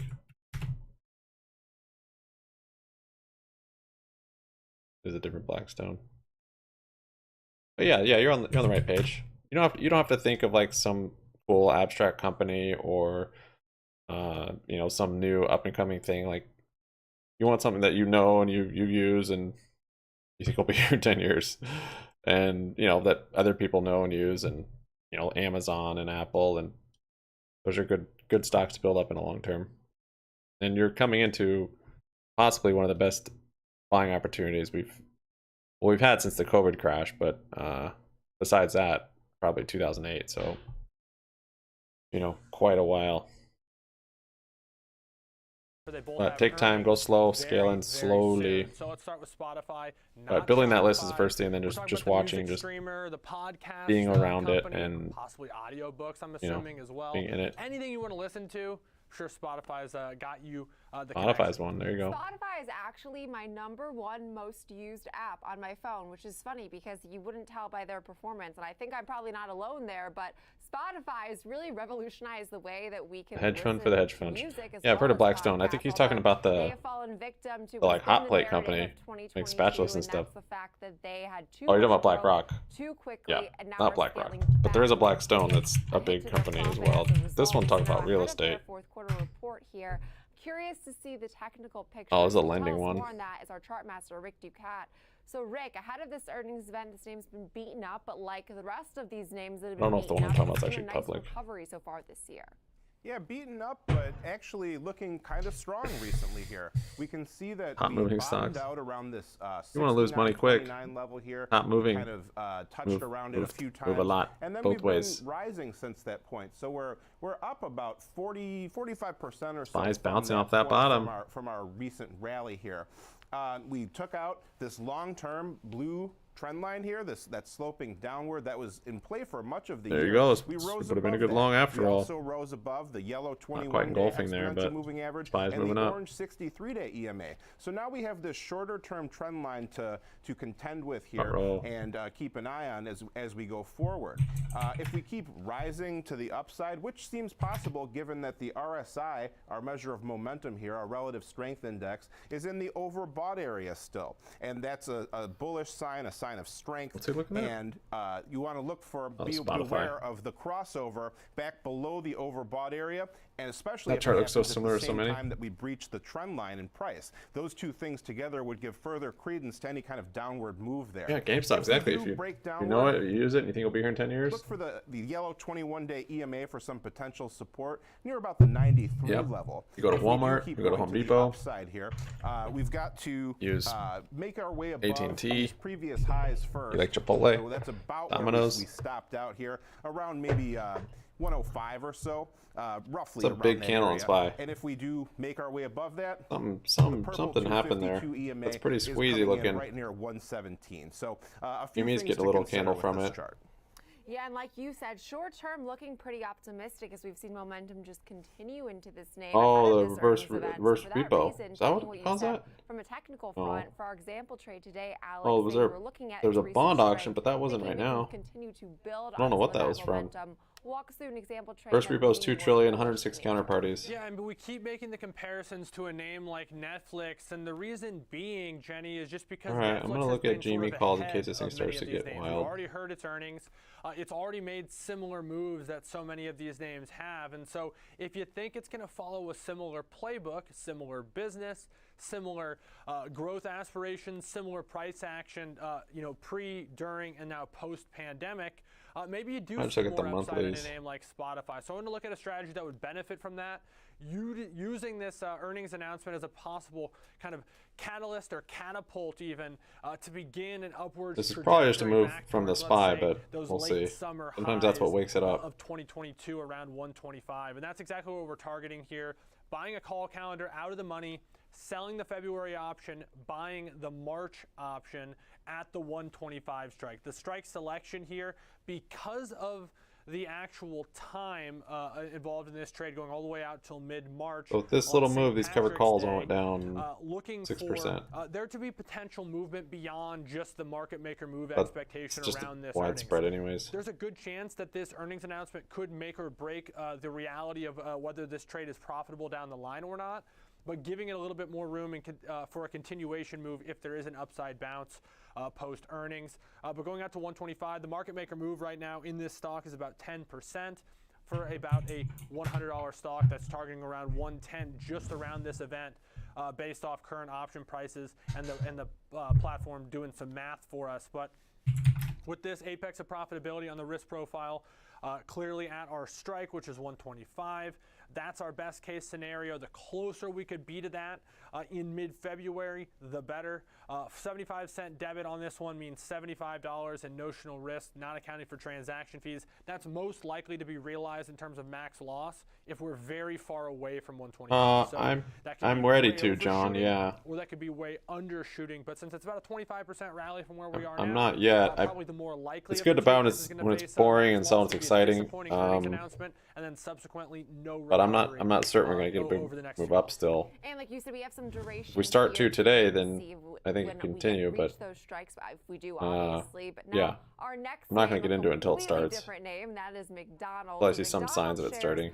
Like I did on Friday. We nailed that. We had options up 300%. But Rick, in like I a couple am really hours. advocating for McDonald's today because Tom White said he doesn't eat McDonald's previously. So I am saying I'm all in. I eat a lot of McDonald's. But I have to say, I have recently been at McDonald's, and I'm not ashamed of this at all. But their prices, relatively speaking, at least in the city, have remained pretty much on par, which is a huge upside to its scale. It's the fact that it can offer relatively similar prices while it feels like a lot of other restaurants have increased their prices. And I'd say, unfortunate for our health, but fortunately for us as consumers, it's cheaper to eat at McDonald's than it is to go to the grocery store. Yeah, that's very true, especially in a place where, you know, perhaps grocery stores aren't as readily available, fresh food's not available. It's definitely an issue to consider here. But looking at the chart, I would say, first of all, kind of ignore this candle. That was the day we had some exchange Let's all issues. ignore that. So just keep that in mind that this is kind of throwing things off a little bit. But we've got some clearly defined levels to look at here. The 262 level is around where the gap began here, and it's also where price bottomed out there. So more recently then, we've been bouncing around a little bit between that area and this upper level near 275. That's around where price topped out there and around there. But we've also got a downward channel to consider here. We broke it hasn't even made it to VWAP yet. We'll see if this continues. Right around here you can see real so consolidation day. The momentum's going down, down, so 270 level. we've got earnings, we've got data coming out, but it's out here. One thing still also bearish. is that we're seeing a little bit of bearish. I'm holding my short, but these wicks are pretty bullish. That price was making a new relative high, but the RSI was trending downward. And remember, that's our measure of momentum. It means that the momentum in this move was not going as strongly as it was in the past. So that could be an early warning sign. Thanks for thumbs up, guys. Appreciate it. We got 41 legends. 41 for Happy Money Monday. We do have, on one hand, an upside breakout. On the other hand, the momentum is slowing. So it's possible we could see some sideways price action here. 275 is the spot to beat. That's our light red line here. And the 270 level is some potential support. Sorry, that's my 2. It's not looking very good. But beyond that, we've got our yellow 21-day EMA just around that same point, 269, 270. So we've got a bit of a confluence there. A lot to unpack with this one. And I'm also, personally, not above a double cheeseburger or two from time to time. I love it. We needed that momentum to cancel out Tom's bad momentum on Fast Market. But these guys we'll are spunky today. Your technical insight, as always, Rick Ducat, our chart master. And Alex, when looking at this name, I think Rick highlighted a really good point. We have seen some strength, but momentum is waning into this report. And he also highlighted the $270 level, just about $1 below where we're currently trading, which was also actually a Stifel analyst's price target into their earnings event, which would imply, I would say, not a good degree of downside, but definitely doesn't imply upside from there. So considering this more neutral stance, walk us through a range-bound example trade. Yeah, Stifel with the hold rating, mixed technical picture. Could have gone short on that high on natural gas. And the personalities here on the TD pretty choppy, but did end up making its way down. It does down. seem to be a little bit more balanced to the upside, at least in the office sentiment. But all that being said, all jokes aside, looking at this as a potential opportunity for kind of fading market reaction. And what I mean by that is looking for an underperformance post-earnings in terms of reaction. GNS is kind of sold off more. And maybe there's not a lot of reasons, at least that are known right now, to be pessimistic on this one, given its resiliency and its outperformance and its ability to kind of deal with those cost pressures. So I looked at selling an iron condor going out to February. Give us a little bit of time in the event that we do get that big reaction just in time for earnings, and then give us a little bit of time to kind of recover back into the profit zone. But selling an iron condor $10 wide in terms of above and below our current share price of around 270. So selling the 280, 285 call vertical alongside the 260, 255 put vertical. Notably, that 280, 285 call vertical is pretty close to coinciding with that all-time high that we just got in the last few months in McDonald's. And then, of course, the 260 mark is coinciding where this most recent down move basically found support and then recovered subsequently. GME's upside to that SPY move is pretty, just more of a continuation of the recent range, that $20 wide window. But if it's done for $1.75 credit, the break evens you actually add and subtract from those short strikes. So you get 258.25 on the downside, 281.75 on the upside, and that 281.75 is going to be just higher than the all-time high at 281.67. So just barely going to need a new all-time high to beat this one theoretically to the upside. $325 in risk if it does breach our long strikes in either direction. And these options that are in the money went through the assignment and exercise process. They would offset for a $325 max loss, not accounting for the transaction fees. So Jenny, this not the most fun trade. It's actually asking for basically no reaction. It's asking for boring, and sometimes boring's okay. Yeah, I was going to say McDonald's does not trade with the same degree of volatility that Spotify does, although I think that is the reason it's become more of that defensive name throughout not only just the restaurant space, but throughout the stock market in its entirety. But we'll leave it there, but also important to keep in mind for both of our example trades today that multiple legs can lead to higher transaction fees. Short options can be assigned at any time, and carrying option positions into expiration can add risk, like unanticipated exercise or assignment. Now, coming up next, it's time for FOMO. That is it's true. been a hot minute since we've checked in with some How of these. true that is. Go down 98 cents. Go down to 98 cents. Yeah, it could.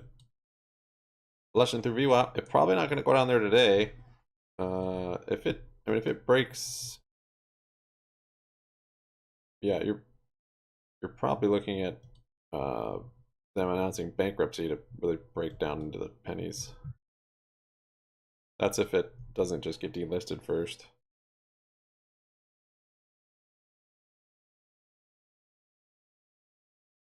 Yeah, it broke you up a little bit. Just a little move with the SPY there. NBD.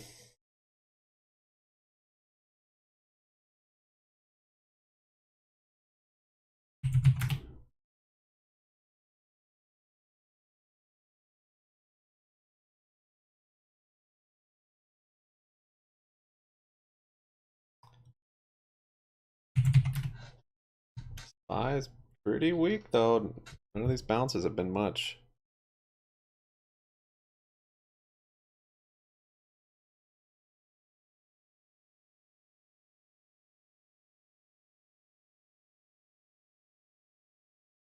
BBIG making a move. I haven't looked at that one for a couple days. There you go. Yeah, pop up on BBIG, 4%. Nice cup and handle getting formed here, huh? Maybe. This chart looks real similar to a Tear. Tear do that move? No. There's another one. Oh, what was that? Apron? Yeah, kind of like aprons.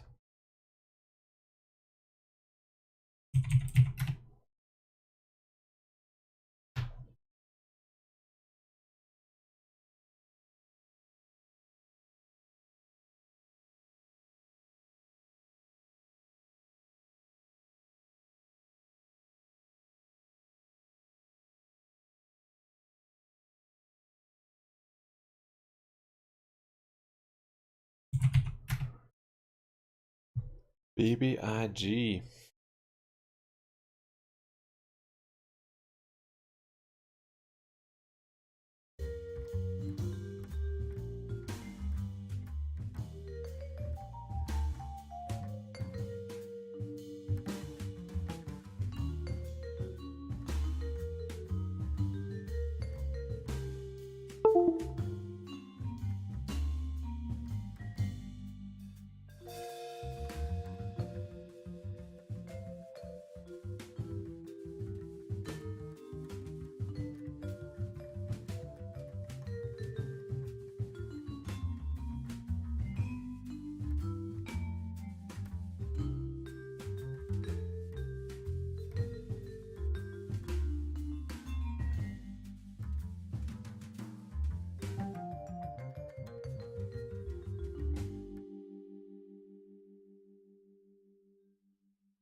Down over 4% now. That's right. Tesla down about 4.6% right now, despite getting a bullish call from Berenberg. However, that same analyst definitely more cautious on GM, which is down about 2.5%. That being said, when you take a look at the gains so far in January, Tesla up about 40% or 38% in January. No, oh, 98 cents to downside. And GM up about 10%. I don't really follow the waves very much. Let's talk about these calls. The Berenberg analyst upgrading 43 degrees. That's pretty cold for there, isn't it? $200. That's actually lower than his previous target. That's your dog that made the key. Right now is the Buy back down to its lows. He lowered his earnings Like estimate GME's by been about coming with it. 25% for 2023. BBBY getting squeezy. Price cuts, which of course were really meant to drive volume. Building a nice big cup. We believe Tesla's price cuts reflect its cost leadership strategy. He did lower his gross margin estimate, but raised his volume estimate by 2% to 35%. So the ones are moving down with it. Because of those price cuts, he moving down with the SPY. Recover with product shifting away from its California plant, which has higher labor costs, older equipment. And now those cover calls are up 37%. He says Tesla's new plants offer a multi-year opportunity in capital and labor efficiency. Thinks that it's ramping up its battery cell production, offers further economies of scale, and expects Tesla to retain its gross and EBIT margin. Tomorrow could continue the run. I'm not sure. Car makers. So speaking of legacy car makers, the same analyst downgrading GM. No longer looking at as a buy, now has a hold rating on shares, lowered its price target to $41, down from $45. So as you can see, GM trading just around $37 a share. So what, $4 upside from here. Looking for a better entry point to buy the stock, essentially. So looking to get in at a lower price, and then maybe we'll turn a little bit more bullish. Still hasn't really broken that floor, though. Continue to face near-term challenges from mass market affordability and inflation, of course. Also said that its self-driving unit, its Cruise autonomous driving unit, is no longer likely to be a catalyst for the stock because basically there's less market appetite for the autonomous driving narratives. So not so bullish on GM anymore, which, as we said, is down about 2.5%. It's down about 26% over the past year. More bullish on Tesla, which is down 4.5% today. But when you take a look at the one-year chart, it's down about 40%.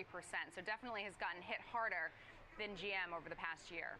You know, this Tesla note really stuck out to me. I know GM's sort of the center stage with it being earnings, but it's next gen investing. You know, we're going to talk some Tesla here, Caroline.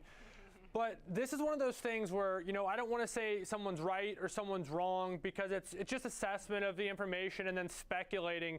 But if you were going to apply kind of Occam's razor to the price cuts of Tesla's vehicles, being that they're, you know, hey, they're making their cars cheaper now in terms of availability for purchase, sometimes the easiest explanation is just the explanation. They're trying to get more people to buy cars, right? So this seems like we're going through a lot of loops to explain away something that maybe just the most simple, straightforward explanation could just be the case. Eyes coming down here more. Time will tell, and who's to say that Berenberg doesn't on to something here? It's just another way of thinking about cover something calls. that many have basically pointed to, be like, hey, you're cutting Aaron costs wanted to 'cause you know, want, talking or about you're rolling cutting the cover cost of calls. these vehicles 'cause you just want more people to buy them.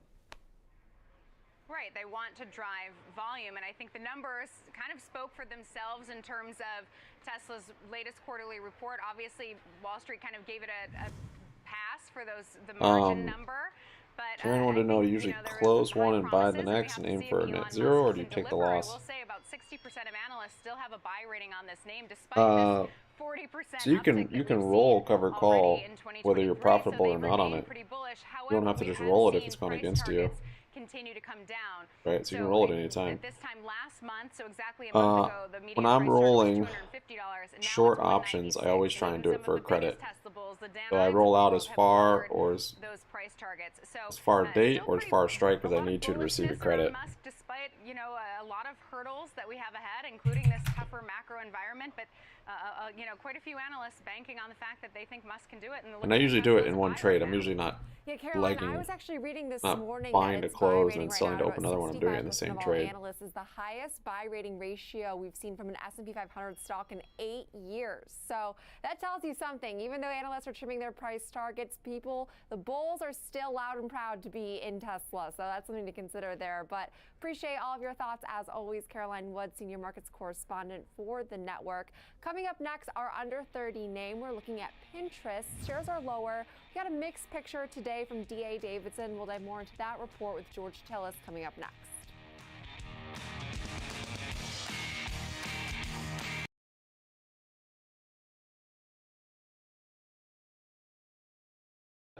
GME down 5.4%, kind of flushing through the lows here. Or what I want to do with some of these shares.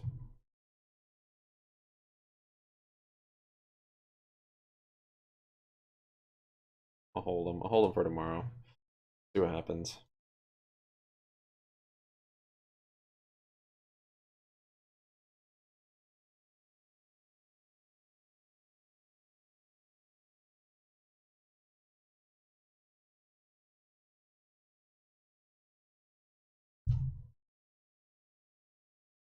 This low volume just sell off on GME like we've seen so often.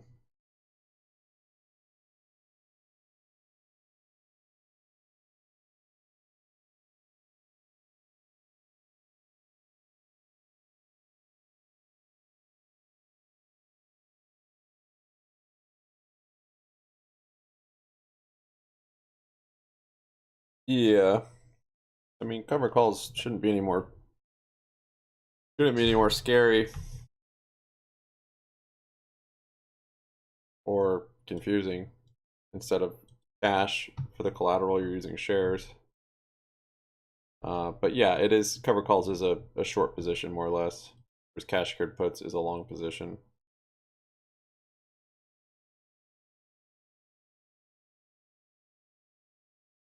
Yeah, Jamie's really flushing here. So the best time to sell calls or puts is in the morning, typically.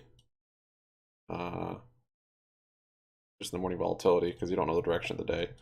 Now, like today, if you didn't sell cash secured puts in the morning, it'd probably be a better time now, or once this momentum slows down to the downside. But covered calls, yeah, I would probably wait until either a big bounce or tomorrow morning we get some volatility to the upside at least.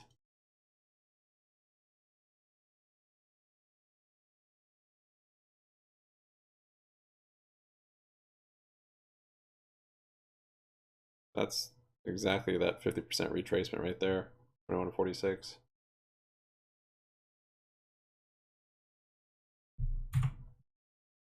that mean this has been 10% down?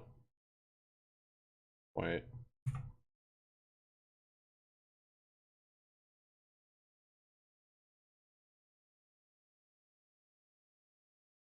Leave that up there.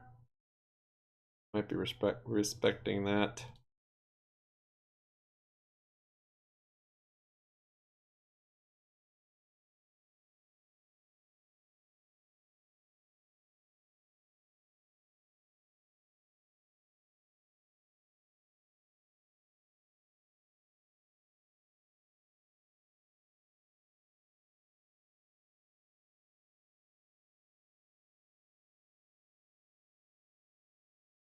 waiting to see how earnings are going to turn out for Pinterest, which effectively BBBY is get an this interesting flush? situation A little bit, for a yeah. company.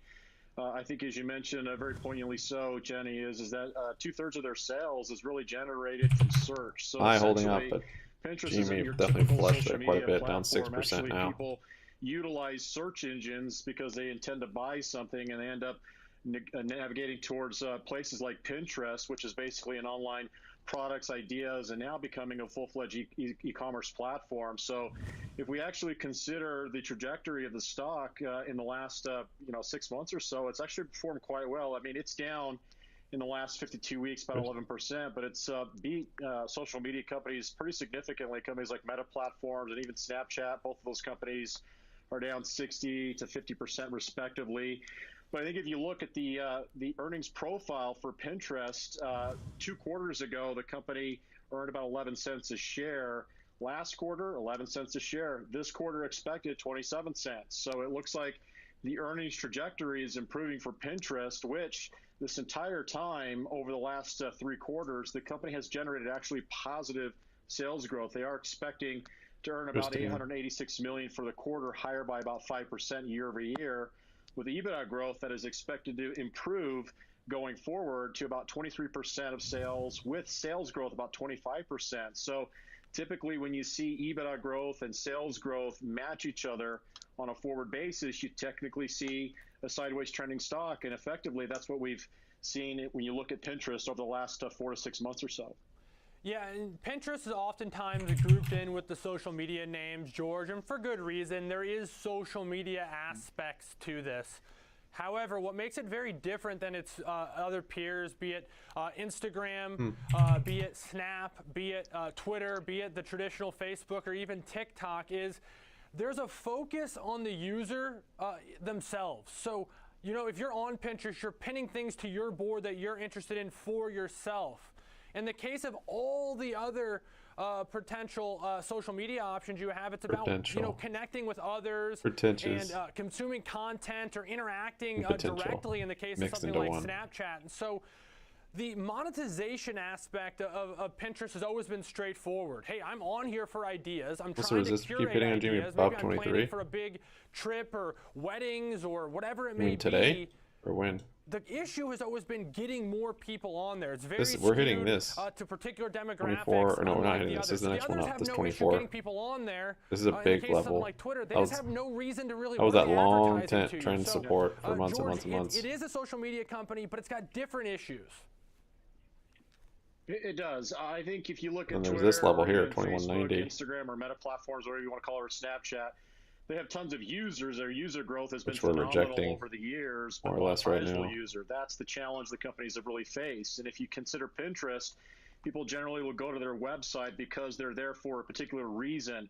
I don't think they're correlated. No. To either posting something they like, or effectively GME and GNS. Purchasing something. So what I'm trying to say here is in agreement with what you're saying, is in order for them to monetize users, marketers, and of course advertising companies know they can actually get more dollars spent on a per user basis, despite the fact that the number of users may not be growing as fast as companies like, let's say, Meta at the lows still. Snapchat.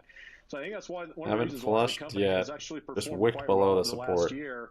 Effectively, 5-minute advertisers candles. know and have a little bit more targeted visibility when it comes down to spending on that platform versus some of the other platforms like Twitter, for instance, because we don't necessarily know how many are real profiles versus fake profiles, but essentially tracking ad spending is more difficult on those platforms versus Pinterest. So it'll be interesting to see on the quarter. I think D.A. Davidson is actually spot on here, just because we are seeing effectively revenue growth that's still in the mid-single digits. But if they beat estimates, you may end up seeing the stock move considerably higher.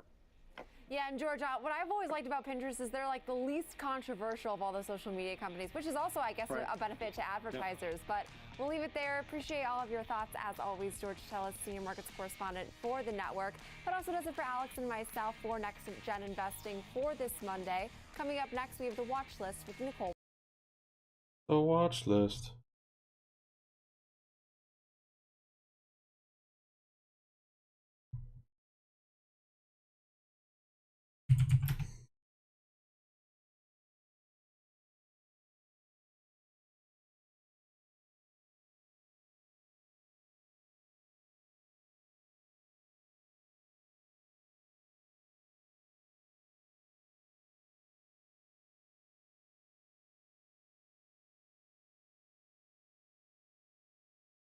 I'm holding on to the shares on margin for now. So hopefully we get a move up tomorrow, but if not, I'll be taking probably a little loss on those because this will probably just keep coming down otherwise.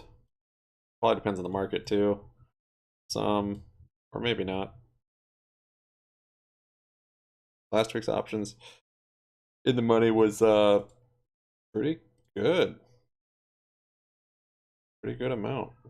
Because yeah, we closed up near the high also. We closed above that, what was it, 22? What was it for?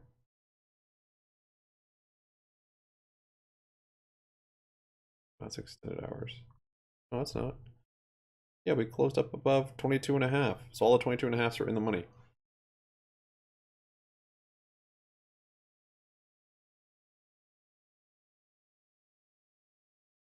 Just bouncing again.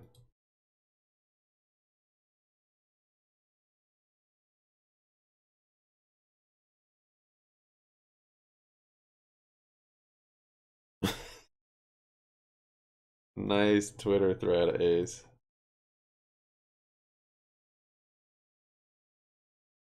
Can't wait to gamble today. Literally shaking. That's called dedication. Thanks for the dono, Ace. Appreciate it. $10, man. Legend with your flying pair.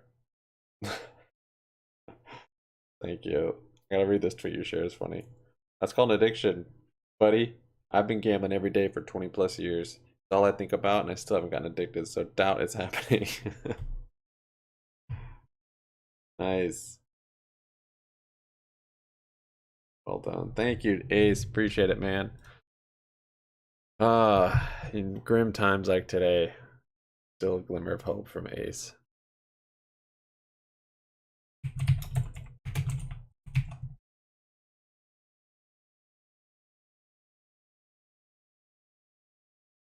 Can't remember the sound that was going on here. That's just what I imagine he's making.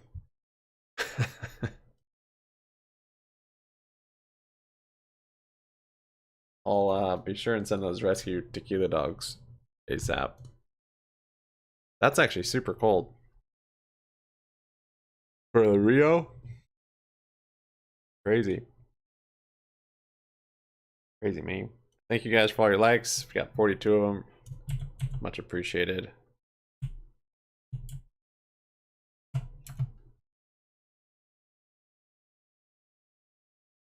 SPY's bouncing right on that 50%, I think. Isn't that 50%? I believe so. I just drew the fib from this low to that high. Doesn't show it here, but this is the 61.8, is that what it is? And the 31.8, 61 or whatever. And here's 50%. So the next move up, but I draw it the wrong way. I did. I draw it the other way and see what we got.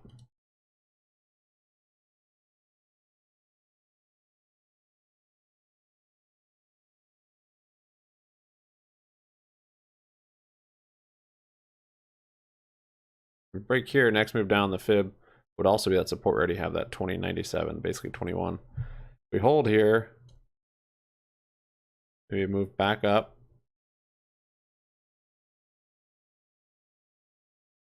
$22, which probably will happen by end of day if we hold here. I could see happening, or 2193 area. And then tomorrow, maybe back up to the high. If we break that, the next level up is 25.99. Let's see where that is. Yeah. Kind of right in that equilibrium, right in the middle basically of that 3-month range we're stuck in.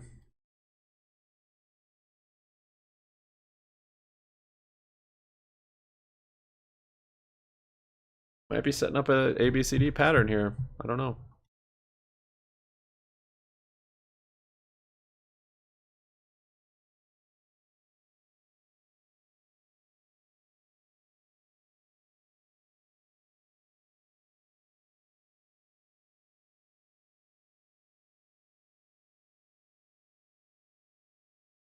is with us, Senior Portfolio Manager, Head of Fixed Income and Macro Strategy at New Edge. Well, thanks for being here. Great to be here, Nicole. So I was just saying how basically 2023, I mean, it's been a winning year. I think I finally ingested that drainfly. Invest I think is he's having down its the best hatch and month ever, with names didn't like digest Coinbase it. up 60%, Tesla up 35%. Are we being tricked and fooled here? It almost feels that way, right? It's kind of unnatural to have these big gains so quickly. Now, we could relate it maybe to the tax loss selling that happened in December. That there's a lot of data on that, and that people came back and looked at it saying, okay, I'm repositioning. I still still all holding these that stocks, support I that like low. these That's crazy. positions, and they're now cheaper than before. Then there's this view that the economy may not be in a recession right now, or may not get into a recession that soon.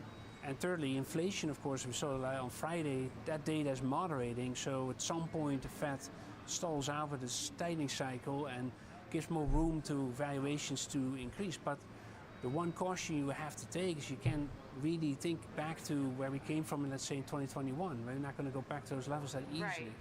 So these big gains here up front are a bit too fast, too quick, perhaps. And we'll have to watch how this goes with the Fed on Wednesday and the earnings following by big tech companies. You mentioned a couple of central banks. I know we heard from Bank of Canada, and people are wondering if maybe the Fed will take their cue from Bank of Canada and really signify that, a pause is coming. I don't know what people are hoping for. I mean, most would say 25 basis points on the February 1st, but then what? Yeah, and I think you want to take the Bank of Canada not fully to its word, because it was somewhat cautious in its statement. And that's what the Fed will be too. The inflation picture is not exactly at a point that we say, okay, you're just going to be back at 2% in no time.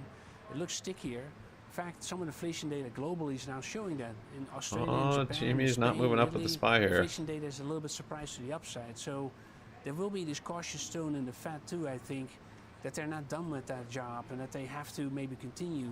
And this will be the fireworks on Friday, but on Wednesday, is that if Powell signals like this is the next series of rate hikes instead of we're stopping in March.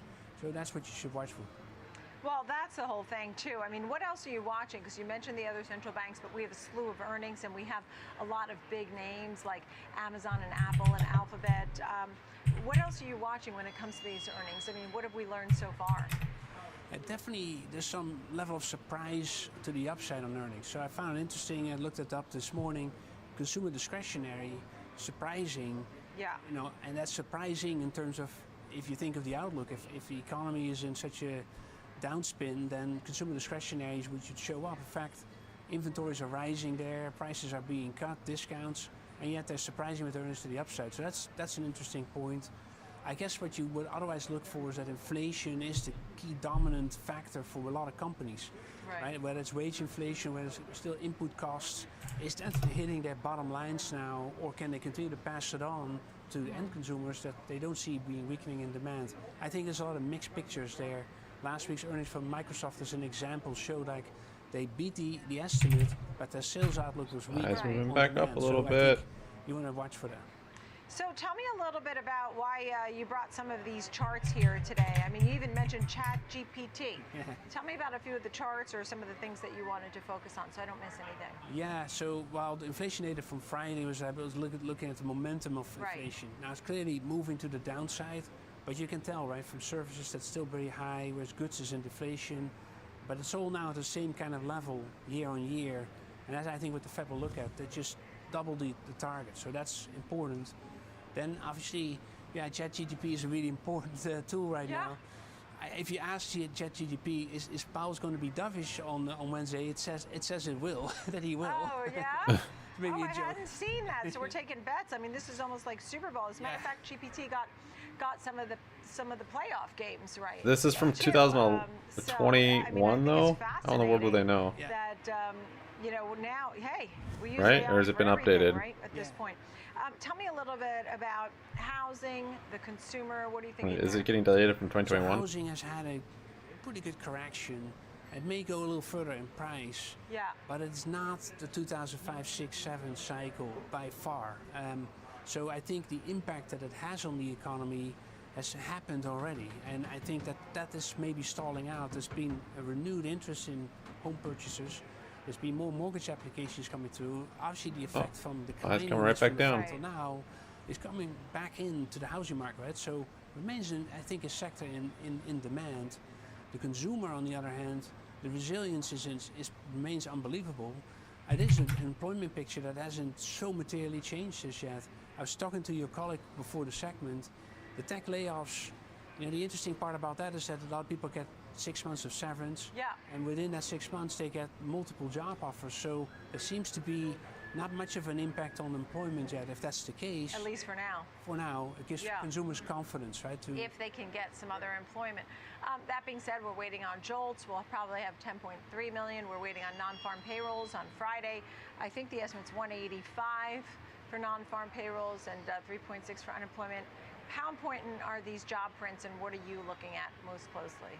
Yeah, they're all important. I think the jolts into the claims into non-farm payrolls give us the updated picture from the fall, from let's say December. Wow, the pretty big candle back to the lows. January. I think what's important is that the weather effect hasn't been so significant.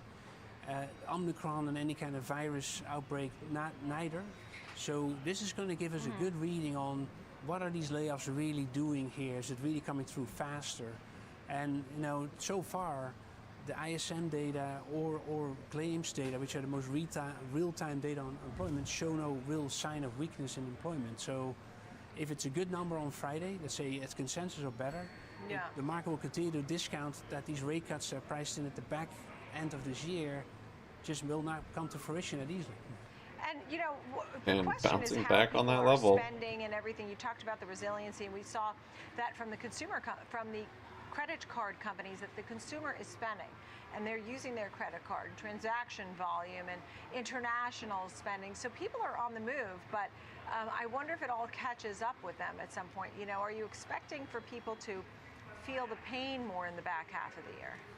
So one data point that came out is that people, at least there's delinquencies on auto loans that's coming through now. Right, good one. And that I think it's interesting to watch because, you know, people have been rushing into buying cars during the pandemic in a major way, right? So that's part of their credit balances is that, aside from just buying discretionary consumer goods. So I think it is a risk to the economy if the credit balances stay too large and those delinquencies in one sector like auto loans start to become more accelerating and feeding through.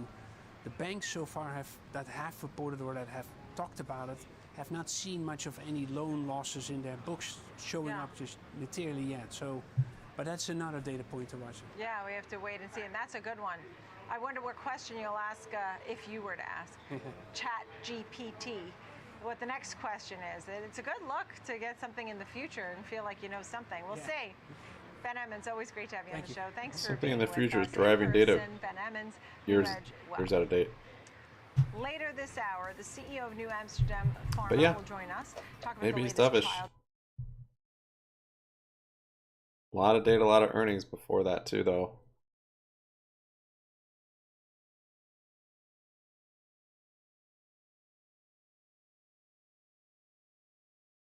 GME sitting at that 50%. SPY. Okay, now SPY's flushing through that level. Need a little jazz for all those that have calls.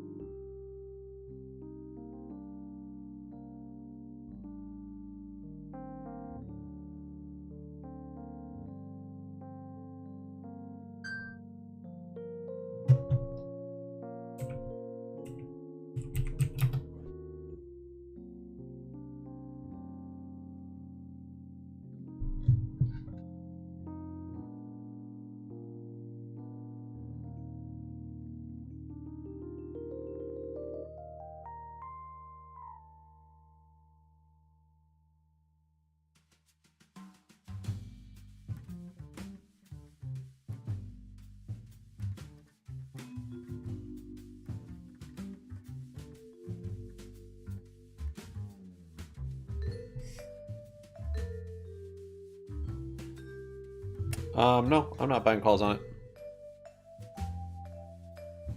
I would like to see a move like Friday. If that starts happening, then I will. Basically, we got that on Friday at 12:25. Inversing SPY and volume picked up. and started going green.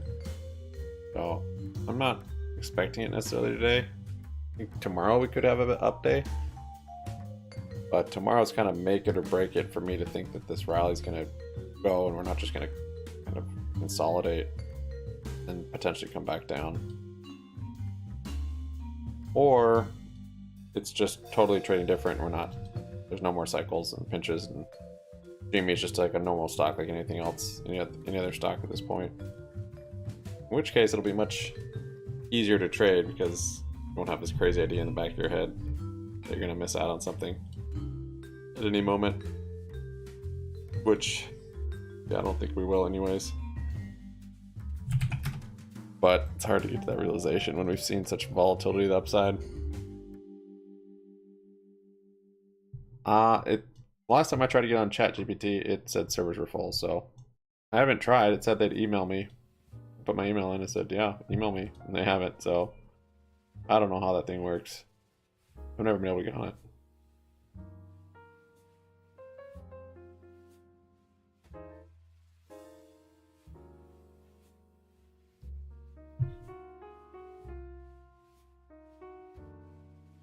Can't believe how low nat gas has come. It's actually crazy. Just now, as I'm saying that, it's actually flushing down to the lows. Maybe a good time to go long, catch the upside, catch the bouncy bounce.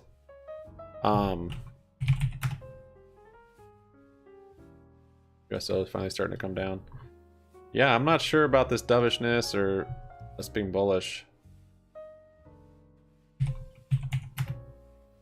This very well could have been the top.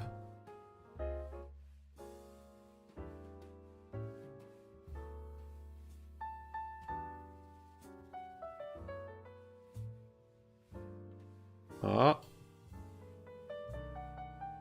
There's an RSI divergence also on the weekly. Wait a minute.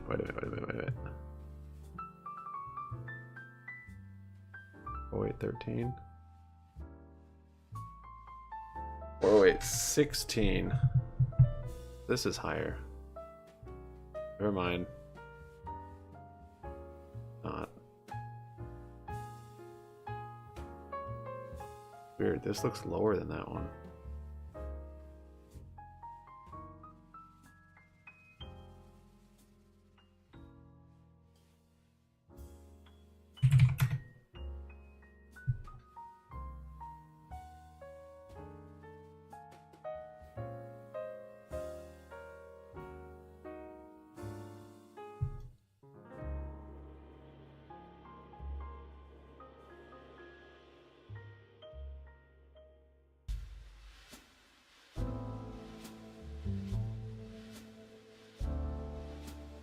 Opportunity. There was a tremendous amount of damage done. All right, SPY is now coming down below.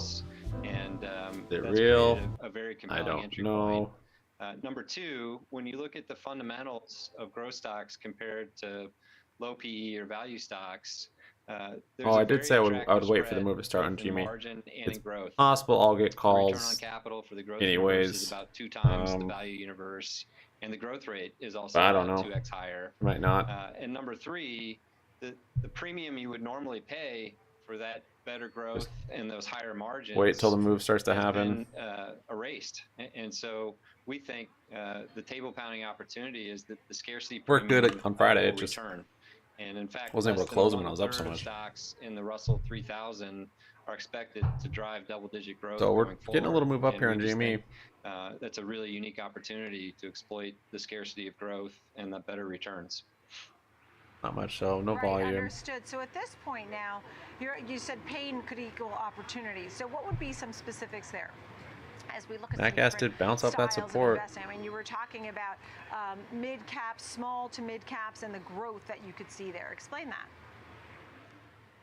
Sure. I think as you enter into a more turbulent time, I think the market will reward better fundamentals and resilience.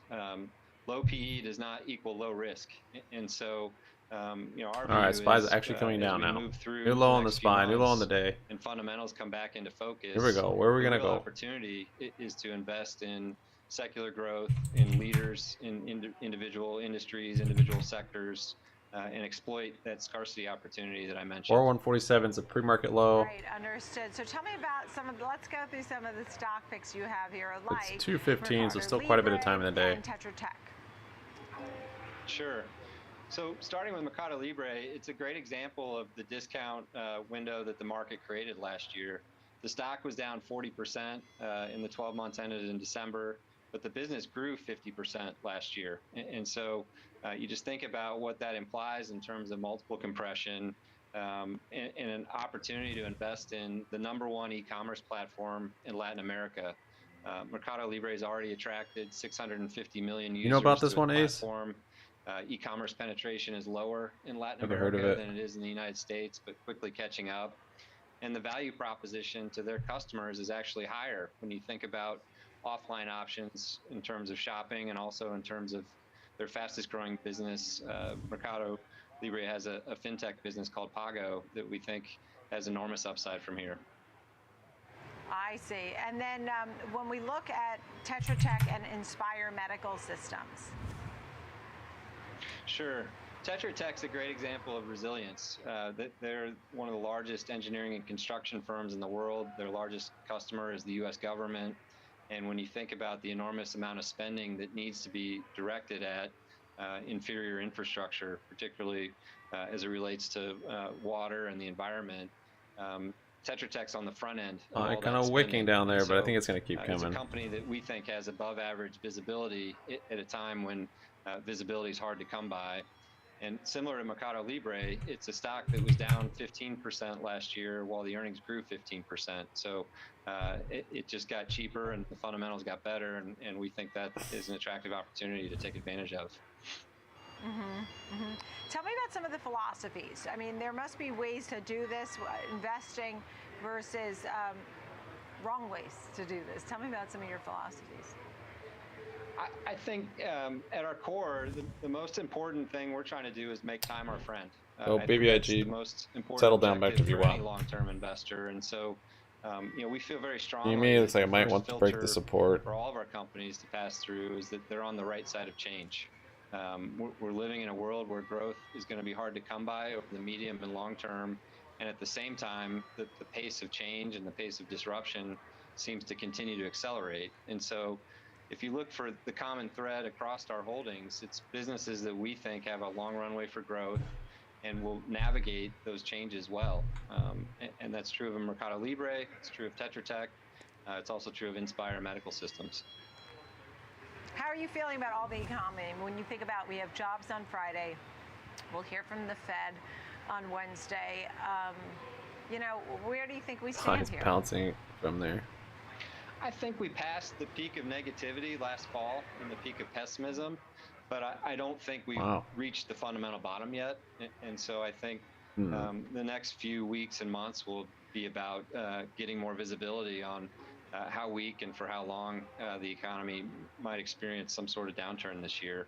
But the interesting thing to us is a lot of that already got priced in last year. When you look at the earnings reports so far, and we're only about a quarter of the way through, you're seeing a pattern emerge where stocks are up on disappointing news, and I think that's something. Thanks, John Rodriguez. Is appreciate really it, worth man. Paying attention to. It's For your generally little a good indicator lemon heart that, eyeballs. We've reached the peak of pessimism. Thank you. And that's why you're Very looking generous. to growth here. Mike, great to see you.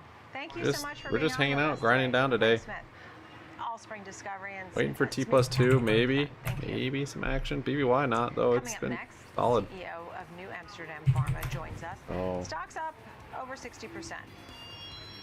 And some encouraging data from the high cholesterol treatment. New When I Amsterdam say Pharma? up over It is a lemon. Yeah, I've accepted that it's a lemon. Oh, you know about that Mexican e-commerce company? It sounded like he said Nacho Libre, but I don't think he's saying Nacho Libre. I don't know what he's saying.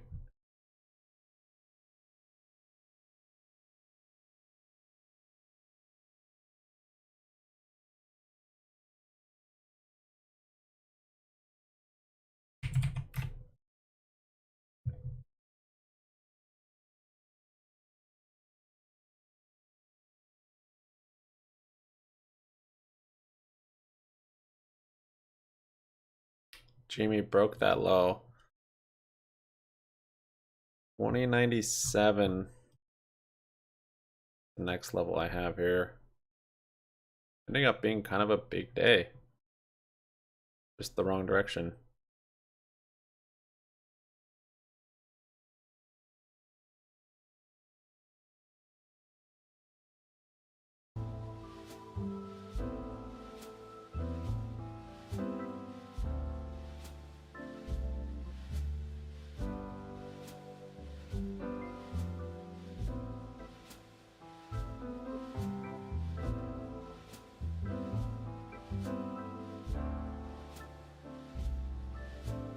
Okay, SPY's coming down further.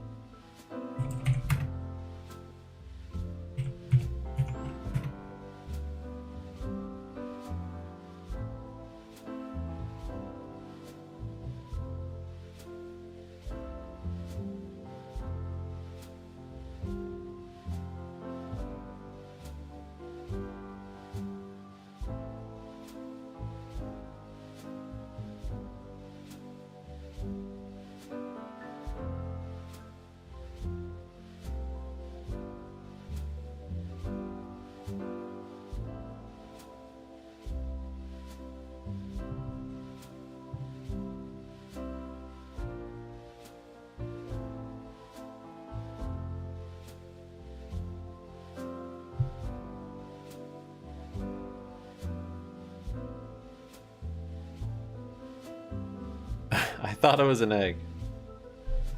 It looked like an egg. But then the you guys so graciously pointed out the leaf. Leaves don't grow on eggs. Not a healthy egg, at least.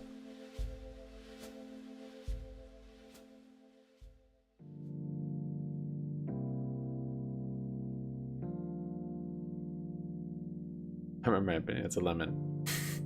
Yeah, but that was you, John.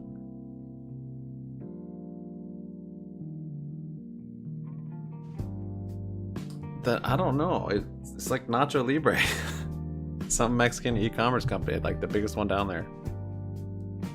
Not sure what it was called. Let's come down further. GME's bouncing a little bit. See if you're getting velocity to the downside here. And a very large market opportunity all the way through regulatory approval in 24, 25, or 26. So, and that's the timeline, right? 24, 25, or 26, because there's no real clarity until all of these things happen in the way. Marketo, yeah. Marketo Libre. Yeah, that's similar to Nacho Libre. Showed the reduction of the bad part of the cholesterol. Is that correct? And now you're in phase 3? Tell me more about it. Mercado Give us more details on that. Libre. Yes, That better? We have a drug called obicetrapib. It's a Mercado. CETP Mercado Libre. inhibitor. It blocks the transfer of cholesterol, bad Is DHL delivered? cholesterol to good cholesterol. So it really ends up lowering. Yeah, the they were bad talking about cholesterol that company. and raises the HDL cholesterol. But the big thing about new science has been developed. It's all about lowering the LDL cholesterol.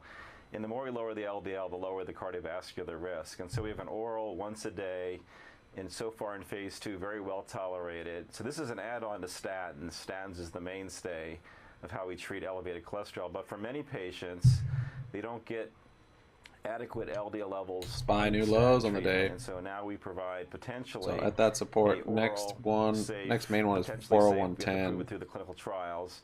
That should be a pretty solid support. It's quite effective. But SPY's just been which is a so big slow deal today. for many patients that need So melty. further LDL-C lowering. Right, and you use this along with the statin. It's great news here for folks in the big picture, as you noted. When you have the bad cholesterol, the LDL, that really can cause all kinds of cardiac issues and more of all sorts. At this point, you said you're well capitalized. What kind of capital? What's the capital being used for more research and development to get these trials along, to get through this phase 3 trial? I mean, what does it entail? So, we have approximately $450 million in the bank, which is needed because we have 2 large phase 3 trials, one with 2,400 patients that goes for a year. Down here. Another one with 300 patients also goes for a year, but most importantly, we have a GME not getting pulled. cardiovascular holding that outcome 50% trial retrace called for the most part. which will take 4 to 5 years to complete. Yeah, Libre. And these studies cost a lot of money, and it's why you see very few, cardiovascular biotech companies, because it takes a lot of capital, a lot of time. And we're excited that we have investors who appreciate. All right, the so now it's fact broken. That, with a drug, pre-market lows. Pipeline, but with enough cash to get us to the finish line. Pray for they're hurricane invest buildings. and hold for a long time, which is what's needed Permacalls. for these type of companies to create value. And JH trades. And what's the relationship? Mexican Amazon. I mean, is it very competitive? Is it I mean, friendly with all you the get big delivered in pharma Mexico companies that we know so with well? Amazon too, though. Are you learning from one another? Do not you as work popular as together? that one. Do you maybe is this maybe a takeover target at some point?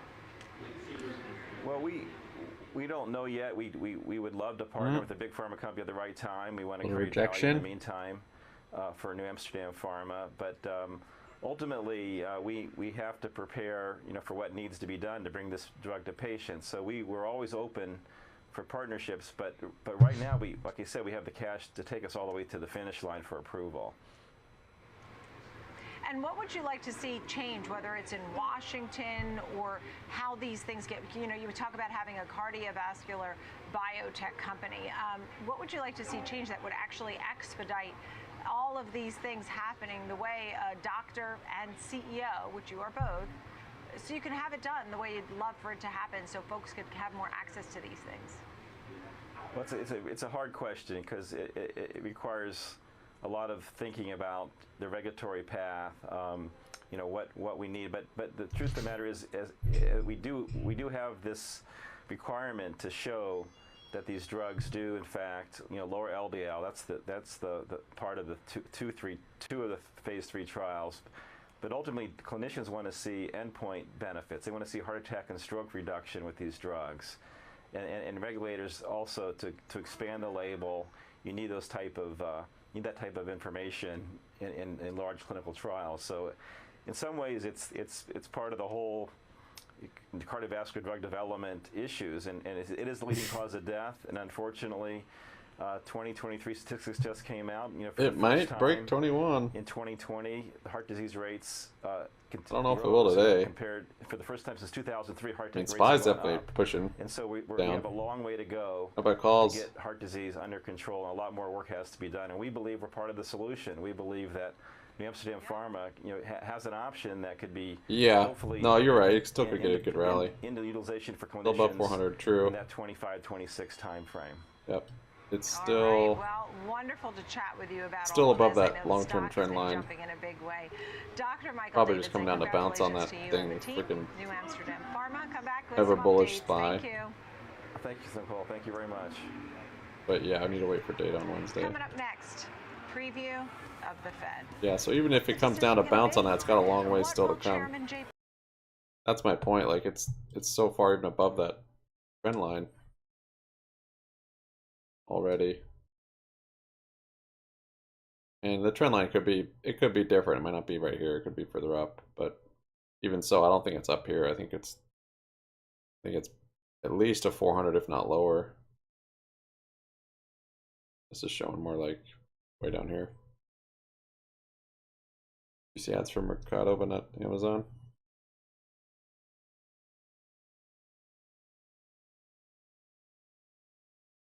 Shipping, maybe. I'm not sure.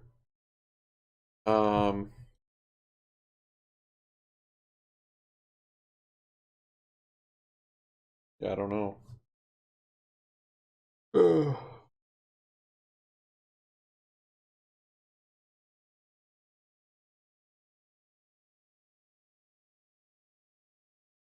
Yep, sometimes it's a blessing we're not able to trade.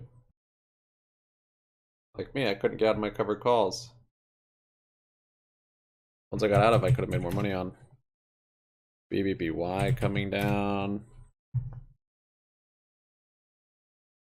We're oftentimes the enemy of our money. Just touch it, touch it, touch it, touch it. Don't let it grow. More with long-term stocks, but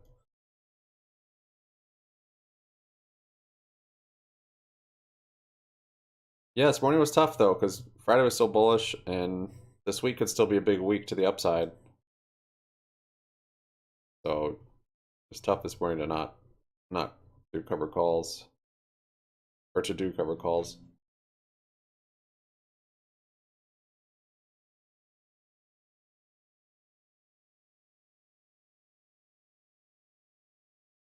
Yeah, if tomorrow doesn't start ripping up, I don't know. I'll probably close some of my shares. There is kind of this RSI divergence on the 4-hour,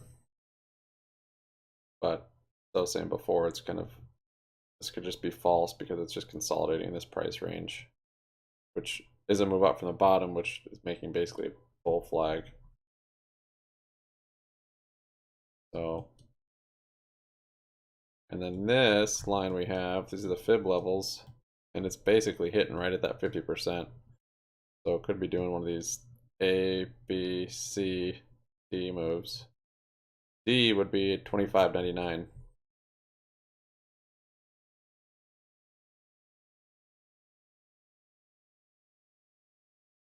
I say it's coming up a bit. 4136 was the support. Moving GME up also. Oh. BBY getting some.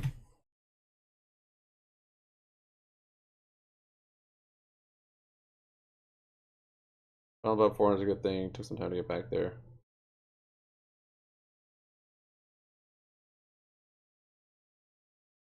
Yeah.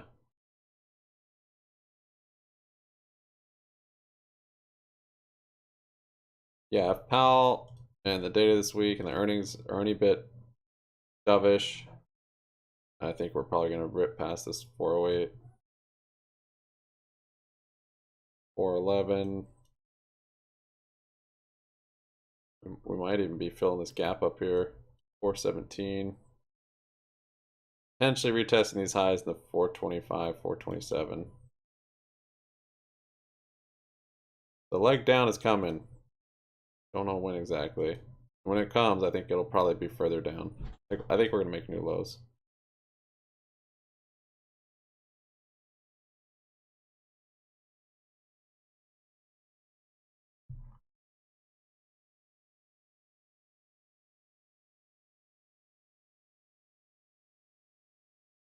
So I might close my short on SPY right here, actually.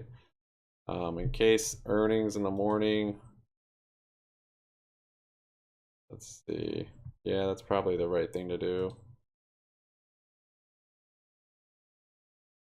Still bearish on it, but in case earnings and stuff are good.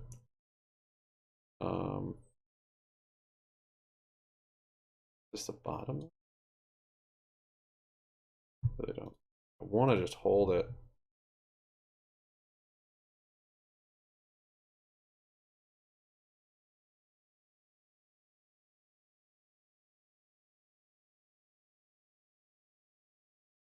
Really do just want to hold it.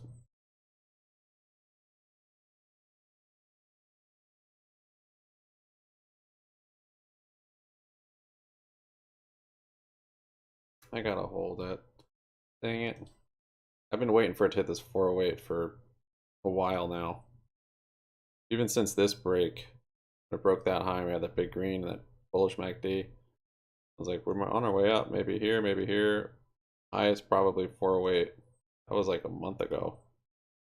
Yeah, it was the beginning of this month. I just went with my gut and listened to that. Listened to myself then. Just held volatility. This was a big drop, but and now we're at 408 and I'm shorting, so probably should just hold. Just stick with it. Probably get some upside in the morning with earnings. And we'll see. Possibly another big turnaround move like we had right here, but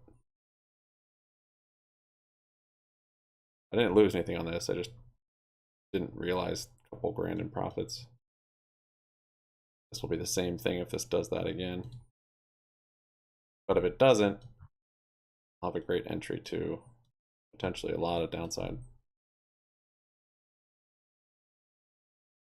And taking myself out of trying to time the market as much as possible because I already have an open position that's up.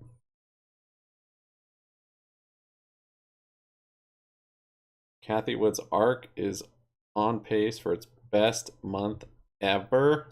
That seems actually crazy. Which one? RK?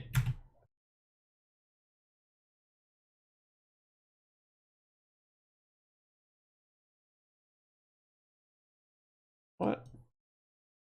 Yeah, right. Look at this month. Yeah, I remember these weeks and months where this thing was just like squeezing basically with Tesla.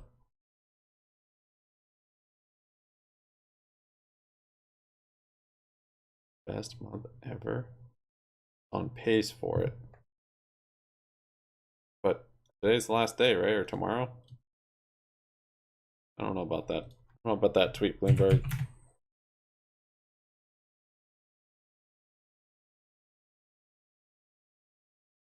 Carvana broke up through VWAP. So the upside with some volume. Might see some new highs on there. Yeah. A lot of volume today on Carvana. Genius. Holding up well. UIG still holding above VWAP. GME still holding at 50%. So I went long on 3 mini natural gas contracts.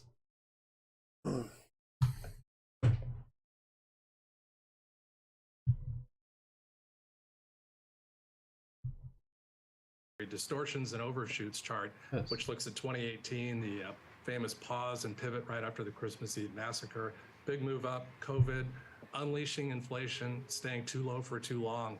After Janet Yellen being hauled in front of the White House to say that we were wrong about inflation, and then Powell being hauled in front of Congress and pilloried about inflation, I don't think there's any chance that we get anything other than pretty hawkish language out of the Fed after this 25 basis point increase to bring financial conditions back under control. And let's be honest, inflation is going in the right direction, right? But it's not vanquished yet.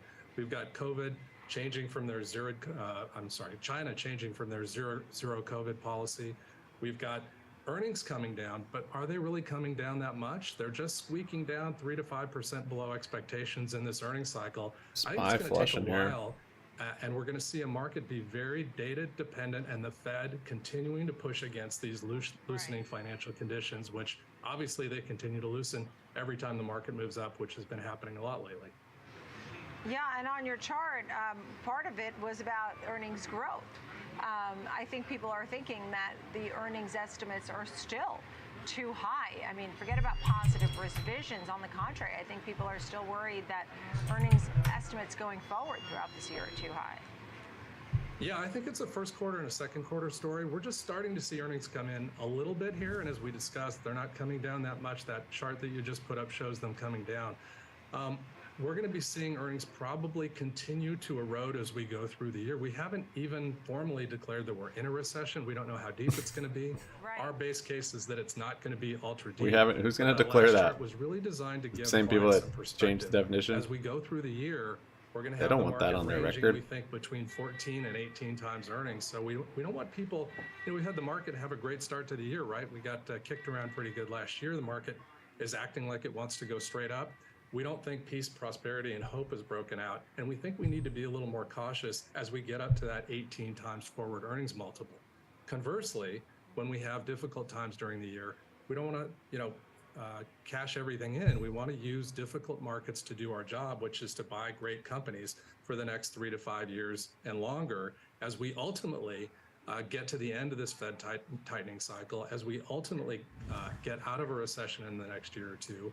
And as we ultimately see a market where S&P earnings start growing again, maybe next year or a little bit beyond that. So nobody knows exactly when that's going to be, but it's important to keep your head, keep some perspective this year, and use this volatility to generally stay invested, but manufacture returns around these guardrails of about 14 to 18 times earnings. Yeah. Let me turn your attention to technology. We have by market cap SPY new lows. 4 largest U.S. companies. 40110. Let's see if it hits. Looking at Flushes. Apple, Amazon, and kind of a weak day in the market. What are your expectations? Straight downward. I'm so glad you brought that up. Range. Because last year was a bloodbath for technology. But last year is in the rearview mirror. This year, we've got a new path we're going on. We've got guardrails that we talked about. got a huge earnings week, like you mentioned. I think we might see some choppiness in some of those earnings. Again, I don't think it's going to be the end of the world. I think this is a developing story into Q2 where we're going to see even more earnings erosion into Q2. But that being said, a lot of the meat is the heavy valuation meat is off the bone from last year. And now we've got an opportunity where it makes sense, where appropriate and marginally in your portfolios, to use difficult markets to start adding back into these growth sectors over the course of 2023. And that's part of our base case. Right. And at this point now, when you think about earnings season here, would you be sort of putting some money to work in some of these names little by little? How would you go about doing this? You know, absolutism doesn't always work. So doing some dollar cost averaging here, some of these names are trading below low pandemic levels. So it doesn't probably hurt to start tipping in or tiptoeing into those names. But since we expect more volatility during the year, we want to use that volatility to leg into some of these higher growth names. So start now, do some dollar cost averaging when and where appropriate in your portfolio, but use volatility to your advantage. And now this year is probably a much safer time to be adding to the general growth sector overall, for sure. All right.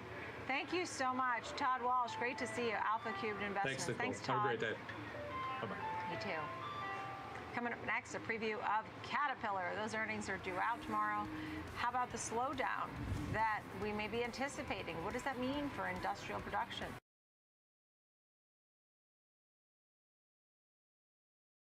Here. Consolidation. EBET up 7%. MGAM also 7%.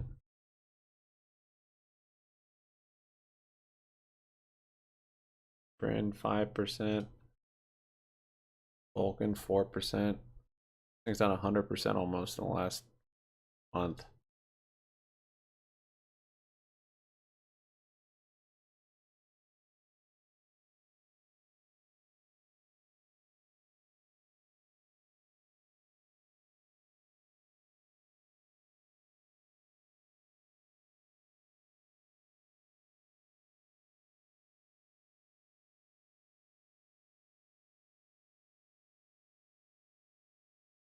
SPY's coming down again.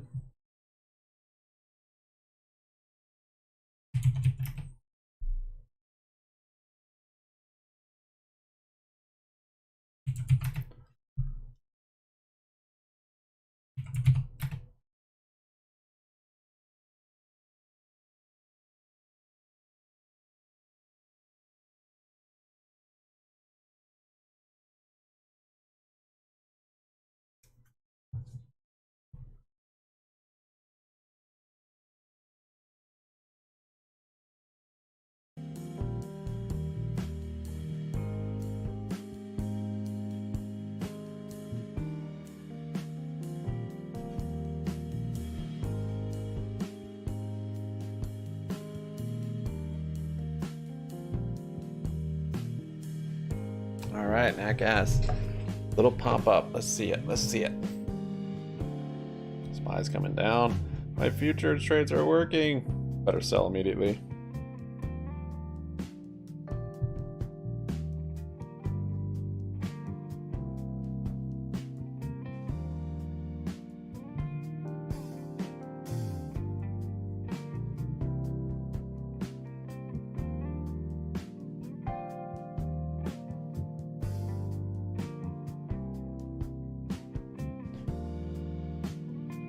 Okay, let's look at the econ data for tomorrow. The cost, Schiller. This shouldn't move too much stuff. 8:39, 9 a.m. Wednesday, manufacturing PMI, job openings, quits, Fed funds rate 2, J Powell at 2:30. So I definitely want to close before 2. On Wednesday, I think. Yeah, I do. Or do I? I don't know. I don't need to decide yet. But then it's like, oh, if I'm going to close before Wednesday, if I have a date I want to close before, maybe I should close today in case we just rally until then. So that's where I'm thinking, oh, maybe not close. Visa on a tear. Visa. Holy smokes, yeah, it is 43%. Well done. That reverse split. Yeah, you chatted me on Discord. I'm like, honestly, lately reverse splits have caused a lot of volatility to the upside, like a lot of upside move, but I think generally it's pretty bearish news. But it looks like this is taking it in the bullish way. Nice. Well done. Now if birds would do a reverse split, let's do it, birds. I'll sacrifice my shares. SPY coming down. GME is not really broken that 50% retrace. By 40112, at 4110 is a pretty solid support, so expect it to probably hold there some.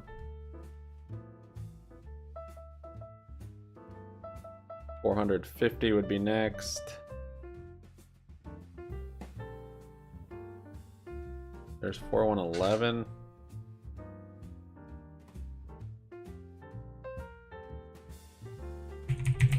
Kind of coming down. It's 250, so we've got 10 minutes till power hour. Wow. Happened fast.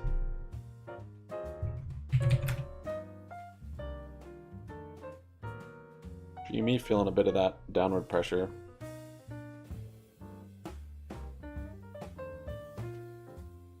Supply chains are improving, and so I would expect a little bit of improvement there.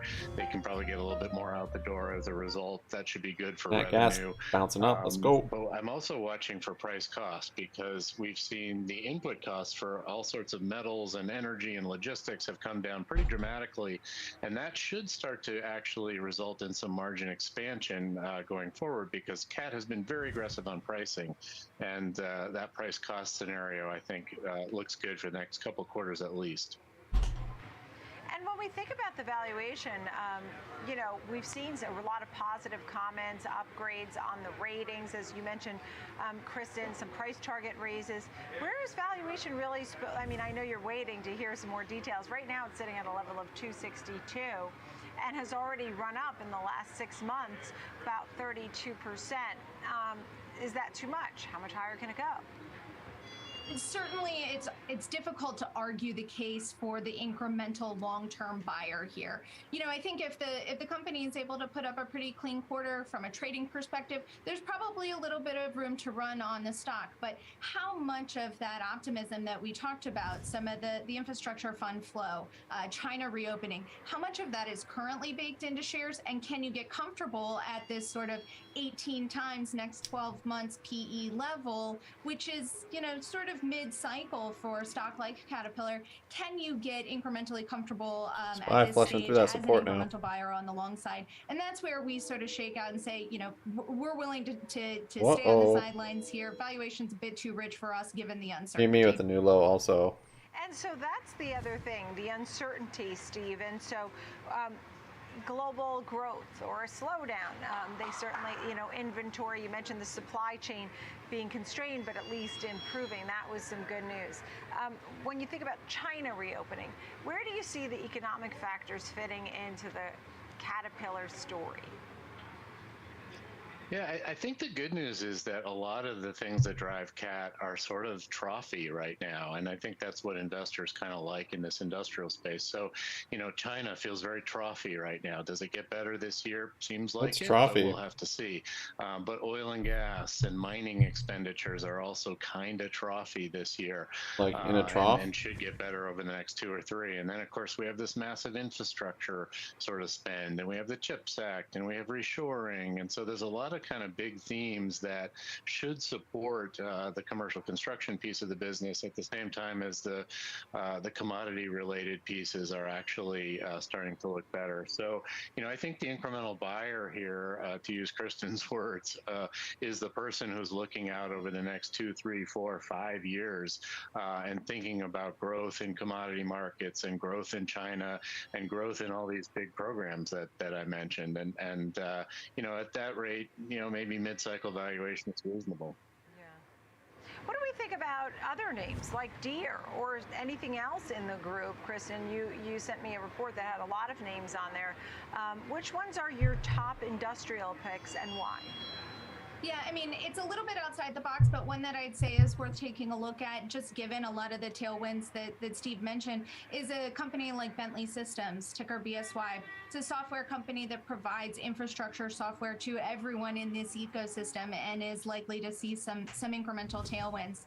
On the more traditional side, industrial side or traditional machinery side, we really like a name like CNH Industrial or ticker CNHI. Think that there's still room to go on the ag cycle here, but they're also benefiting from the infrastructure spending and some discrete company specific factors that we think really help propel shares further from here. Yeah, and thank you for those. I got them both. Steve, how about the expansion? We talk about software for industrial companies. I mean, we're really expanding out of the box now. All of these companies have to do a little bit of everything. In this case, I saw that Caterpillar was took a stake in battery technology company firm Lithos Energy. You got to stop loss whenever you want. These companies have to do. What do you think about that Or take particular profit. transaction or anything else? Yeah, what was your plan with it? Just a day trade, scalp, swing? Sure. I mean, look, there's some big transitions happening, right? There's the energy transition, there's autonomy. You just close it here if you want. Those types of things, which these large companies are investing money in. They kind of have two options, right? They can either invest in it directly, or they can end up acquiring smaller businesses. Depends on your risk. You could put a stop loss. 1078 if it breaks below that. To see, CAT want and higher Deere profit, and others higher loss. spending 1260. reasonably large Look at amounts these of research and development resistances spending. back here They seem to be hold the getting a support. return on those, So put a I stop guess loss that's below one of them. encouraging. Basically, if it But breaks yeah, below that this support, then constant you want sort to of close out. redevelopment is necessary. The tighter it is, though, on such a volatile Right. stock, Your it'll favorite get triggered pick, much Steve, or easier. no? It could wick down there real easy. Yeah, I mean, we have CAT on one of our sort of top Jeffries pick lists, so I guess CAT is one of them. We also like Parker Hannifin a lot. And, all right, coming down more. I think Kristen for Bentley Systems. Gonna hit which that I've 400 never heard maybe of, so I'm today. gonna have to do a little work on that one. Right, 492 is the understood, but it's good to low. bring us these names. We can all 400.5 continue to stay updated on is all the this. next level. Kristen, any final quick thought? Yeah, I would just say on the technology front, we saw Caterpillar at CES, saw companies like Deere at CES, and I think it's important to call that out because these are companies that are really capturing the imagination of what's necessary in the industrial complex if we're going to make these big, moves forward in the energy transition. Just capturing that imagination has been a huge part of it. So just wanted to call that out on the technology front. Yeah, no, I'm glad you did. I mean, we don't think of Consumer Electronics Show and think of, these industrial, forklifts and things, diggers and dozers. Wonderful to see you both, Kristen Owen of Oppenheimer and Steve Volkmann of Jeffries. Thank you. That's going to do it for us here on the watch list. Thanks for being with me. I'm Nicole Petalides every single weekday, 11 p.m. Eastern Time, right here at the New York Stock Exchange. Thanks for sticking with us on the TD Ameritrade Network, but keep it here. Market on close. It's next.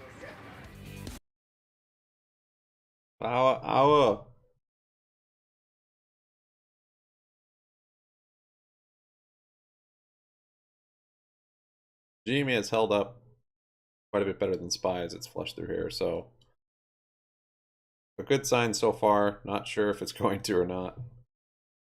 This is still kind of that 50%, although it has somewhat broken through that.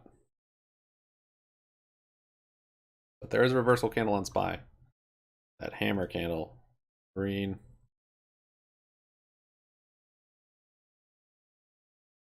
Maybe it's legit. Maybe that's the bottom for today.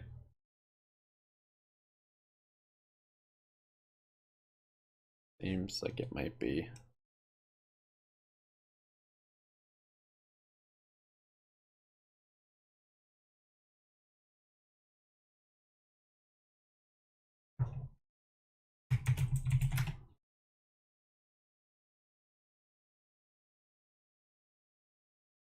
BBBY has held up pretty well today. Really well.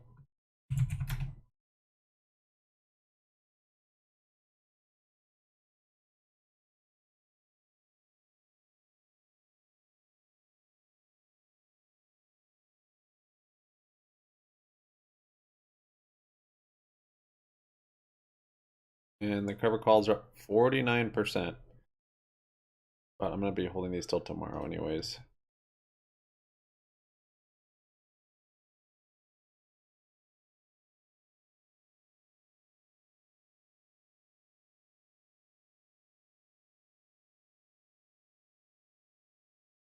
Yep, that might have been the bottom for SPY for today.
All right, 3 o'clock, CNS closed.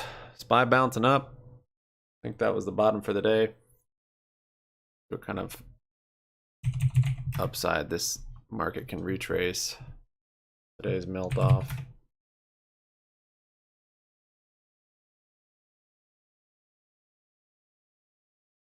It's a busy week. Stocks are taking a little bit of a breather here ahead of a bunch of stuff that includes Jerome Powell and the Fed. Apple earnings Thursday. Everybody else Thursday too. Why they put all the earnings on Thursday? Let's break it up a little bit here. Jeez, gonna have to get some rest. The Wednesday to Thursday is gonna be packed. And then on Friday in the morning, we have employment. The very baffling employment situation that we are in right now will cap us off.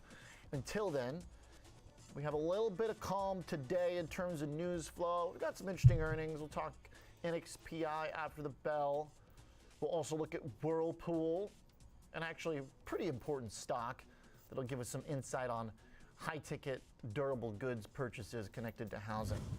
And actually a pretty volatile stock sometimes around earnings, and also decent look into the macro outlook at important junctures. So stick around after the bell. We'll break them both down in detail. And NXPI is one of the better performing semiconductors here of the past year. We'll also talk chips at the top of the show. Renita's going to run us through some of the news flow because there's quite a bit as tech struggles today. Decent little pullback, one of the bigger ones that we've seen in the last couple weeks amid this stock run-up. Last week we cleared 4,000 on S&P 500. Next test, 4,100. All right, not exactly super sophisticated stuff here, but I think it actually makes sense. Lines on charts are pretty important. And that is the next stop. If you're looking for a big breakout, you got to get above the previous high for the S&P. And that's the one from the end of last year, around 41. All right, so today you can see high beta stocks are down. SPHB lower by more than 1.5%. Got the ARC fund getting hit. A lot of the stuff that was up over the year-to-date period is down today. And keep in mind the stuff that's up year-to-date was down a lot last year. It is kind of suspicious that this is the market regime that we're still in. It's like a wax on, a wax off, where it's very binary and pretty predictable. All the companies that got destroyed last year are the ones that are doing the best. A few have been left behind. The very, very weak stuff, companies like Bed Bath & Beyond and some of the meme stocks that have been still pretty soft here after we got a reminder of bankruptcy incoming for Bed Bath & Beyond last week. And again, some more chatter about that this morning. Bitcoin today down, not a lot though, so it's not a big sell-off here that you're dealing with I this mean, afternoon. it rallied pretty good. It's Just a like little 40, bit of 50%. And do, BBY think this it might year be has somewhat been interesting to insane. watch if we repeat the trajectory. Even to where it today. is So now, this it's up a morning lot. We were down in futures. We tried to come up and we didn't get very Yeah, far. it's up But 120%. that early morning sell-off, bid throughout the day, is a really important, I think, trading habit that this market has that is very representative of whatever regime it's in. So when we're trending higher, a lot of times we go weak overnight, we soften up into the opening bell, and then we buy throughout the day. And when we were downtrending, there was oftentimes strength overnight. We'd fade throughout the session. Again, this kind of seems like simpleton stuff the way I'm describing the market, but that's just the fact of the matter. I mean, this today was different because pre-market is what was Watching down the almost a full patterns percent. that have emerged and have been quite reliable. So there's a few big ones to keep in mind. The other really big one is the relationship between bonds and stocks. It started to break down a little bit, but I think also you can make a pretty simple case here. Bill McFarland, the Fire Fest founder, is asking $1,800 an hour for consulting. To the upside, it also doesn't really want yields to dive and tell us recession is intensifying. So with bonds just treading at 3.5%, if we can get through this week with that still happening, after Jerome Powell and the Fed, that's probably pretty close to about all bulls need to see, given last year's main risk was in the bond market. At some point, we might see recession fears drive the direction of stocks, but we've had a few attempts and it just hasn't caught on. This is a market that still is very, very hyper-focused on the role of the Fed. That's Wednesday. And of course, Apple on Thursday. Shares down a little bit here today. Let's look at some of these charts real quick. Look at where Apple is right now. You can connect a line that basically goes diagonal from the highs, and you still are making lower highs. That is the case with a lot in this market, even after the big run-up.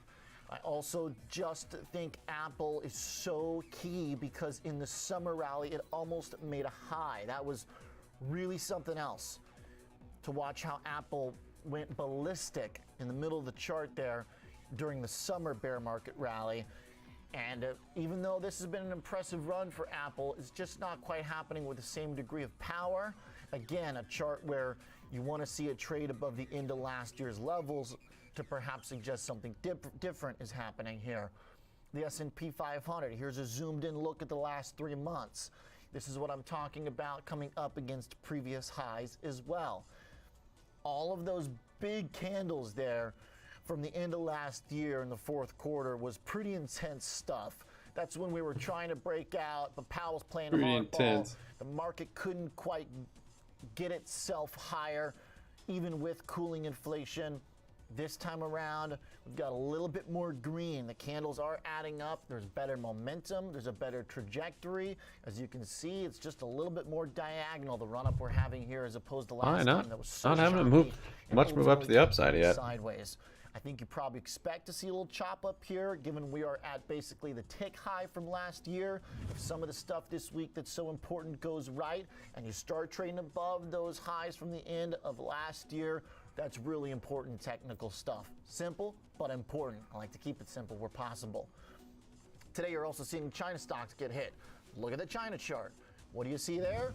A trend where there has been consistent lower highs, and even though this is a weirder looking chart with some madness in it, this crazy V crash and rally back, ultimately China stocks SPY's dumping back down here. Wow. Previous high from the middle of last year.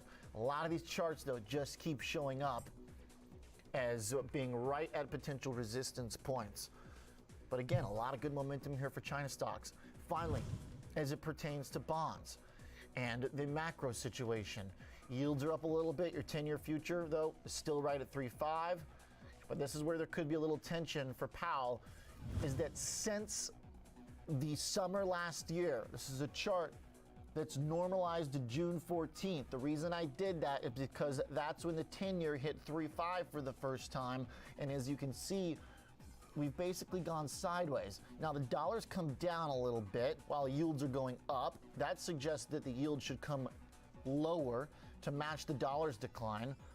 But you can see there's just a lot more volatility in bonds. And then the run up in stocks, where we've had an 8% gain since then. If bonds keep going sideways, stock market probably prefers that. If bonds go up or down big, that might cause us some drama. We'll get there when we get there. Let's talk about what's happening here today. Renita Young and Kevin Hanks are with me. Tech is the real problem here, Renita. A lot of stuff going on in chips, a lot of kind of weird stuff. But last week we saw this group Power Up. It's a crucial group. It's kind of like the heartbeat of tech and the overall economy in today's world. That gas. Walk us through it. What's going on here? Hasn't So made its move up yet. up, Started to, and then now it's maybe positive notes out. You're Go right. low. There are a couple of positive notes out, but let's start first just to set the scene. Okay. Now we go from having this pandemic stop loss boom 13. and a shortage of supplies to now we have this very short Nice, well done. demand happening, smaller demand, but we have this inventory glut. And so companies are figuring out, how do I deal with that? 4 of the big major companies, that's Micron, SK, Hynix, Western Digital, and then Kioxia Holdings, they all plan to either lower output or reduce their investments. Possible that they Foods initially preparing to lay off earmarked about for 20% of staff. expansion. And so that's a really big deal. These are often seen as bellwethers of the semiconductor industry as well as for tech. And so for these companies to do that, Thank you guys for it's your a big likes. deal. Appreciate it. We're Last month, 43. Micron Well Technologies, done. it did announce job cuts and that it will be spending less this year.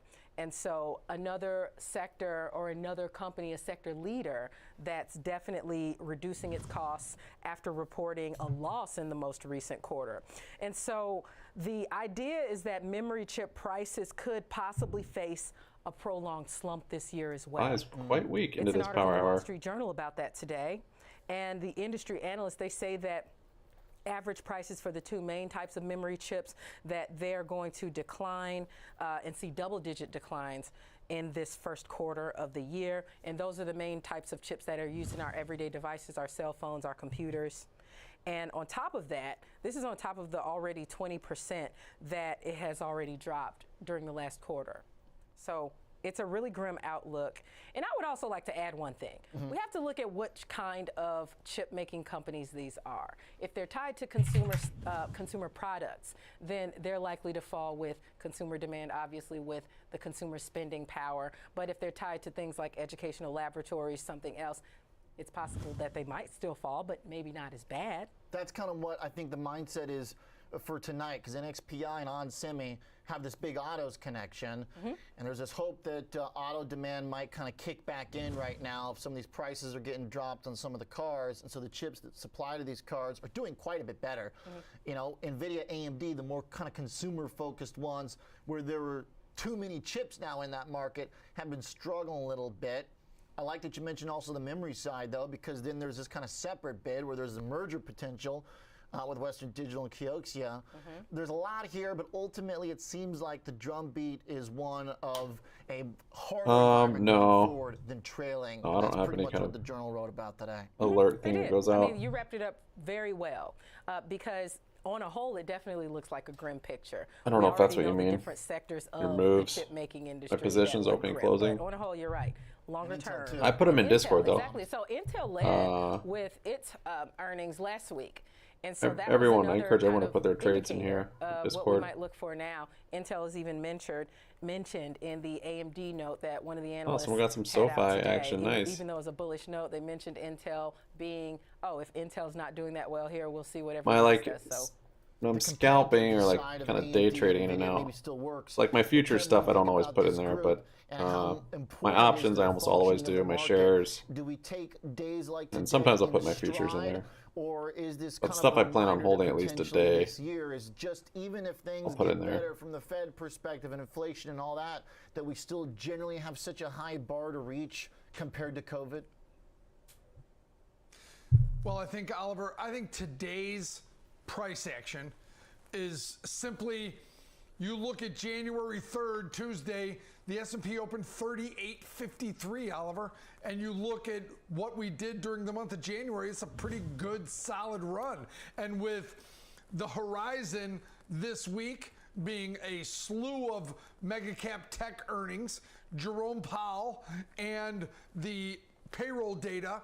I think there's a lot to be nervous about if you have big longs in the market here. And what Renita said, Intel's earnings were a major disappointment, even surpassing already low levels. So yeah, I think that may have put some of the fear in this market that digital ad spend. Remember, tomorrow afternoon, you're going to get the first look at digital ad spend when Snap comes out with its earnings. So I'm sure there's plenty here to be cautious about going into this week. There's, as you and I talked about this morning, there's a lot to get through. A lot of reasons with a market that's run quite a ways already in the last month to be nervous about its ability to stay up here, Oliver. The other kind of wild card here is that our trading relationship with China for these devices could be a lot different going forward. And I do think... okay, guys, it's 3:15. I need to do a recap video. Thank you guys for your likes, donos. John, you were one of them. I appreciate it. Ace Ventura, solid, consistent Ventura. Exports to China for these, stay warm down there, buddy. Thank you guys. 43 likes. Thanks for your subscriptions. If you haven't, sub up, like up, comment down. Happy money sticks around. Hit the notification bell. In Japan, the U.S. struck a Been deal streaming with the every day, Netherlands and Japan and to restrict recap video the in amount about of 45 business or minutes. I'm gonna go over my restrict the trades, ability some to technical analysis, what I provide think those products to we're going, China where we're to be headed. able to make chips. And so that's something that could yeah, be SPY's knocking come at down more chip here. stocks This is today a as pretty well, weak close because if it could stays be down here. lower demand that comes as a result But that's at of the end of the day, right? Not in real time. Yeah, no, it's real time on Discord. So I didn't. we've got big stuff on the calendar. I don't put my closes on here. I put my opens. Right, so I didn't put my closes. I could though. I mean, honestly, no one's asked me to do more or anything like that, so I haven't really pushed it too much. But I always put my opens. I don't put my closes because I don't want people to follow my trades. Like, you know, do your own trades. But yeah. And then the timing, like to try and time it too with the way I'm timing it doesn't make sense. So I put a bunch of calls and shares in GME and put that on Friday. I didn't put my close. I still have the shares. My calls I closed out, and I said that on the recap video that I was going to. And on stream today, of course, I said that. So it is real time, but I don't always put my exits. I always put my entries. But again, for the scalping, there's not enough time for me to do that. Sometimes I'm in and out so quick. But up until then, I expect this market to be jittery and nervous. Wow, new low on the SPY, 481. All right, thank you guys. We'll see you on the recap video. Discord, Twitter, those places.